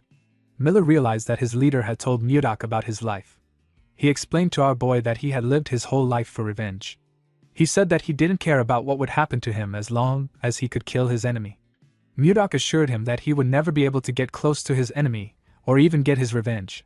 He told him that he would die a pointless death without gaining anything. Miller knew that Mudok was right. Our boy revealed to him that he would be attending the party as a noble. Miller asked him why he was sharing this with him. With a crazy smile on his face, Mudok told the boy that he was proposing a deal. He promised to help him get revenge if he served him with complete loyalty. Miller was shocked to hear this. He asked Mudok why he wanted him. He told our boy that there were many assassins who were better than him in the group. Mudok told him that Baker had said he was the only one who became a top-class assassin at age 25. He told Miller that he held his potential in high regard. Although the man was still lacking in Mudok's eyes, it was certain that he would still grow stronger. Our boy told him that he needed him in the assassination unit he was forming. He asked Miller if he would make a deal with him. The man remembered the bodies of his family members. He went on his knees and told Mudok that he would do anything as long as he could get his revenge. Our boy walked past him and told him that they had a deal. He revealed to him that they would be traveling in a few days and asked him to prepare. The moment he said this, Savina stepped into the room. With a bright smile on her face, she told her master that the ice cream was ready. Miller was surprised to see the beautiful girl. Her beauty was captivating. He watched her as she walked out of the room with Mudok. He placed his hand on his chest when he noticed that his heart was beating fast. The man wondered who Savina was. In the next scene, we are taken to a huge mansion. We see Duke Icarus sitting on his throne. The Duke was annoyed to hear that his son had lost his artifact. He called him a fool. Justin tried to explain himself, but his father asked him to shut up. The boy bowed his head in shame and kept quiet. The Duke did not like the fact that Mudok had messed with him. He called out to a man known as Roxalyn and asked him if he could handle the situation properly. With a smile on his face, Roxalyn asked the Duke not to bother himself. He assured him that he would stop Mudok. The scene shifts, and we see our boy having a meeting with his officials. He found out that they were supposed to relocate 6,000 new territory citizens from beyond Totosi City to Corellum. He also found out that they had harvested 6 ice wyvern eggs. The captain of the White Castle Guards told him that this was all they had to report. The captain turned out to be Max. Max asked his lord if he knew when the citizens would be relocated. Our boy told him that he would handle it later with Jerome. With a serious look on his face, he said that they had a more important issue to discuss. The officials were shocked to hear this. Mudok revealed to them that he didn't know what to give Tomalova III for his birthday. The men were shocked to hear this. Our boy asked them why they were reacting like this. He said that he needed to get a gift that was better than that of Duke Icarus. He asked the men to provide some suggestions. Max suggested that they give the king an ice ogre leather. He said that it was popular among merchants, and that the king would appreciate it since winter was coming. Our boy said that the leather was too common. He asked the others if they had any other ideas. Osborne suggested that he gift the king flowers. Mudok was annoyed to hear this. He asked the man if he looked like he was joking around. Osborne became scared. He explained to his lord that he was talking about the glacial flowers. They only bloomed in Corellum, so they were quite rare. Jerome reminded the man that glacial flowers could only grow under extreme cold. They couldn't be cultivated in the capital. Schuart told his master that they had no choice but to go with something. Mudok and Jerome asked him what he meant. Before Schuart could speak, Jake barged into the room. With a look of anger on his face, he told his master that he could no longer take this anymore. He said that the damned bastard had blocked all the roads. Mudok didn't know what he was talking about. He asked Jake to explain himself properly. Jake informed Mudok that he was talking about Roxalyn, the Viscount of Totosi City. He explained to him that they had been paying unfair tolls and usage fees for a while now. However, the Viscount had completely blocked the road. Our boy asked Jerome if they couldn't just go around the city or fly over it with the ice wyverns. The mage explained to him that ice wyverns had cargo limits, so land routes were essential for transportation. He used his magic to create a map of the cities. He explained to Mudok that they had to pass through Totosi City to reach the capital from Corellum. Since Totosi City didn't know that they had ice wyverns, they blocked the land routes in hopes of stopping their transportation of goods. Due to the fact that the Viscount blocked the road right before the nobles-only party, Jerome was able to deduce that the Viscount was trying to stop his master from attending the party. Mudok believed that the Viscount must be hiding something. He asked Jerome to tell him why the Viscount was trying to block his path. The mage revealed to him that the Viscount had built his power under Duke Icarus. He said that the Duke must be the one who put the Viscount up to this. Our boy smiled when he heard this. He said that they had to respond if their enemies provoked them. Jerome was surprised to hear this. He asked his master not to start a territorial war. Mudok didn't know what a territorial war was. He asked the mage to tell him what it meant. Jerome explained to him that it was a war between the land-owning lords. As long as they didn't break the royal law, even the king couldn't interfere. However, to start a territorial war, one must inform the king, and he must officially declare war on the opponent. The only exception to this rule was when the noble finished the war before the news reached the king's ears. The noble could report it after making his opponent surrender. Mudok smiled when he heard about this. He believed that the war had arrived at the perfect time. It was the perfect time for them to test what they had been preparing. Our boy turned to Stuart and ordered him to prepare for deployment, telling him to leave a small force in the territory. Stuart accepted the order. Mudok asked Max to put the assassination unit on standby for now. He ordered him to send Miller to scout Totosi City. The man accepted the order. Mudok turned to Jake and asked him to prepare his Wyvern unit for deployment. The man was shocked to hear this. He reminded his lord that his unit only had 20 people. He asked if they were not too small for a territorial war. Our boy did not expect to hear this. He asked Jake if he was really the captain of the Wyvern Knights. He told the man that he didn't trust the power of the Wyverns even though he was so close to them. Jake was surprised to hear this. He realized that his lord was right. He knew that his Wyverns weren't weak. He walked out of the room with the others, determined to show everyone the power of the Wyverns. Mudok wore his black robe. He ordered Jerome to declare war on Totosi City for the tyranny against the citizens of Corellum and for blocking their passage. Jerome refused his master's order. Mudok thought that the man wanted him to repeat himself. He quickly realized that Jerome had denied his request. He turned to him and asked him to repeat what he said. Jerome explained to his lord that this was a gamble that did not guarantee their win. He said that it was too reckless to risk the lives of their people on this war. He reminded Mudok that Viscount Roxelin still held 6,000 citizens as hostages. If Corellum attacked first, the people might be in danger. Apart from this, Totosi City's forces outnumbered their forces tenfold. If the city were to receive support from Duke Icarus, Corellum would be at an even greater disadvantage. Mudok said that he needed 2 days. He assured Jerome that he would end everything in 2 days. The mage was shocked to hear this. He told his master that this was impossible. Our boy walked past him and reminded him that he was a strategist. He asked Jerome not to show uncertainty in front of the troops. Jerome realized that things could actually go differently. He knew that our boy was someone who could defy his expectations and create a miracle. When Mudok got outside, he ordered his knights to prepare Lilith for him. He raised his hand and looked around. He saw his soldiers and Wyvern knights awaiting his orders. With a smile on his face, Mudok announced that Corellum was declaring war. The streets of Totosi were in turmoil. Knights marched through the city, dragging bound prisoners from Corellum toward the prison. Chains clinked with every step, the air thick with fear. One prisoner, his face grim but defiant, turned to the knight beside him. "Hey," he demanded. "What crime do you say we committed?" The knight's eyes flashed with anger. In one swift motion, he pressed the edge of his blade against the man's neck. "Anyone from Corellum is to be captured. That's the order from the Viscount." He spat. The scene shifted to a grand white and blue mansion loomed over the city, the residence of Totosi's lord, Viscount Roxelin. Inside, Roxelin sat lazily in a chair by the window, his legs propped up on the table, gazing out at the streets below. A curly-haired subordinate entered and bowed. "As ordered, we've arrested all residents from Corellum." "Anything unusual?" Roxelin asked, not bothering to turn his head. "The merchants who used to trade at the castle gates, they've stopped coming." Roxelin chuckled. "Those fools! Looks like they've finally realized we won't open the gates." His eyes gleamed with calculation as he leaned back in his chair. The frozen land of Corellum, he mused, had no choice but to rely on imported food supplies. With the mountainous terrain blocking any path to the capital except through Totosi, the people of Corellum must already be starving. And with the royal gathering fast approaching, an event every aristocrat was required to attend, if Baron Blizzard failed to show up at the king's birthday banquet, his lordship would be revoked. At that moment, Roxelin could seize Corellum. A flawless plan. Defying Duke Icarus, whose influence eclipsed even the king's, was treason. But if Roxelin handled this right. Count? No, perhaps even Marquis. His ambitious thoughts were interrupted as the sunlight streaming through the window suddenly vanished. A massive shadow fell across the room. "What is this?" Roxelin muttered, frowning.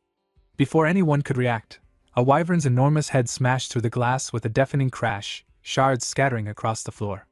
The beast's scales gleamed, its breath heavy and steaming. Roxelin's eyes widened in shock. A wyvern, here? Such creatures only lived beyond the Lazar Mountains. Heavy footsteps sounded atop the creature's back. Roxelin looked up to see a lone figure standing there. Mudok. "Are you Roxelin?" Mudok's voice cut through the stunned silence. Roxelin swallowed hard, sweat beading on his forehead. Who are you? State your name!" "I am the Lord of Corellum," Mudok declared. The color drained from Roxelin's face. If he was Corellum's lord then... Baron Blizzard himself stood before him. Mudok reached into his pocket, withdrew a scroll, and flicked it toward Roxelyn with lightning speed. It zipped past the Viscount's ear, nicking it before slamming into the floor with a heavy thud.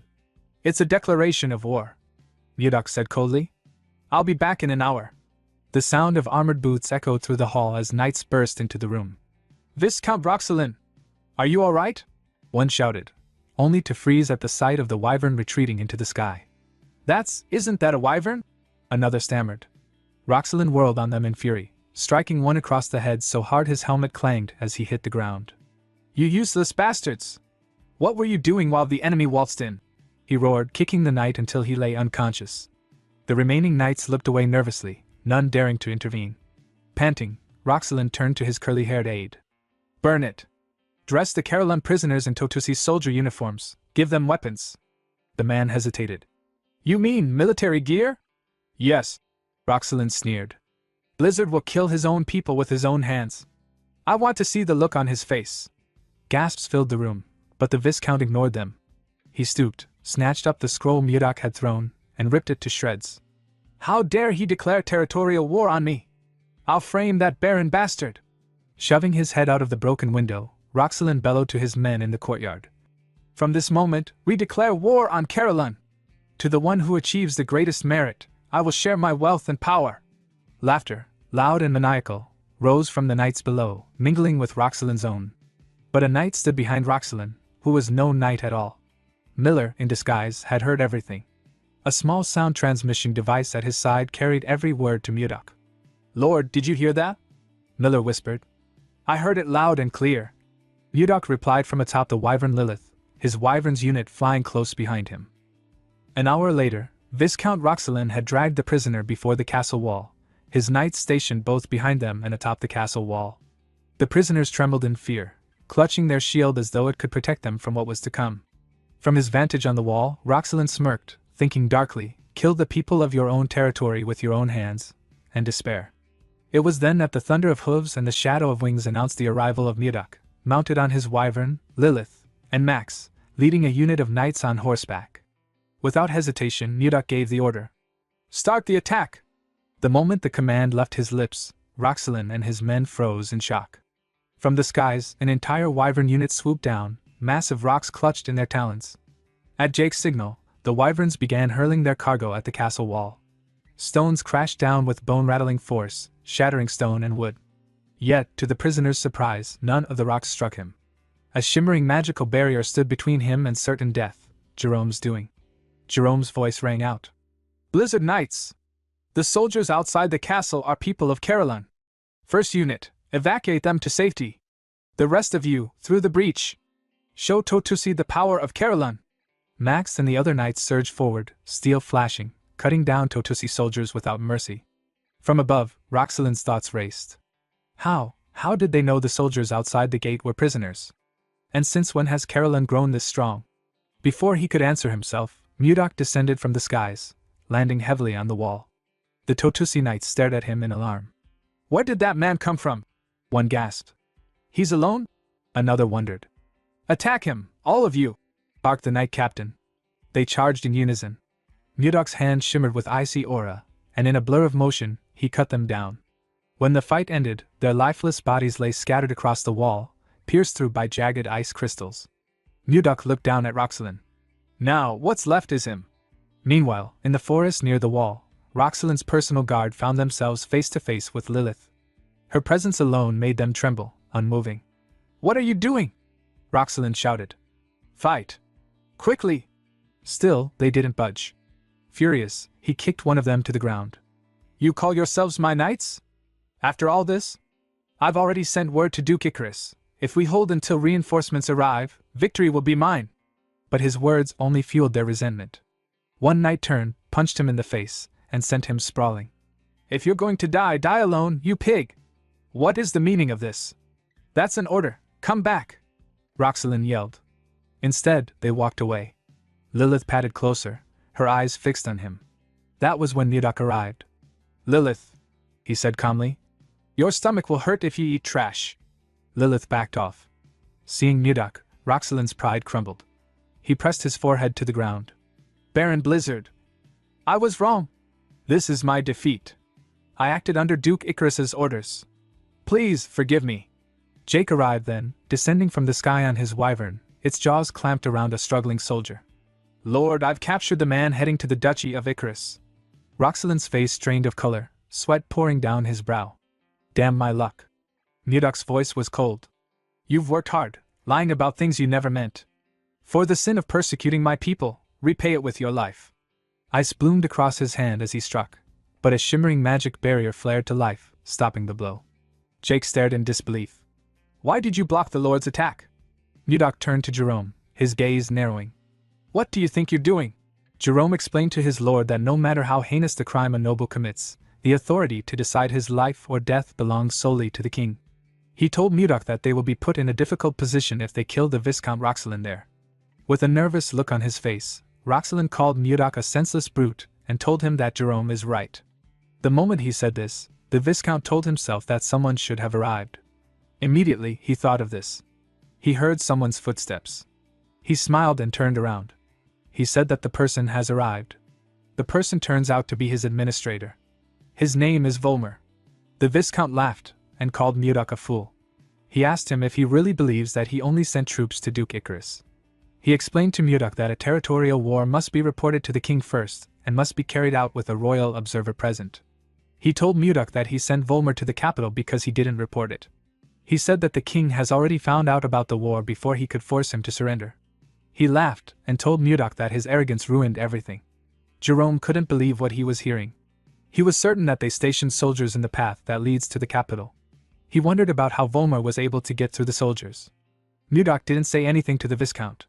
He simply smiled. Roxalin was annoyed to see this. He asked Mudok if he has gone mad. Mudok asked Volmer to reveal his identity now. The man accepted his order and removed his fake face. Jerome and the Viscount were shocked to see this. The person under the mask turned out to be Miller. The Viscount could not comprehend what was happening. He asked Miller about when he took his administrator's place. Miller told Mudok that the mission is accomplished. Mudok revealed to Roxalin that there is a clause in the territorial war law. The clause states that a noble may declare war if the opponent has violated the royal law. Roxalin was shocked to hear this. Mudok reminded the man that he was selling Carolyn's citizens as slaves. He told him that slave trade is banned in the Drake Kingdom. The moment he said this, Mudok covered his hand with his energy. The Viscount became scared. He didn't know what to do. He knew that he was going to lose his city and his title.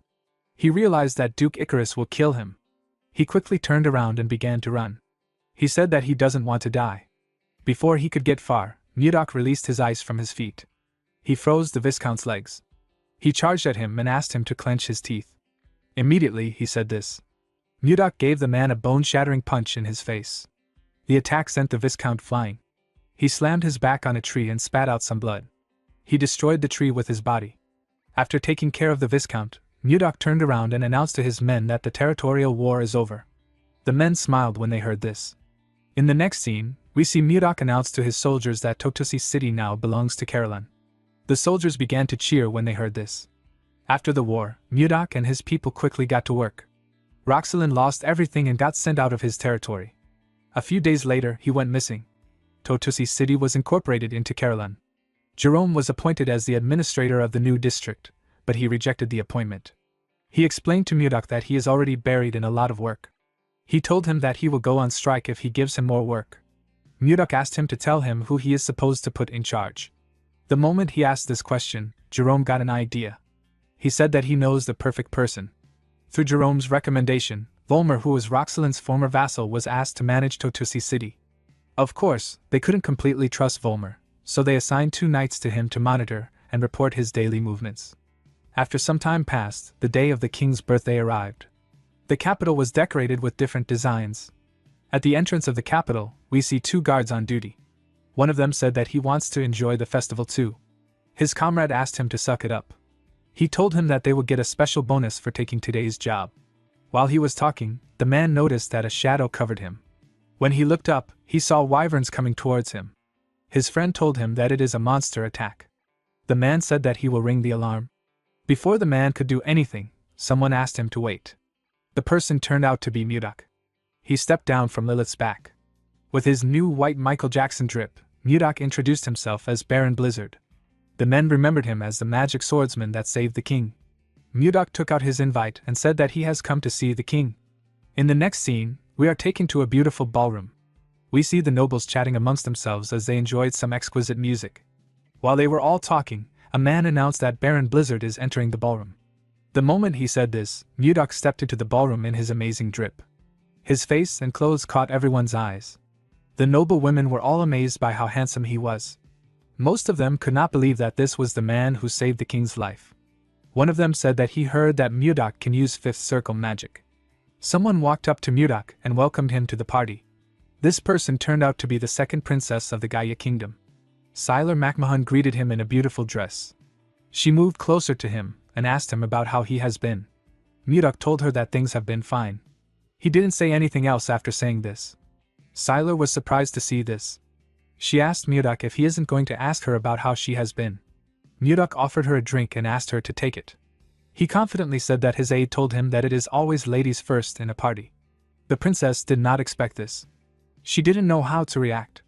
She gently blushed and drank the wine. She thanked Mudok for the wine. The announcer with a cool mustache announced that Princess Daphne Laird of the Hazen Kingdom and the Honorable Count Anos have arrived.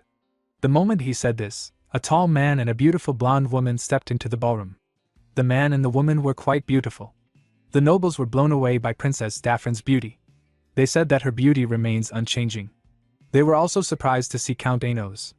They said that the princess and the count make a perfect couple. Mudok took a look at the count. He realized that he had heard about Anos before. Edmund wrote about him in his letter.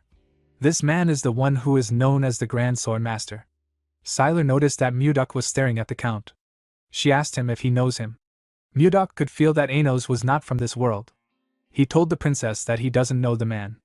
Sylar told him that she has not seen the woman who was with him the last time. Mudok smiled and asked her if she is curious about her.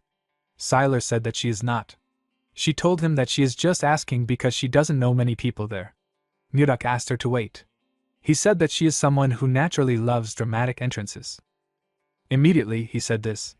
The announcer told the people that the main character of the party, King Tomalova, is now entering. The king majestically walked into the ballroom with his daughter and another woman. Sylar was shocked to see this. She couldn't believe that Ishilda was a princess of the Drake Kingdom.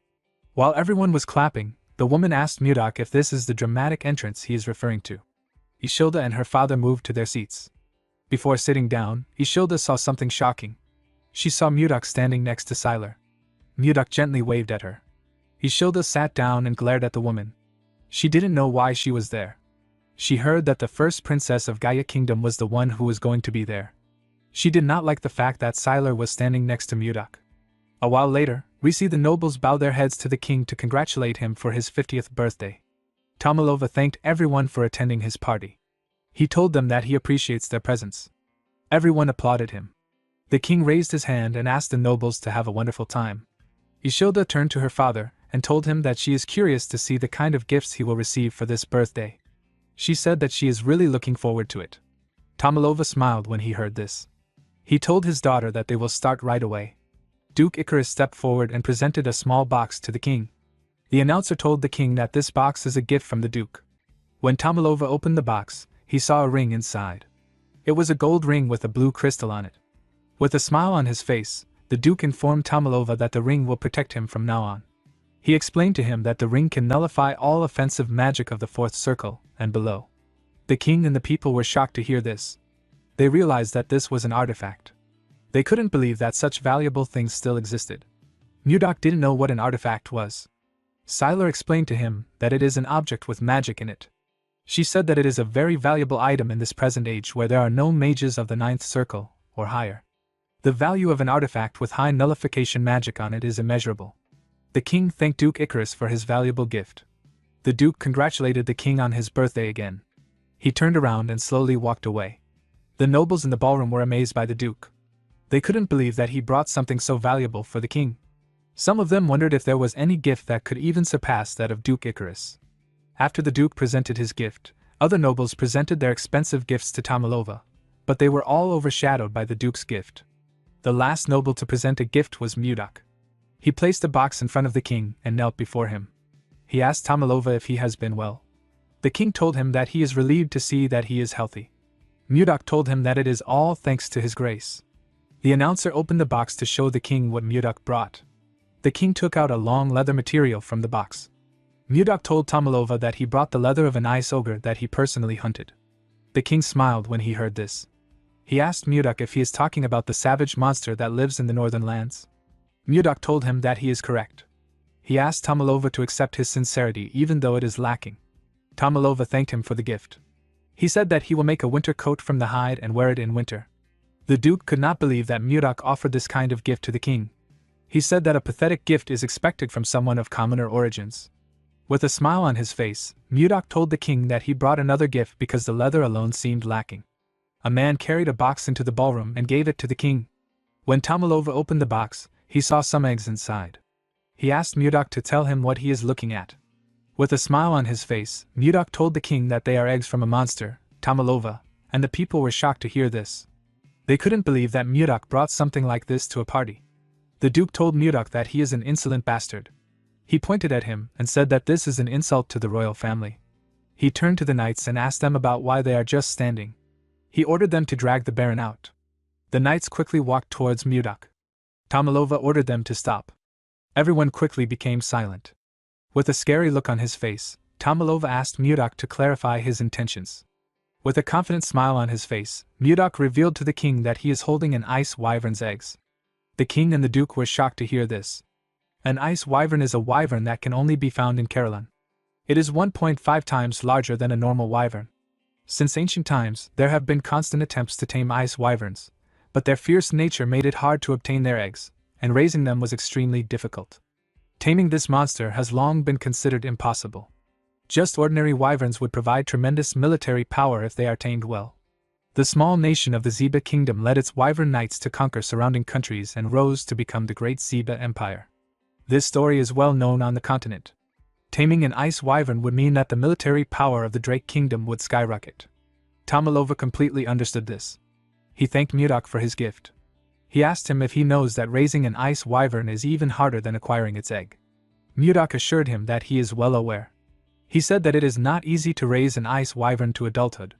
He put 2 fingers on his lips and gently whistled. He called out to Lilith. The moment he did this, the nobles in the hall began to scream. They couldn't believe their eyes. They saw a wyvern standing outside the hall. Mudok revealed to the king that Lilith is an ice wyvern that he has tamed since she was a hatchling.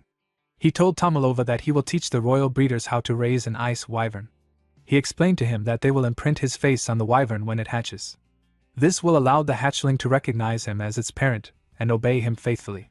Tomalova was surprised to hear this. Ishilda was simply happy to see Lilith again. She had to pretend like she was also shocked. Mudok bowed his head and told the king that the other 2 eggs are for his daughters. He said that the ice wyverns will become the steadfast guardians of the royal family. Tomalova was shocked to see that Mudok thought of his daughters as well. He told him that he is quite thoughtful. He raised his hands and said that their kingdom is destined to become as powerful as the Zeba Empire.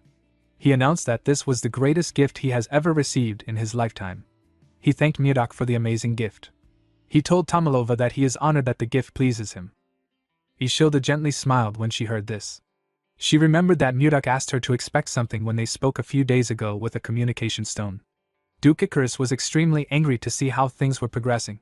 He wondered about how Mudok got his hands on an ice wyvern's eggs. He decided to drag Mudok down with his plan. He called out to the king and told him that he has something urgent to report.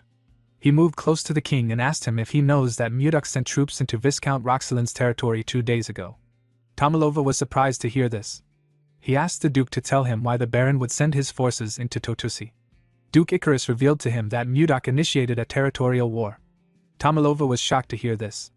The nobles couldn't believe what they were hearing. They all knew that it was a crime to start a territorial war without reporting it. While screaming at the top of his voice, Duke Icarus asked the king to give Mudok the harshest punishment for daring to start a territorial war without reporting it to him. The nobles began to murmur. They all turned their eyes to Mudok. Tomalova did not like this situation. He didn't want to punish the person who saved him. Ishilda wondered about what she should do. She knew that Mudok's reputation will suffer if this continues. Duke Icarus gently smirked. He was certain that he has taken Mudok out. Then Mudok called out to the king and asked him if slave trading is legal in the Drake Kingdom. Tomalova said that it isn't. He told Mudok that slave trading is prohibited in his kingdom. Mudok put his hand into his clothes and took out a document. He announced that he is holding a ledger containing the Viscount's slave trading records. Duke Icarus and the king were shocked to hear this. They couldn't believe their ears. Mudok explained to the king that Roxelin has been capturing people from his territory and selling them as slaves. He threw the document to the ground and asked the king to tell him if there is any lord who wouldn't be enraged when his own subjects are being sold as slaves. The nobles could not believe that the Viscount engaged in slavery.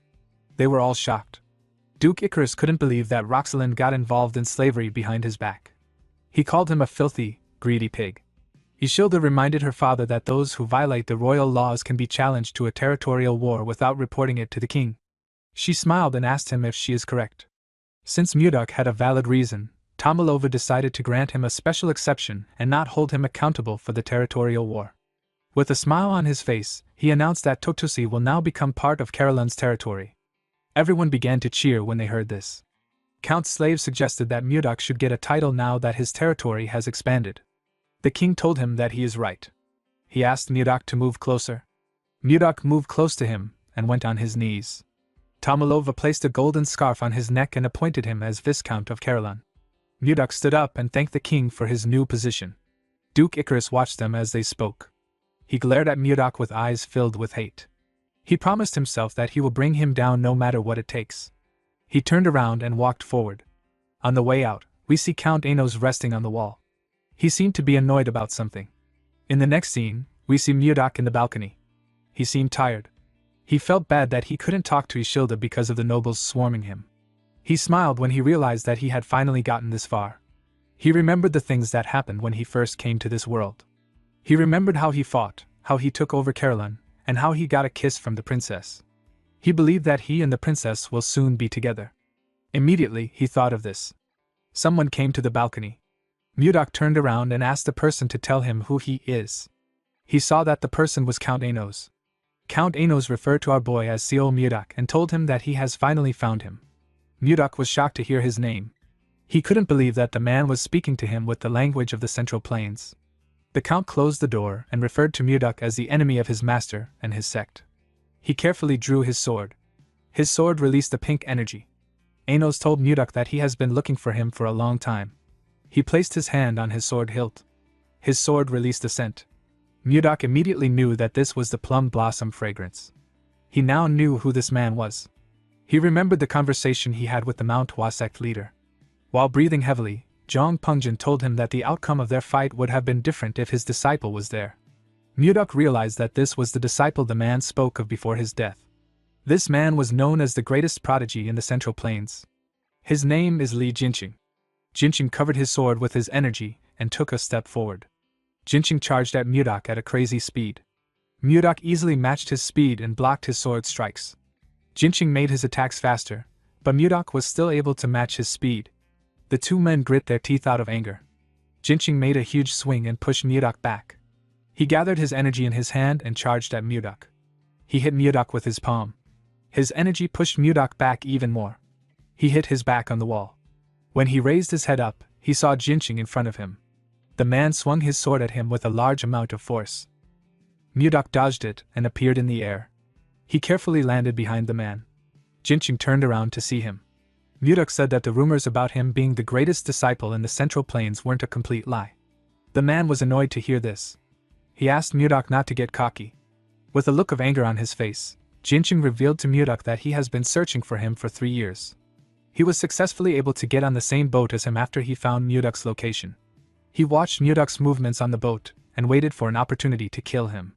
Before he could get the chance, a fierce storm appeared out of nowhere and a bright flash of light appeared in the sky. When Jinqing opened his eyes, he found himself in this strange world. With a darker and menacing look in his eyes, Jinqing told Mudok that he has never forgotten about his revenge for even one day. Mudok noticed that the aura around the man has changed. Jinqing added more energy to his sword. He said that he will be able to resolve the grudge of the Manhwa sect by severing Mudok's head. He raised his sword and took a step forward. Mudok could tell that the man's next attack was going to be different. He wasn't certain if he will be able to dodge it. Before Jinqing could swing his sword, someone stepped into the balcony. Mudok and the man quickly turned to the door. The person turned out to be Sylar. The girl told Mudok that she has been looking for him. She asked the men about what they were doing there. Mudok told her that he just met someone from his hometown for the first time in a while. He said that they were talking and reminiscing about the past. Jinching quickly recognized the girl. He realized that she is the second princess of the Gaia kingdom. He wondered if she is close to Mudok. When Mudok moved close to the girl, she asked him about where his hometown is. Jinching watched them as they spoke. He knew that things will become complicated if he kills Mudok in front of a princess. Although he didn't like it, the man decided to back off. He bowed his head to the princess and told her that he will excuse himself first. He asked them to continue their conversation. Sylar gently thanked him. Jinching walked towards the door. Before he left the balcony, he called out to Mudok in his head. Mudok was able to hear the man's voice in his own head. He immediately knew that Jinching was using the frequency whispering technique. Jinching told Mudok that he will destroy everything he cherishes the same way he destroyed everything that was precious to him. He stepped out of the balcony and smiled like a lunatic. He told Mudok that he will take his possessions, loved ones, and everything he values without exception. He said that he will first start with the one who is always looking at him with loving eyes. He said that he will start with the princess of the Drake Kingdom. Mudok was shocked to hear this. He called the man a bastard and asked him not to touch Ishilda. He told him that the girl has nothing to do with him. The man said that this depends on how he responds. After saying this, he bid Mudok farewell. Mudok asked the man to wait. While he was talking to Jinching in his head, Sylar was trying to get his attention. She asked him if he is listening to her. She told him that he looks like he was having a serious conversation with the Count. She asked him if he has something to do with the Count. Mudok walked past her and told her that something urgent has come up. He said that he needs to excuse himself. Sylar was surprised to hear this. She turned around and grabbed Mudok's jacket. Mudok did not expect this. He quickly turned to her. He asked her if she still has something she wants to say. Sylar said that it is not very important. She felt a bit embarrassed that she grabbed his clothes. She wondered about what she is supposed to say. She told Mudok that it is quite rude for him to leave when she came to the balcony herself to see him in person. She gently winked at him and asked him to learn some party manners. Mudok moved close to her. With a cold gaze in his eyes, he asked the woman if she doesn't have anything to do. He reminded her that dignitaries from different nations have come to celebrate the king's birthday. He asked her if it isn't her responsibility, as Gaia's representative, to entertain these people and chat with them. With a serious tone in his voice, Mudok asked the woman to tell him why she keeps bothering him. Sylar was shocked to hear this. She couldn't believe that someone like her was being bothersome. Most men desperately try to get her attention with everything they have, but the princess always blows them off. They always try to get close to her to get something, but the princess always turns them down. Sylar wondered why Mudok was different. She asked Mudok not to get the wrong idea. With a sad look in her eyes, she told him that she simply wanted to congratulate him on becoming a viscount. Mudok felt bad when he heard what she said. He apologized to the princess for his harsh words. He told her that something urgent has truly come up. He said that he needs to excuse himself. He thanked her for the congratulations. He left after saying this. The princess was on the balcony alone. She moved close to the glass door to see Mudok. When she looked down, she saw Mudok checking on Ishilda. Ishilda didn't understand why Mudok was doing this. Sylar watched Mudok worry about the princess. She wondered if Mudok would have liked her if she met him first. She wondered if she would have been able to smile like Ishilda. Sylar slapped her cheek to bring herself back to reality. She turned away from the door and told herself that she does not have time for this. She said that she needs to focus on her own life. She knew that the most important thing she needed to focus on was how she was going to survive her older sister's assassination attempts. While she was thinking, Sylar heard a sound coming from the pavilion. When she raised her head up, she saw Princess Daphne talking to someone. Sylar immediately recognized the princess. She didn't know the man standing next to her. When she took a closer look at him, she realized that she had seen his face from somewhere. She recalled that Jerome was a retainer of the Blizzard family. She wondered about what the mage and the princess were doing together at this hour. In the next scene, we see someone informing Jinching that Princess Daphne has disappeared again. The man was surprised to hear this. His subordinate informed him that the princess said that she wanted to get some fresh air outside. He said that they can't find her even though they searched the entire castle. Jinching did not like the fact that the woman always makes him worry. He ordered his subordinates to search the castle thoroughly. He asked them to report to him the moment they find her. The scene shifts, and we see the princess sitting in the pavilion. She was looking at the night sky. While looking at the moon, the woman remembered something. She remembered someone telling her to go to the Drake Kingdom with Count Anos as an envoy. The woman realized that she would have never come there if she didn't receive an order from her older brother. She and someone on the other side of the pavilion said that they really want to run away. The princess was surprised to hear a person's voice in the pavilion. She quickly turned around. She asked the man to come out of the shadows. The man apologized to her and stepped out of the shadows. The man turned out to be Jerome. Jerome told the princess that he didn't think anyone would be there at this hour. The princess was surprised to see Jerome's handsome face. She quickly put herself together and looked away. She asked the mage not to apologize. She told him that she was just a little startled. The princess did not think that he would be so handsome. Jerome apologized to the woman for not introducing himself. He shared his name with her and told her that he serves under Viscount Blizzard. The princess also introduced herself to him. Jerome smiled and told her that she has a beautiful name. The moment he said this, he realized that he had heard the name before. He immediately knew that this was the princess who is renowned throughout the continent for her beauty. He quickly went on his knees and apologized to Daphne for not recognizing her. He begged her to forgive his rudeness. Daphne assured him that it is fine. She said that she doesn't concern herself with such things. Jerome told her that he will be taking his leave. The moment he said this, he carefully looked at her face to see her expression.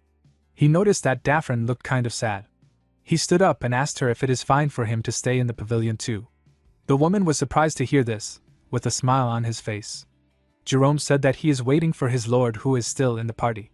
He said that he will like to stay if his presence won't be too imposing on her. Daphne began to heavily blush when she heard this. Jerome looked like a prince charming to her. She sat down and asked him to do whatever he likes. A while later, we see Jerome ranting about his problems to the princess. He told her that he is the one who always has to clean up Miyaduk's mess. He said that he instinctively wants to run away when he stands next to his lord. Daphne smiled and told the mage that he has piled up a lot of complaints about his lord. Jerome became embarrassed. He realized that he has only been talking about his issues. Daphne smiled and told him that it is okay. She said that she finds it interesting. Jerome turned to her and asked her about why she wanted to run away. Daphne stopped smiling when she heard this. She revealed to the mage that she wants to run away because her brother is trying to force her into an arranged marriage.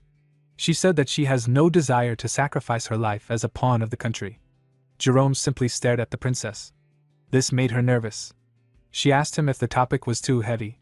She told the man that he is very easy to talk to. She said that she spoke without thinking. Jerome nervously told her that this wasn't it. He explained to her that he was thinking of ways to help her. He asked her to let him know if there is anything he can help her with. With a bright smile on his face, the mage said that he is willing to stake his mana in order to help her. The princess began to blush when she heard this. Her heart began to beat fast. The woman wondered why it was beating so fast. She turned away from Jerome. She couldn't look him straight in the face. The moment she did this, someone called out to her. Daphne nervously turned around. She saw the count and his men walking towards her. Jinqing told the princess that he has been looking for her for a while. He turned around and asked her about the identity of the man behind him. Jerome told the count that he is just a humble mage who was passing by. The man quickly realized that the count is the rumored grand sword master. He bowed his head to the princess and told her that he will take his leave now that her escort knight has arrived. He turned around after saying this. Daphne gently called out to Jerome. The count noticed this. He remembered how he saw the princess smiling before he called out to her.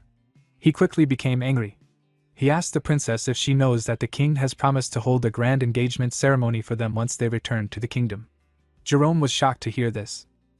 Daphne couldn't believe what she was hearing with a cold gaze in his eyes. Jinqing asked Daphne to start opening her heart to him. Daphne couldn't believe that her brother would do something like this without consulting her first.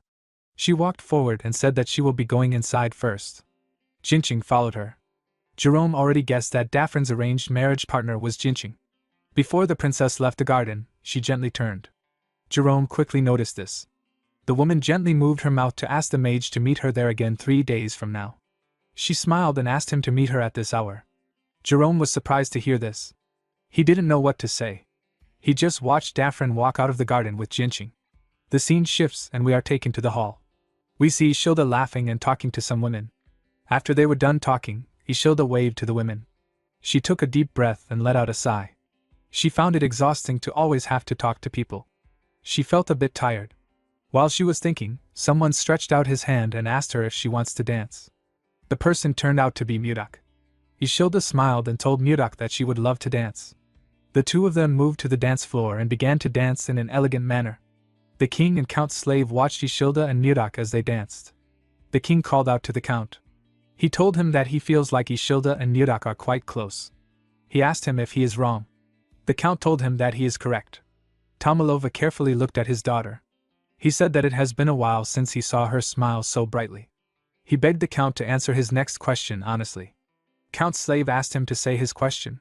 Tomalova asked the man if it is possible that Ishilda has feelings for Mudak. The count became nervous when he heard this. He said that Mudak has definitely been making a name for himself lately, but it is not to the level where Ishilda might like him. He reminded Tomalova that Mudak was just a mere commoner a while back. He said that it is impossible for Mudak to court a princess even if he became of his viscount. He said that Mudak's skills in combat has its limit. He believed that it would be impossible for Mudak to understand the complex web of noble interests. Tomalova became discouraged.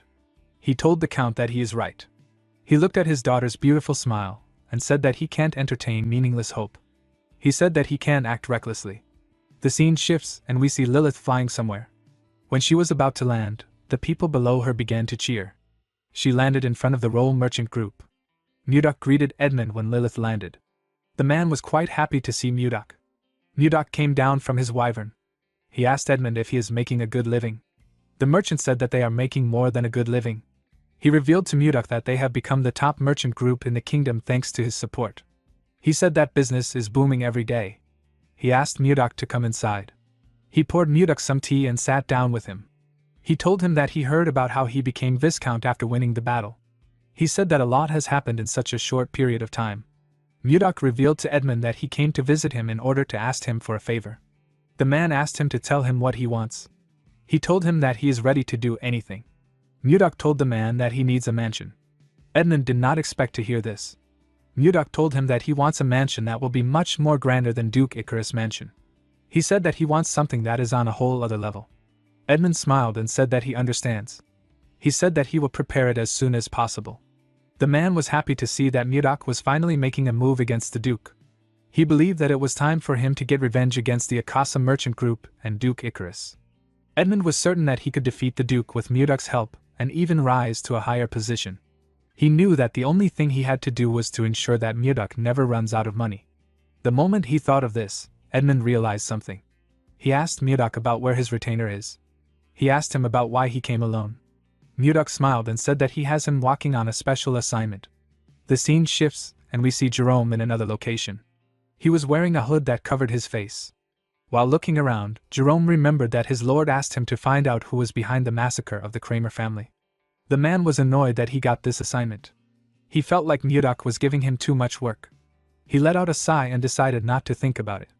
He wondered if Princess Daphne is okay. He did not understand why she wanted to meet him again in 3 days. While he was thinking, someone appeared behind him and told him that he thought he went missing. He did not think that Jerome would still be alive. Jerome turned around to see the dark-haired man.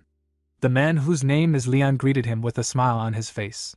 Jerome stood up and shook the man's hand. He told him that he is still too handsome to die. The man laughed when he heard this. He told Jerome that his prince syndrome is still a problem even though he went missing. He sat down and asked the mage about the kind of information he wants to get.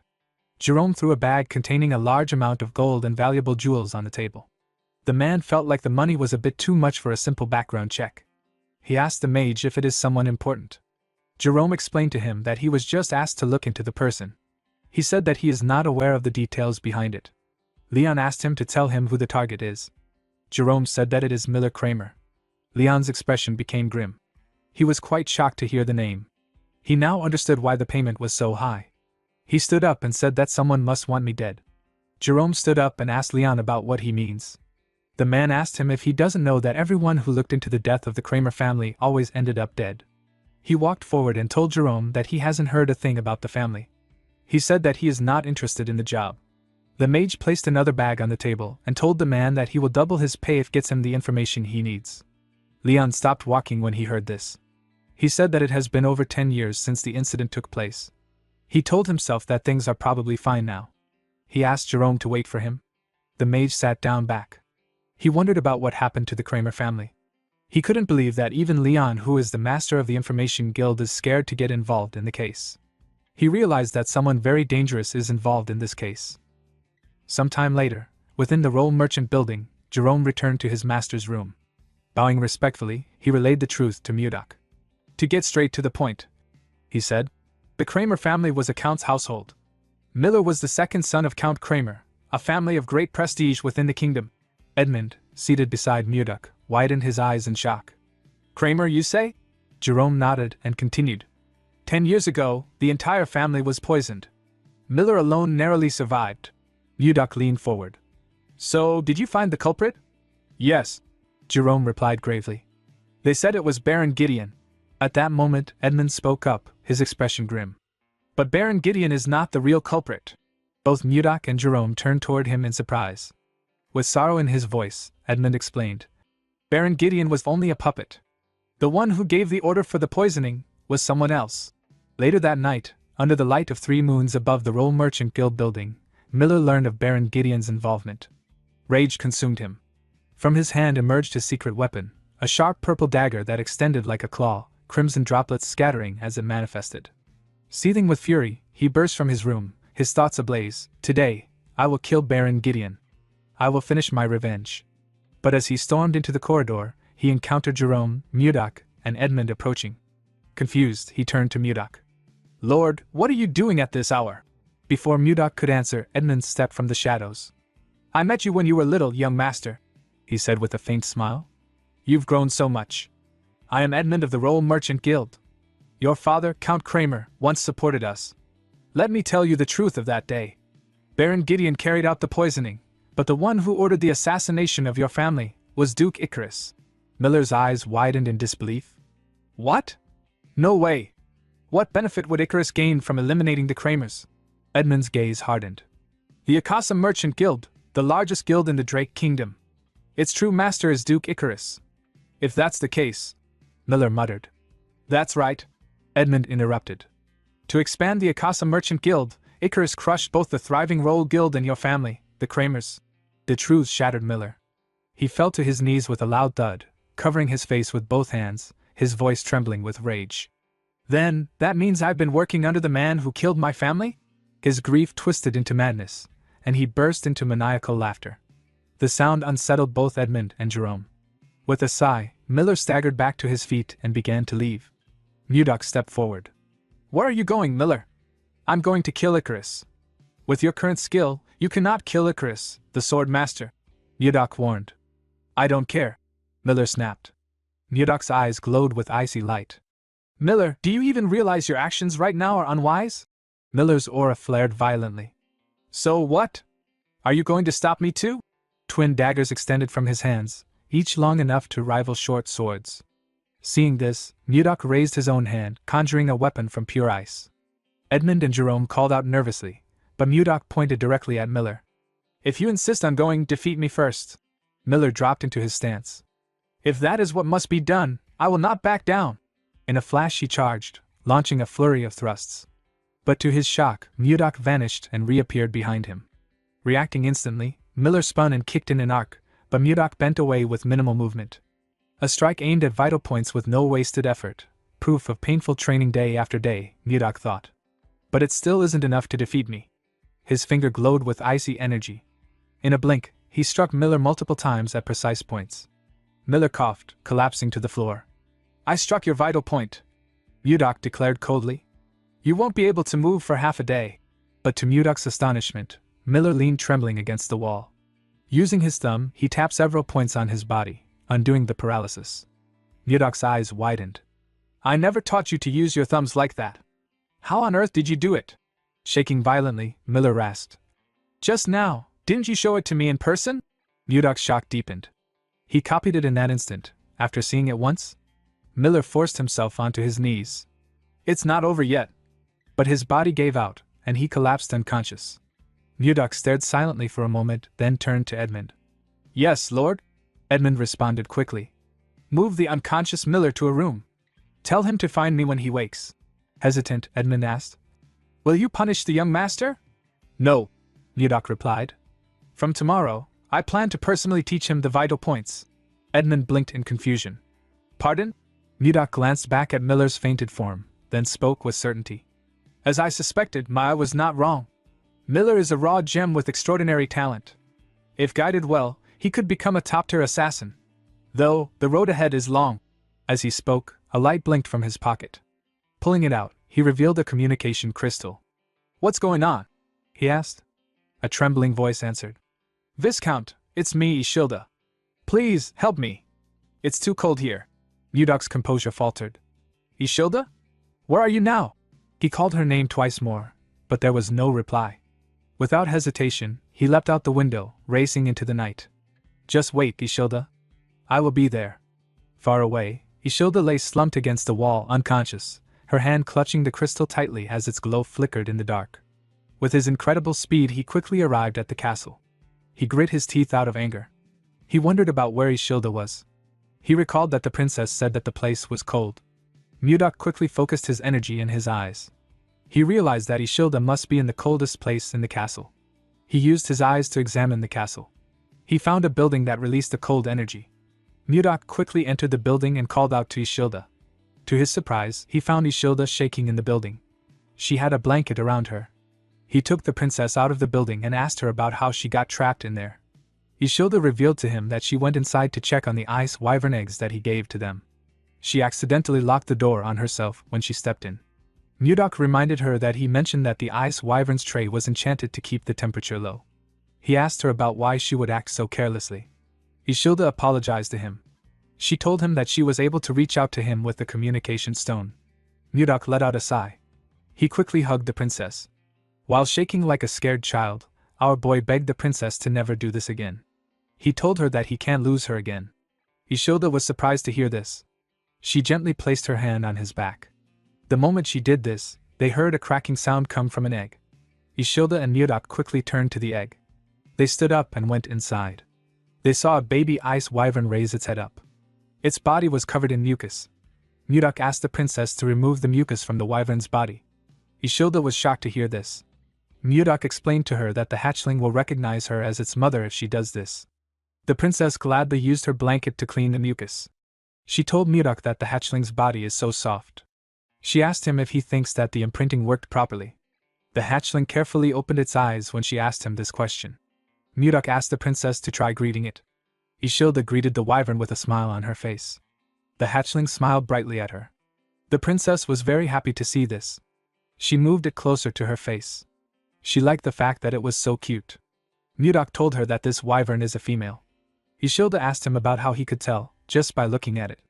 Mudok explained to her that a person can distinguish the gender of a wyvern through its cloaca. He smiled and told her that the hatchling looks healthy. He asked her to raise it well. With a smile on her face, Ishilda thanked him for the gift. She promised to raise the wyvern well. She asked him about what she should name it. Mudok told her that she is the one who can name it since it belongs to her. While they were talking inside the building, we see a maid looking at the building from a window in the castle. It seemed like she was observing something. After the king's birthday party, the conferral ceremony was held. We see Mudok kneel in front of the king. He was made a viscount of the Drake Kingdom. He was officially recognized as a viscount. Immediately after the ceremony ended, the Grand Council called for a meeting. The Grand Council is a meeting attended by all nobles of the kingdom. It is mainly for selecting members of the small council or discussing noble affairs. The king sat at the center of the hall. He faced the numerous nobles sitting in front of him. He announced that the first agenda of this Grand Council is to elect the members of the small council. He asked anyone with a recommendation to raise their hand and state the name of the nominee. A noble sitting next to Duke Icarus nominated him. Another noble sitting next to Count Slave nominated him for the position. Some people agreed to this nominations and some disagreed. Mudok carefully watched this fierce argument. Even without anyone telling him, our boy could tell which people supported the Duke and which people served the king. He didn't really care for the event because he knew that no one would nominate him. The moment he thought of this, someone nominated him. Mudok was shocked to hear this. Everyone in the hall quickly turned to the person that nominated our boy. The person turned out to be Duke Icarus. The Duke said that Mudok has already demonstrated his ability to them many times. He said that he believes that Mudok is fully qualified to become a member of the small council. He asked the nobles if they object to this nomination. Everyone agreed to the nomination. King did not understand what the Duke was trying to do. Ishilda remembered that the Duke was the one who sent Mudok to the northern lands. She didn't understand why he was now recommending him for the small council. She wondered about what he was plotting. With a smile on his face, Duke Icarus said that everyone agrees. He picked up a glass of wine and glared at Mudok. He congratulated him on entering the royal court. Since the small council convenes every week, a member of the council cannot leave the capital. Duke Icarus had countless eyes and ears that served him in the capital. He wanted to make sure that Mudok won't get the chance to build power beyond his reach. The Duke wanted to see Mudok struggle. He believed that our boy will fall deeper into his web the more he tries to fight him. In the next scene, we are taken to Ishilda's room. The princess remembered giving Mudok a signal to come to her room after the meeting ends. She wondered if he didn't notice it. Immediately, she thought of this. Our boy appeared on her window. He told her that it is impossible for him not to notice the signal. Ishilda was happy to see Mudok. Our boy asked her about what she wants to talk about. The princess asked him if he knows why the Duke recommended him as an executive. Our boy told her that he doesn't know. He asked the girl if she has any guesses. The princess said that she doesn't. She said that it is impossible for the Duke to do this for no reason. Duke Icarus openly sent assassins to kill the king and even sent Mudok to the faraway northern lands. Ishilda was certain that the Duke was plotting something behind the scenes. Mudok wasn't completely against the idea of becoming an executive. He told Ishilda that he will now be able to see her more often. He said that he needs to thank the Duke for helping him. Ishilda warned him that Duke Icarus is a man who will do anything to get what he wants. She told him that things might not work if he is not careful. Mudok called out to the princess. He assured her that he will handle things as he always does.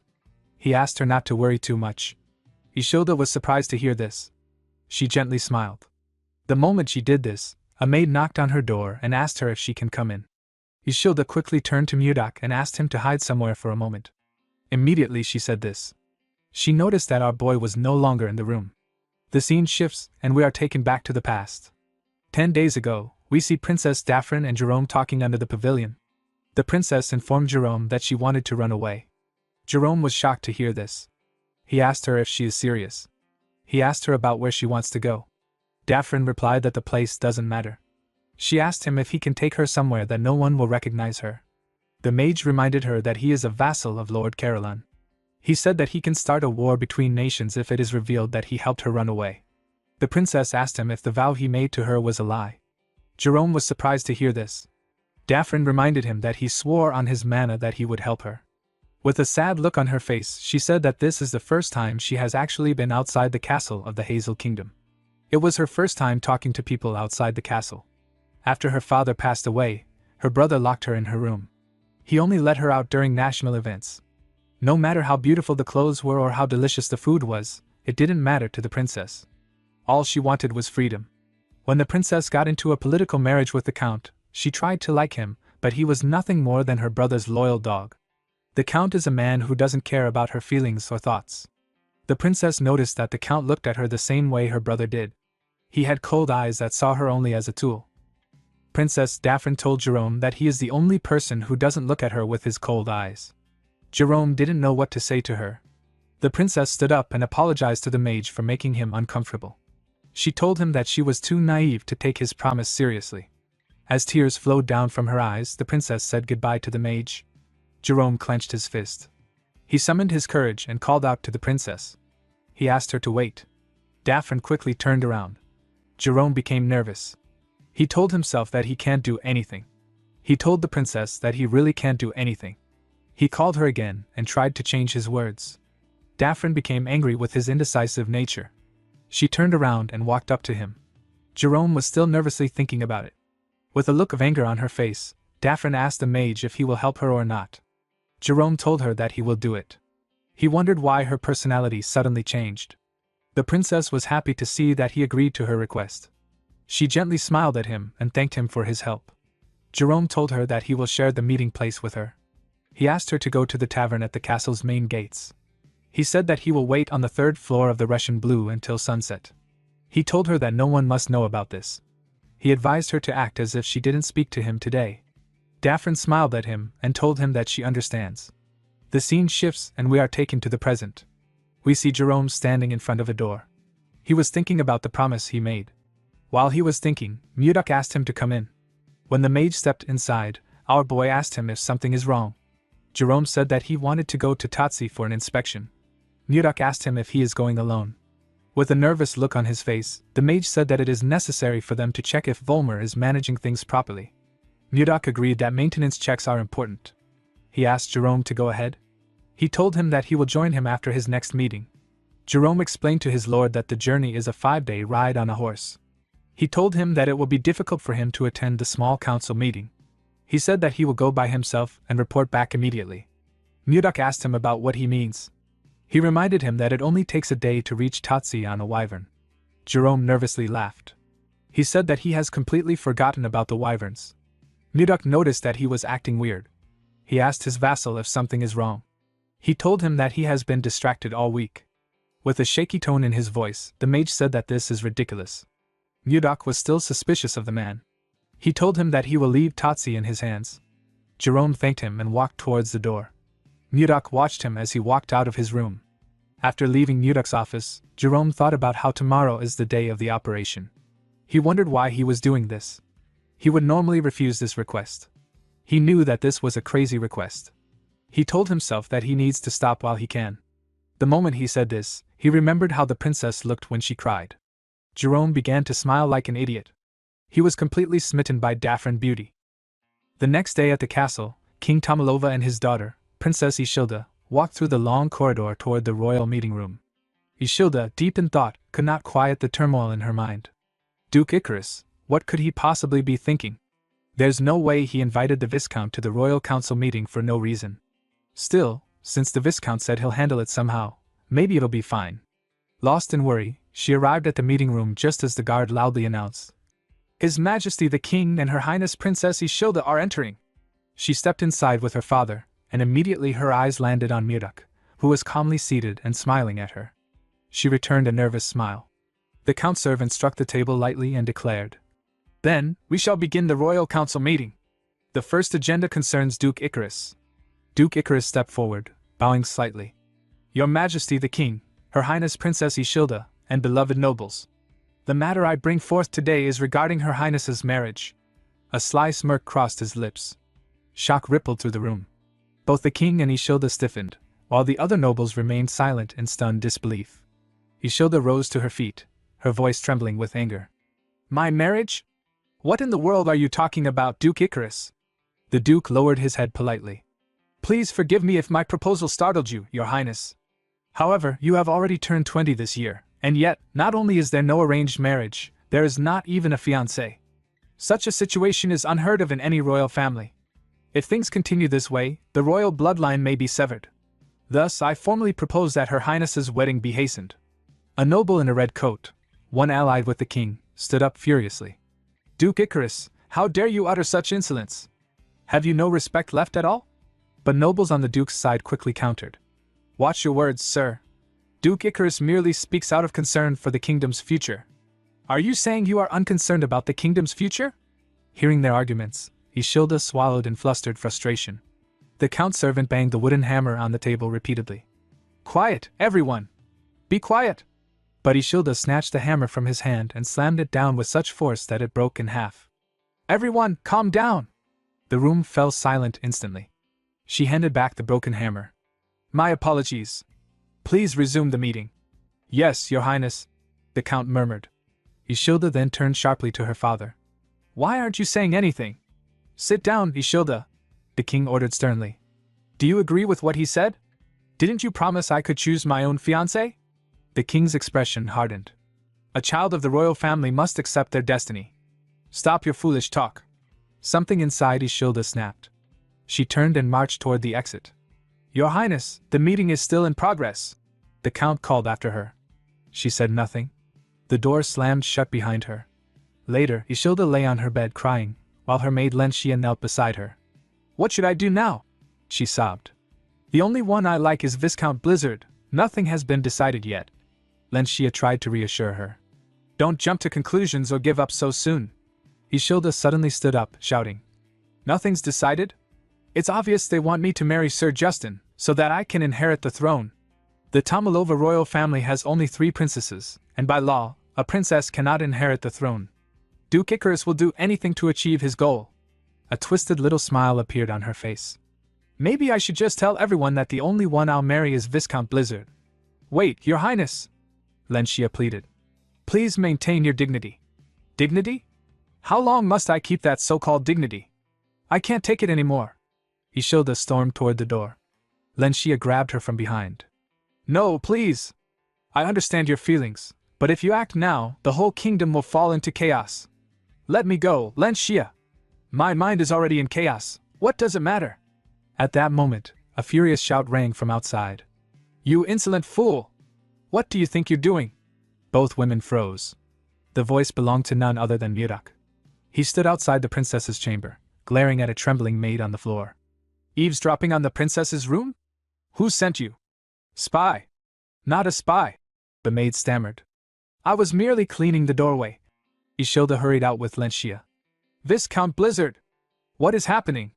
Murak bowed lightly. I came to check on you, princess, and found this one with her ear to the door. Ishilda turned her eyes on the maid. Is what the Viscount said true? Sweat streamed down the maid's face. And no, your highness! I was really just cleaning. You're a new face, Ishilda said coldly. Did you know this is my residence? Forgive me, your highness. I was just assigned to the Eastern Palace today. I got lost. I'm not familiar with the layout. Do not appear before me again, Ishilda ordered. Next time, I won't let it pass so easily. The maid bowed deeply. Thank you for your mercy, your highness. I swear I'll never come near again. She fled down the corridor. Ishilda turned to Lenshia. Follow that maid. Yes, your highness, Lenshia said, and immediately went after her. Murak watched her leave before asking, Is it all right to let her go? There's no clear reason to punish her, Ishilda answered. And without knowing who's behind it, the same thing will happen again. Do you have anyone in mind? Murak asked quietly. Only one person, she replied. Duke Icarus. Most nobles and servants here are already bought by him. That's why no one dares speak out, even after something like this. Murak frowned. I knew the royal family had grown weak, but I didn't realize it was this bad. Viscount, Ishilda whispered. What should I do? If this keeps up, I'll be forced to marry Justin, just as Icarus planned. Murak smiled reassuringly. Don't worry, princess. I will speak directly to His Majesty. You have a plan? She asked. With a grin, Murak replied. A plan? There is one thing that comes to mind. As the long-awaited day arrived, chaos stirred within the kingdom. Soldiers scoured the city in search of Princess Daphrin, who had fled the castle under the cover of dawn. A commanding officer shouted urgently. That way! She couldn't have gone far. Search the whole area! The troops scattered at his command, their boots pounding across cobblestone as they chased any trace of her. Meanwhile, the princess herself hid in a narrow back alley, pressing her back against the cold stone wall. She trembled with nervous sweat, watching the soldiers rush past. At that same time, Jerome waited anxiously in a tavern east of the castle's main gate.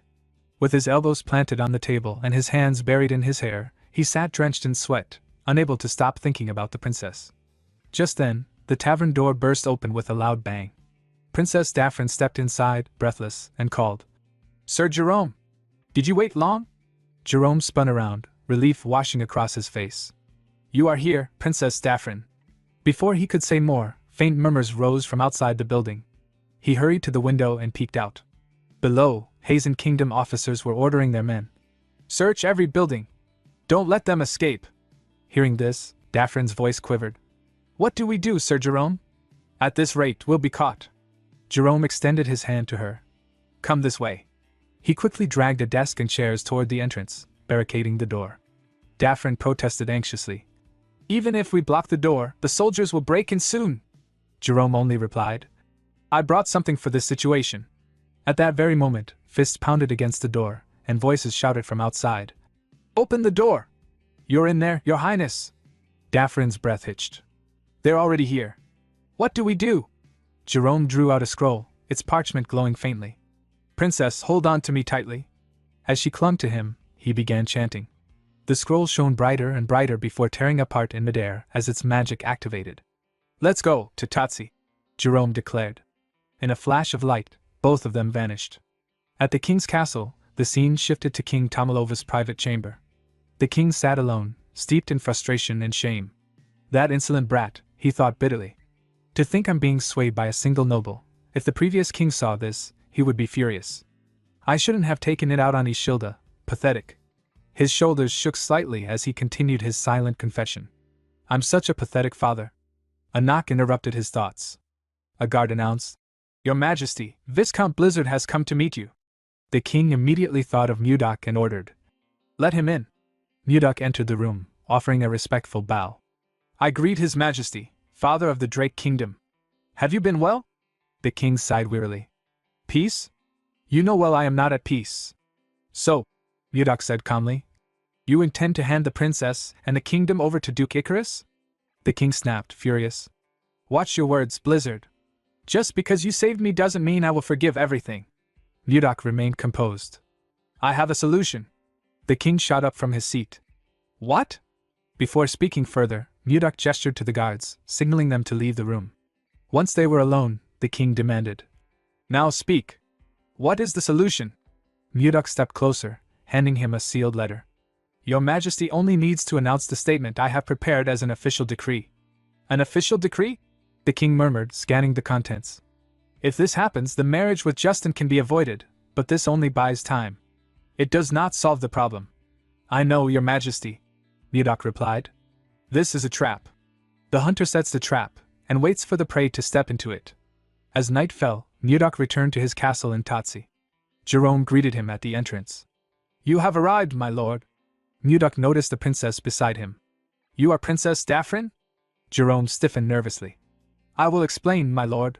Later, inside a quiet room lit only by lantern light, Jerome recounted everything that had happened, how the princess fled, how the kingdom's soldiers nearly caught her, and how he brought her here. Mudok listened in silence. Finally, Princess Daphrin bowed her head. I do not wish to trouble you, my lord. Please allow me to stay here. Mudok turned to Jerome. Princess Daphrin is the princess and envoy of the Hazen Kingdom. You know what that means, yes? Jerome lowered his head. My apologies, my lord. I will ensure nothing harmful happens. Please allow the princess to stay. Mudok closed his eyes deep in thought. So it won't work? After a silent moment, he answered. Do it. Both Daphrin and Jerome froze. What did you say? They asked. She may stay as long as she wants. Mudok repeated. Daphrin's eyes widened. Are you sure it's okay? I will repay this kindness.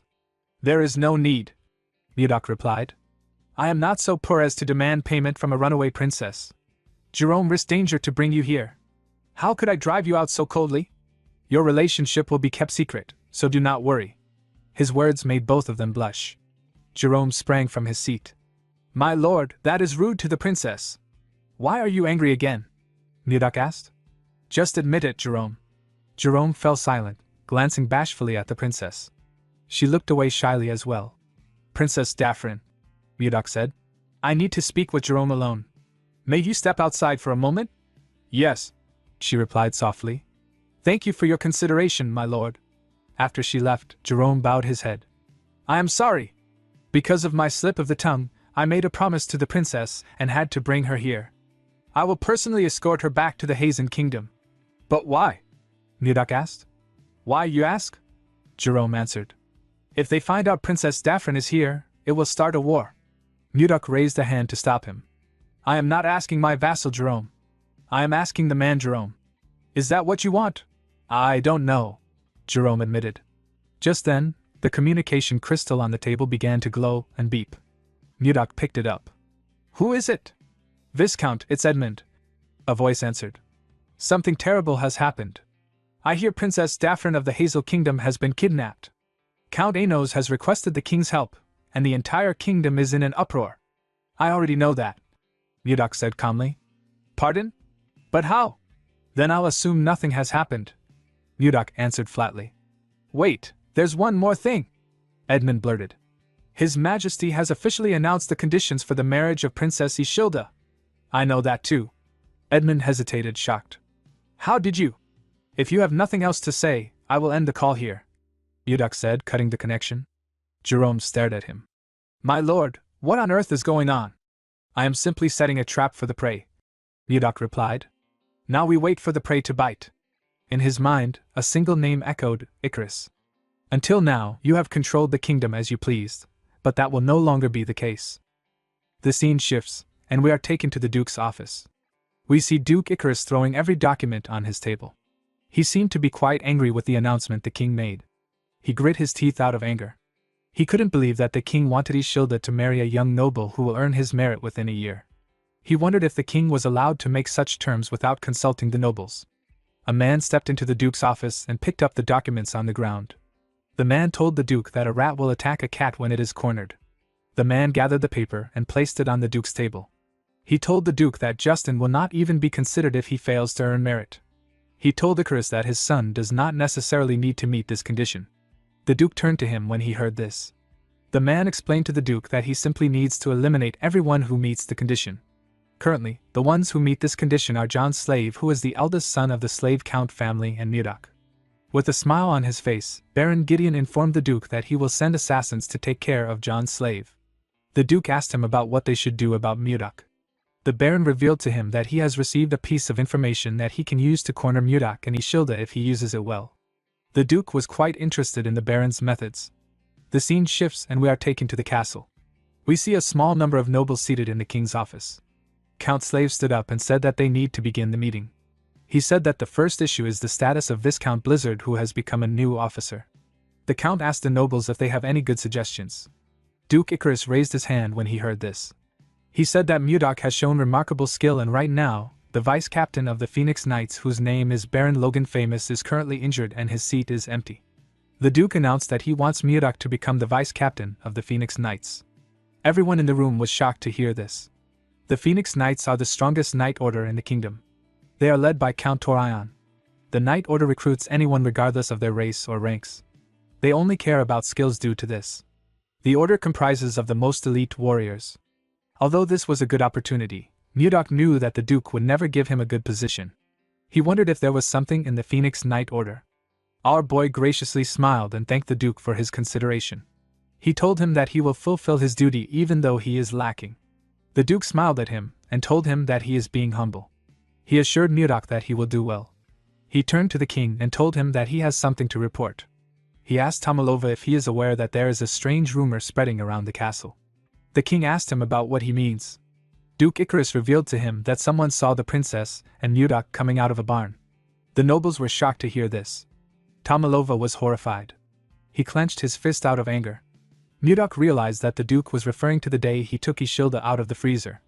The king asked Murdoch if the rumor is true. Our boy calmly told the king that it is. Tomalova's eyes widened when he heard this. He couldn't believe what he was hearing. The nobles were shocked to hear that a man and a woman were at a barn in the night. With a scary look in his eyes, Tomalova ordered Murdoch to explain himself. Our boy stood up and explained to the king that Isilda got trapped in the barn when she went to see the ice wyvern eggs. He told Tomalova that he simply went there to rescue his daughter. The Duke asked Murdoch if he has anyone who can testify for him. He said that his witness saw them embracing each other. He asked Murdoch if he denies this. With a scary look in his eyes, Murdoch advised the Duke to refrain from insulting the princess and his honor. He told him that nothing happened between him and the princess that night. Duke Icarus glared at our boy and told him that he would also like to believe his words. He said that mere claims cannot convince people. He turned to the king and said that this rumors can spread to other nations or people might begin to doubt the princess's purity. Tomalova slammed his hand on the table when he heard this. Everyone quickly became quiet. Tomalova stood up and announced that the small council meeting will end now. He left the room after saying this. As he walked towards the door, the Duke called out to Murdoch and told him that he can never escape his sight as long as he is in the castle. He walked out of the room and slammed the door on Murdoch. The scene shifts and we see Isilda wake up somewhere. She found herself in another place. She was in her nightwear. While she was looking around, someone moved past her. Isilda quickly called out to the person. When the princess turned around, she saw some people talking about how a woman abandoned her parents and sided with the barbarians. They said that the woman doesn't even know how to repay her father's kindness. Isilda didn't understand what these people were talking about. While she was looking at them, she noticed that everyone on the street was staring at her with their sinister eyes. The people were talking about how she spent the night with a man in a barn. One of them called her a princess with no dignity. They said that she was dirty. Isilda became scared. She told them that it is not true. Suddenly a hand grabbed her arm from behind. Isilda was shocked to see the hand. The people held her down and told her that she is dirty. She begged them not to come close. She struggled to escape their grip, but she could only scream. While she was screaming, the girl woke up from her nightmare. She looked around and tried to catch her breath. She noticed that she was covered in sweat. The princess was quite scared. In the next scene, we see some carriages heading to a very luxurious mansion at night. When the people in the carriage came down, the servants opened the door and allowed them to step into the mansion. These people were nobles. The nobles were shocked to see how beautiful this mansion was. The architecture was marvelous. A party was being held in the mansion. A noble carrying a glass of wine walked up to his friend whose name is Arista and greeted him. Arista looked around and asked Pasway if this is really Mudok's mansion. Pasway laughed and said that everyone has been discussing this topic. Arista said that this mansion was formerly owned by the Croyan family. Another noble said that the king might have just temporarily lent the mansion to Mudok as a reward for saving his life. Pasway said that this must be the case. He told his friends that it doesn't make sense that Mudok bought a mansion that even the duke can't afford. While wearing a dashing suit, Jake announced that his lord is entering the hall. Everyone quickly turned their heads to the stairs. They were shocked to see the clothes our boy was wearing. Mudok wore a western suit that matched the fashion of the Central Plains and wore the ornament that people in the Central Plains wear. He referred to the nobles as distinguished guests and thanked them for coming to his party. He said that this event was held to celebrate him becoming a viscount. He said that he also organized it to introduce himself as a member of the kingdom's small council.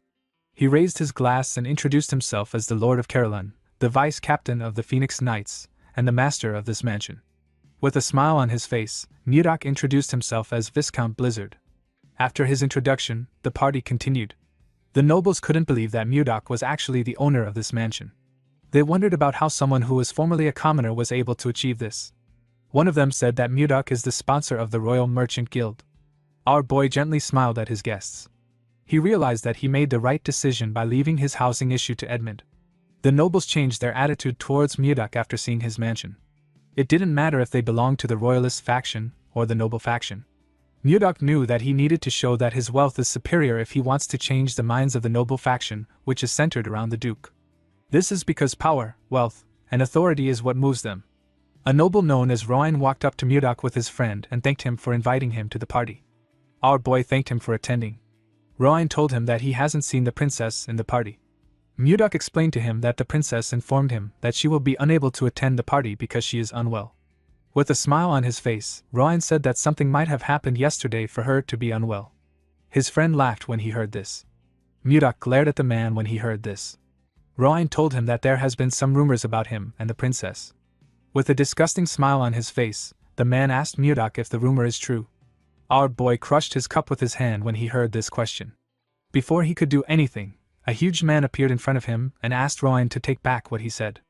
With a scary look in the man's eyes, he told Royan that he is mocking the royal family by insulting the princess. He told him that he won't get a light punishment if this news reaches the king's ears. Royan and his friend became scared when they heard this.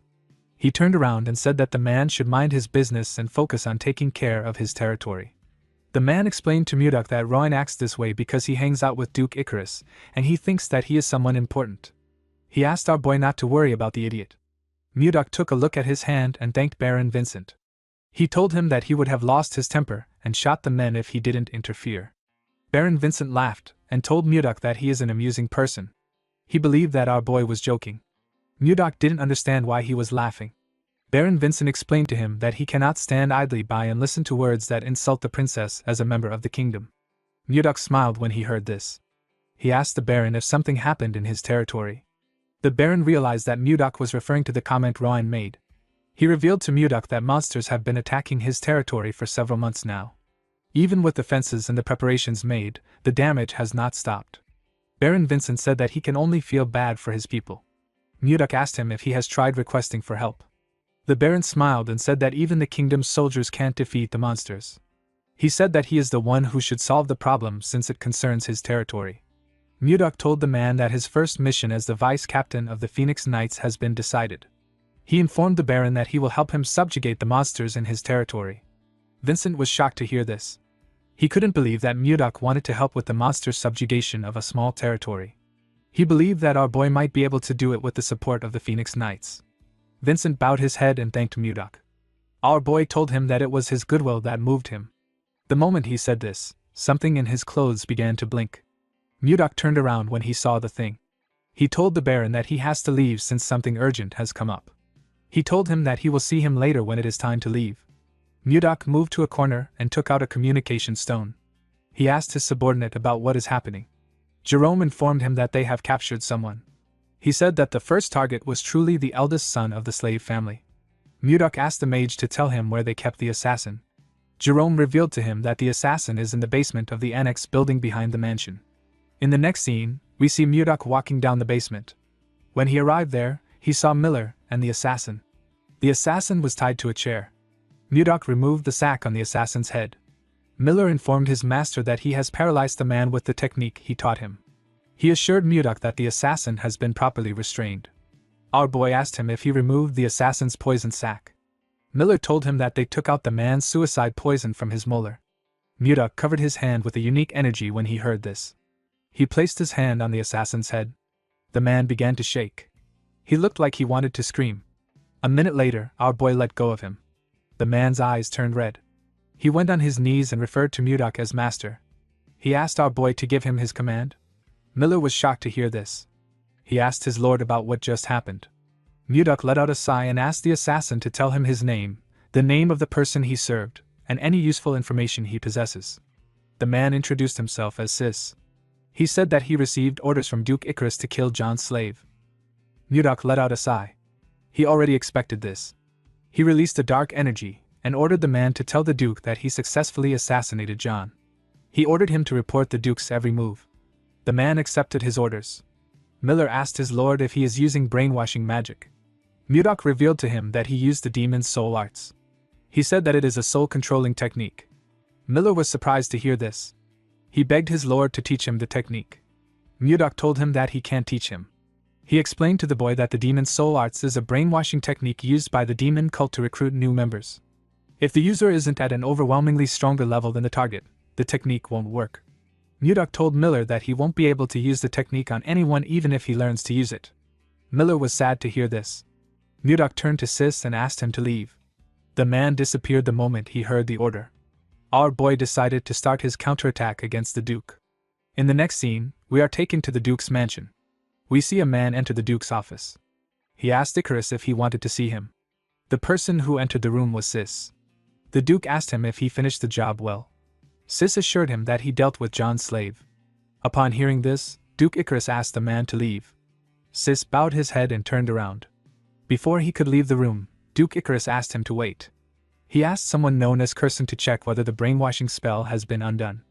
A masked man came out of the wall when he heard this. He told the Duke that he understands. He turned to Sis and carefully looked at him. He informed Duke Icarus that the brainwashing spell is still active. Icarus asked him if he is certain. He drank his wine and smiled. He looked outside his window and told himself that he will take care of Mudok next. The next day, news of John's slave's death spread through the capital. The people were told that John died from falling from a horse. This type of death is very common in this era. However, the timing was far too convenient. It didn't take time for rumors to spread like wildfire. Unfortunately, no one knew the truth. They didn't know that John was alive and everything that was happening was Mudok's plan. The scene shifts and we see Mudok and Miller walking through a snowy forest. Miller told his lord that the capital will be in chaos right now. Mudok smiled and agreed with him. He said that the only candidate who could challenge him has been killed. He told Miller that this is what everyone will be thinking. He said that everyone will be wary of the Duke. Miller told his lord that there is something he is curious about. He asked him about why he isn't announcing the truth right away. He explained to Mudok that he can get the Duke arrested right away since he is evidence of his crime. Mudok told him that he can't do this. He explained to Miller that they need to make sure that they are able to completely take the Duke out. He told him that Duke Icarus is a meticulous man, so they need to prepare more thoroughly in order to stop him from escaping. He revealed to Miller that there is an even more important reason why he allows the rumors to spread. With a smile on his face, Mudok told his subordinate that rumors about Ishilda have completely disappeared. Miller was shocked to hear this. Mudok explained to him that fire is always suppressed with a bigger fire. Now the one who will get caught up in a scandal is Duke Icarus. Miller nervously looked at his lord. He couldn't believe that his lord was looking into the future while he was only thinking about the Duke. Some minutes later, Mudok and Miller found a house in the middle of the snowy forest. Our boy told his subordinate that they have arrived at Vice Captain Logan's house. Miller asked his lord if he took Logan's position in the Phoenix Night Order after he injured his leg. Mudok told him that he is correct. Miller found Logan's residence to be quite modest. He expected the former vice captain of the kingdom's top knight order to be living in a better place. Mudok agreed with him. He revealed to Miller that Logan got discharged in disgrace. He was discharged on an insubordination charge. Right after his leg got hurt, he attacked his superior. Miller looked around and told his lord that something is odd. Mudok agreed with him. He told him that the story is definitely weird. Miller told his lord that this is not what he is talking about. He asked our boy to look at the ground. He told him that the place was too clean. It was as if no one had been around there. Mudok reminded Miller that he also doesn't leave any traces or footprints. Miller told his lord that he does this because he is an assassin. He explained to him that he would leave a trace on the ground if he had an injured leg. Mudok asked Miller if he is saying that Logan is flying. Immediately, he asked this question. We see someone point an arrow at Mudok from above. The person's arrow was a long feather. The person fired his arrow at our boy. Mudok quickly turned around when he heard something coming towards him. He and Miller quickly jumped back. The feather hit the ground and destroyed it. Mudok was shocked to see that he was attacked with a feather. Before he could do anything, someone landed on the roof and said that he recognized the unique smell. He said that filthy humans have come to him. This person happened to be a humanoid being that looks like a bird. Miller asked his lord if he didn't know about Logan. Mudok told him that he didn't. He said that he never expected Logan to be a beast man. Logan carefully looked at Mudok. He recognized the emblem on his clothes. He knew that this was the emblem of the vice captain of the Phoenix Knight Order. He asked our boy if his captain ordered him to kill him. Miller realized that Logan had misunderstood the situation. He wanted to tell him the truth. Before he could say anything, Mudok told Logan that he is correct. With a creepy smile on his face, he asked him about what he is going to do about it. Miller was shocked to hear what his master said. Logan was quite angry with Mudok's response. Miller asked his lord about what he is doing. He asked him about why he provoked the beast man. Our boy revealed to him that he is testing him. He said that he wants to see if Logan is strong enough to serve under him. The moment he said this, Logan jumped off his roof. He moved to the air and pointed his arrow at Mudok. With a crazy look in his eyes, he told our boy that he will kill him. He fired his arrow at Mudok at a crazy speed. Our boy ordered Miller to quickly get back. The assassin quickly moved away from his lord. Mudok raised his sword and released its cold energy. He was excited to see how this fight would go. He wanted to see how it would feel to fight a new kind of human. Before the feather could reach him, Mudok decided to tear all Logan's feathers apart. Miller saw that his lord was going to swing his sword at the feather. He quickly asked him not to do this. He said that a beast man's feather has a very strong elasticity. He told him that his sword will bounce off the feather. Unfortunately, Mudok already swung his sword at the feather. Just as Miller stated, our boy's sword bounced off the feather. Our boy was shocked to see this. He quickly bent his head to dodge the feather. Logan didn't expect him to dodge the attack. He took out 2 feathers and fired them at Mudok. Mudok recalled that the recoil he experienced just now was insane. He decided to do something else. He carefully tapped the feather with his sword and changed its trajectory. He was able to completely deflect the attack. One of the arrows got fired at Miller. The assassin was shocked to see the feather coming towards him. He quickly jumped out of the way. The feather pierced through the forest and destroyed everything it touched. Miller stood up and asked his lord to inform him beforehand if he plans to deflect the attacks. Immediately, he said this. Logan fired 2 more feathers at Mudok. Our boy realized that the beast man didn't want to give him time to rest. The moment he thought of this, he noticed something odd. He saw that one arrow has disappeared. He was certain that he heard Logan fire 2 shots. He wondered about where the other shot went. Immediately, he thought of this. The arrow appeared next to his head. Before it could pierce his eye, Mudok caught it with his hand. The powerful arrow left a huge cut on his hand. Our boy quickly threw it aside. He fired an attack at the second arrow and used it to change its trajectory. He couldn't believe that his pure snow blade couldn't cut the feathers. He never expected Logan to use a strategy that takes advantage of his blind spot. He smiled and told Logan that his combat ability gets a pass. Logan asked him about what he just said. With a look of anger on his face, he asked Mudok if he was evaluating him. Our boy put his sword away and told him that the evaluation is over. He disappeared in front of Logan when he said this. Miller and Logan were shocked to see this. Mudok reappeared in the air and smiled. He told the Beastman that it is time they sort their hierarchy. Logan was shocked to hear our boy's voice behind him. He quickly turned around. Before he could do anything, Mudok gave him a punch that shattered his longbow and pushed him down. He charged at Logan while he was falling. He charged at him with the light air void foot arts. It is a light step art that lets him freely move in midair. He moved close to Logan and told him that his longbow is gone. He clenched his fist and asked him about what he will do now. Logan became nervous. He quickly used his leg to block Mudok's attack. He released a unique energy from his leg when he blocked our boy's attack. He felt a large amount of pain in his leg. Mudok was surprised to feel the unique energy Logan released. He watched the beast man fall to the ground. He took a look at the odd energy in his hand. He said that something feels off. He asked Logan to tell him how he got his leg injured. Logan was annoyed to hear this. He said that he would never share this information with a human. He swung his claws at Mudok. Our boy easily dodged his attack. He covered his hand with his energy. He used it to hit Logan in his injured leg. The beast man called him a bastard. He swung his fist at Mudok and told him that it is cowardly to attack an injured leg. Our boy dodged his attack and clenched his fist. He hit Logan in his injured leg with a large amount of energy. The beast man screamed when this happened. He asked Mudok if he is truly a warrior. Our boy ignored him and hit his feet. He also used his energy to hit Logan's thigh. The beast man told him that a warrior should fight fair and square. He screamed and begged Mudok to stop. He swung his injured leg at our boy. Although Mudok was able to block the attack, it blew away the things around him. Our boy smiled when he saw this. Logan couldn't comprehend what was happening. He removed the bandage on his leg and raised it up.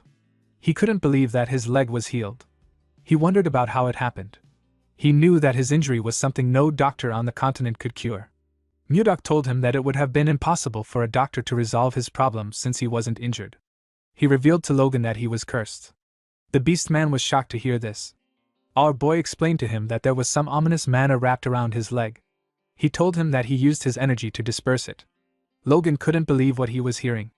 He asked Mudok about the kind of human he is. Our boy told him that he is the human who he will follow and trust.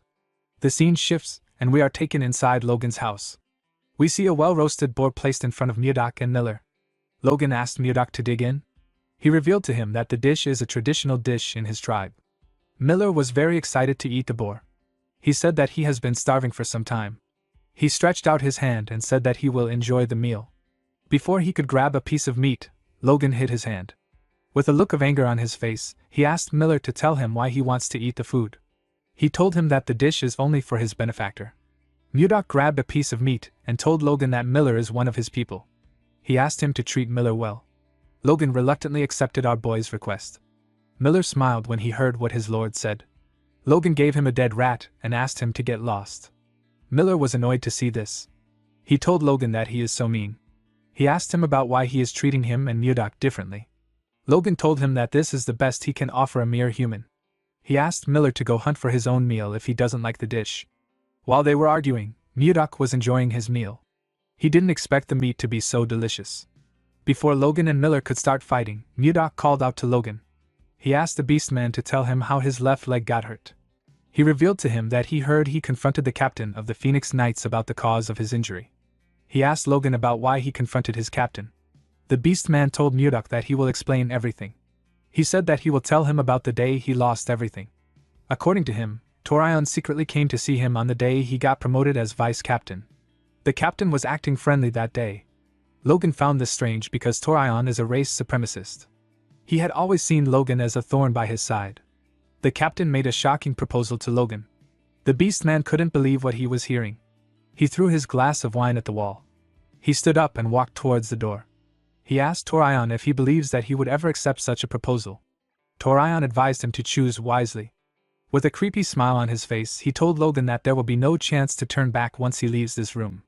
Logan let out a sigh and advised the captain to worry about himself. He was annoyed to see how the knight captain was acting. Immediately, he thought of this. Curson appeared behind him with a spell in his hand. He fired the spell at Logan's leg. The beastman felt a large amount of pain in his leg.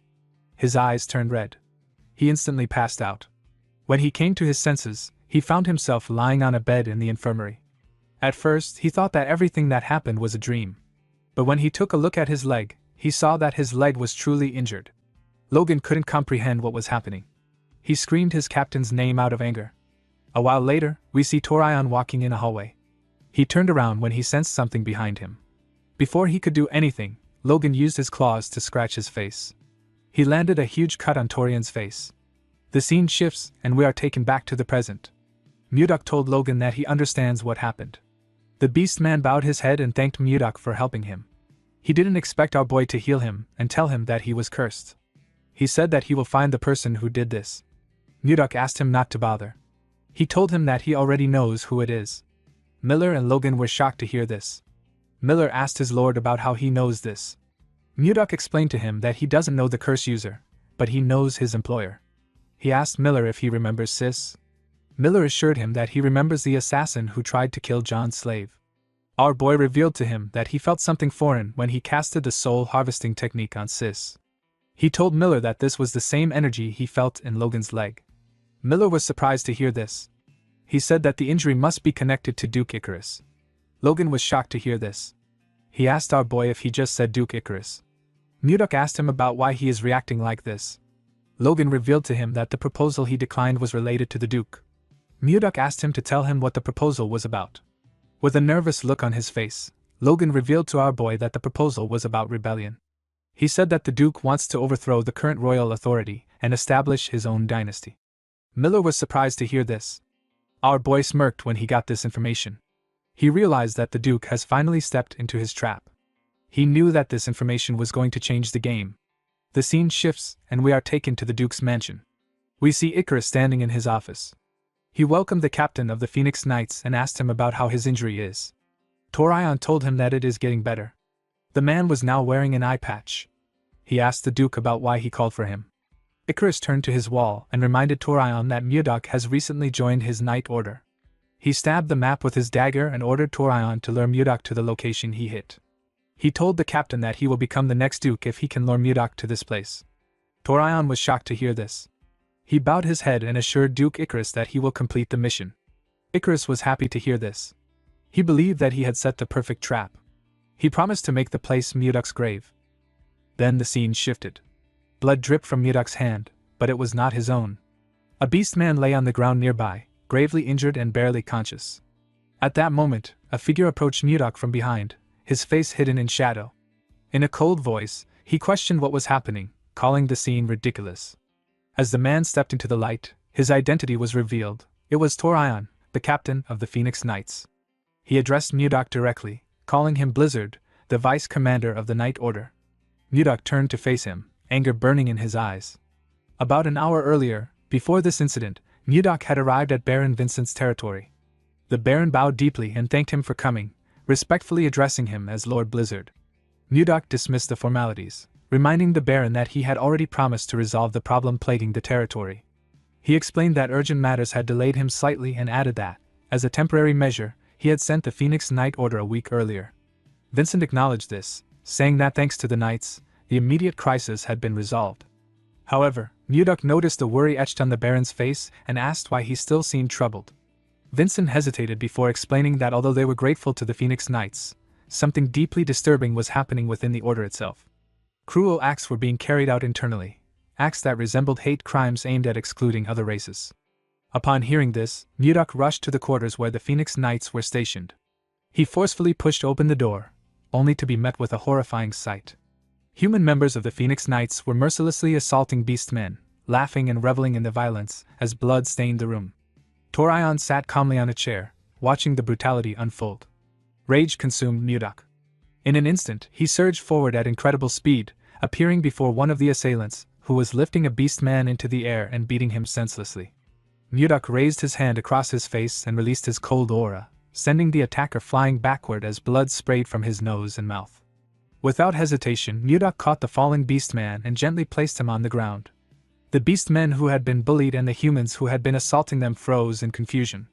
The human Phoenix Knights stared in disbelief, wondering what had just happened. In the blink of an eye, Mudok had knocked out the butler captain and saved an owl beast man. As Mudok set the injured beast man down, he noticed that his own hand was soaked in blood, the owl beastman's blood. Seeing this, he realized just how brutally the beast man had been beaten. It was then that Torion approached him, once again questioning his actions and reminding him of his position as vice-captain of the Phoenix Knight Order. Mudok turned toward Torion, disgust rising within him, thinking of how vile these people were. He coldly asked if things had not gone too far. Torion responded by lifting his eye patch and revealing his injured eye. He sneered, claiming that the beastmen were responsible for his injury, and demanded that Mudok hand over the beastman immediately. He threatened punishment for disobeying orders. Mudok let out a quiet sigh.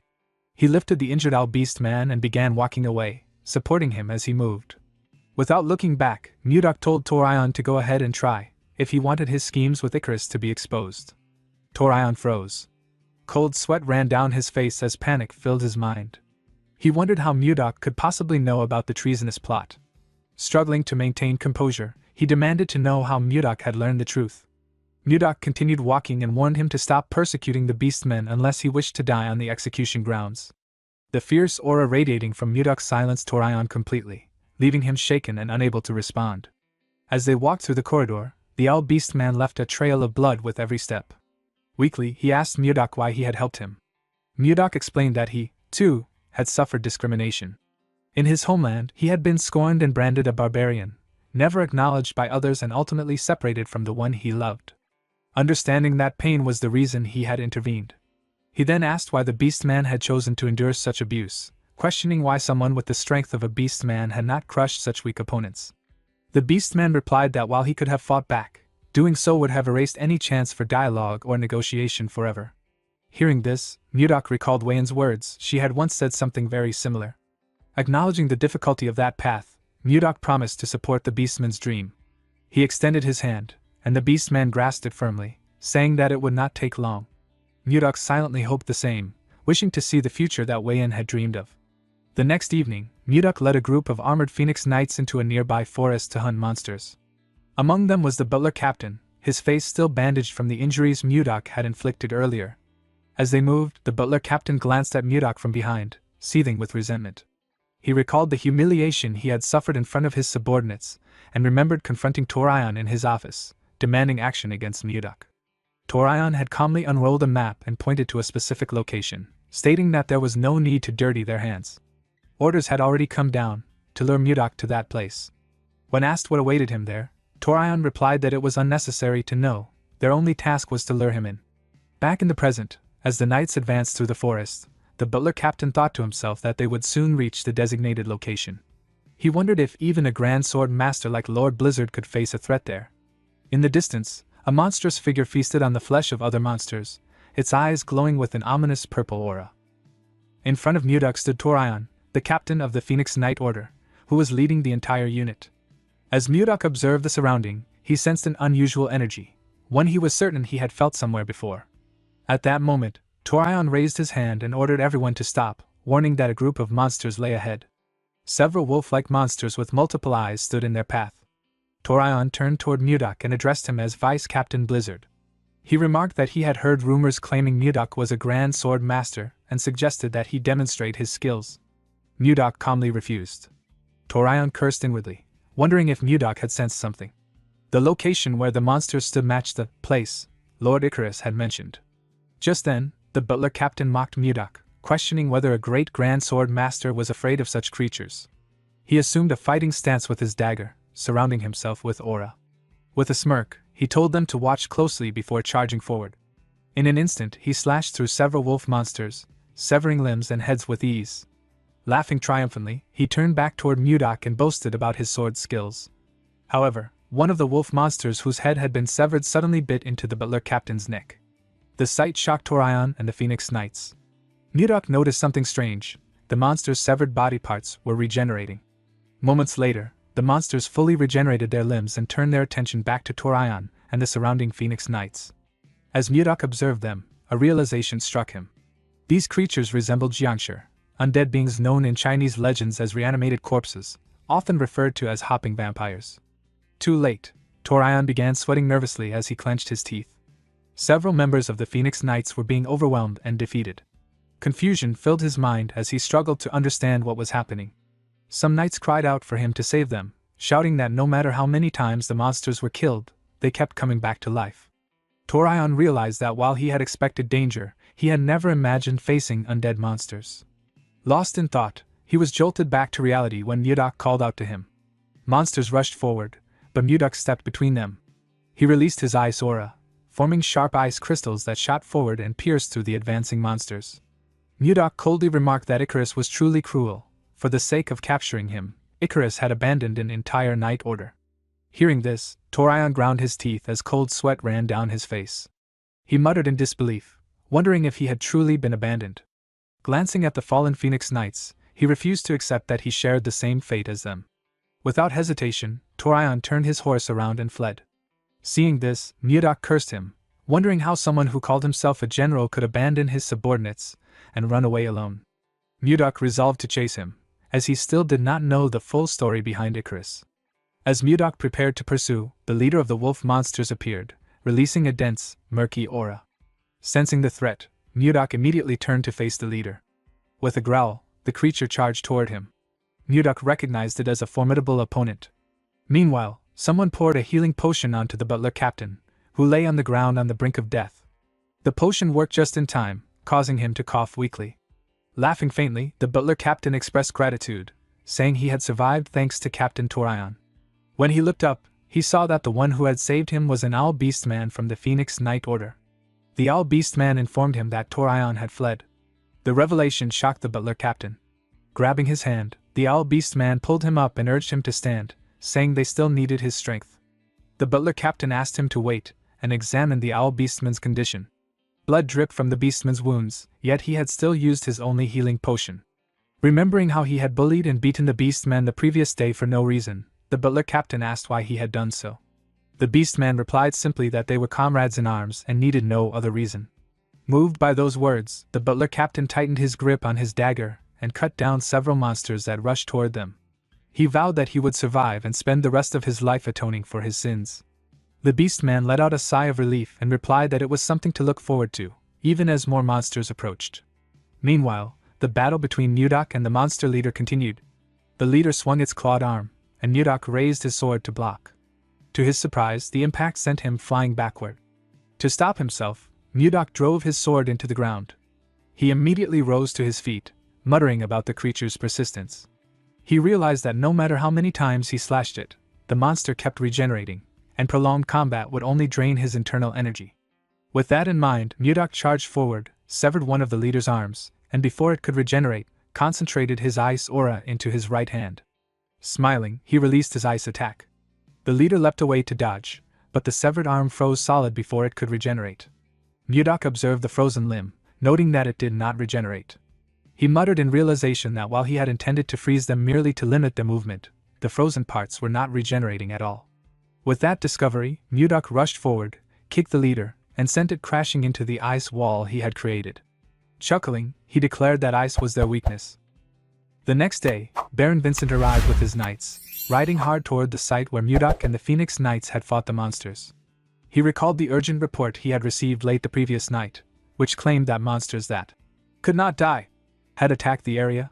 As the location came into view, he pointed it out to his knights and ordered them forward, hoping that Viscount Blizzard, the benefactor who had stepped forward to protect their territory, was safe.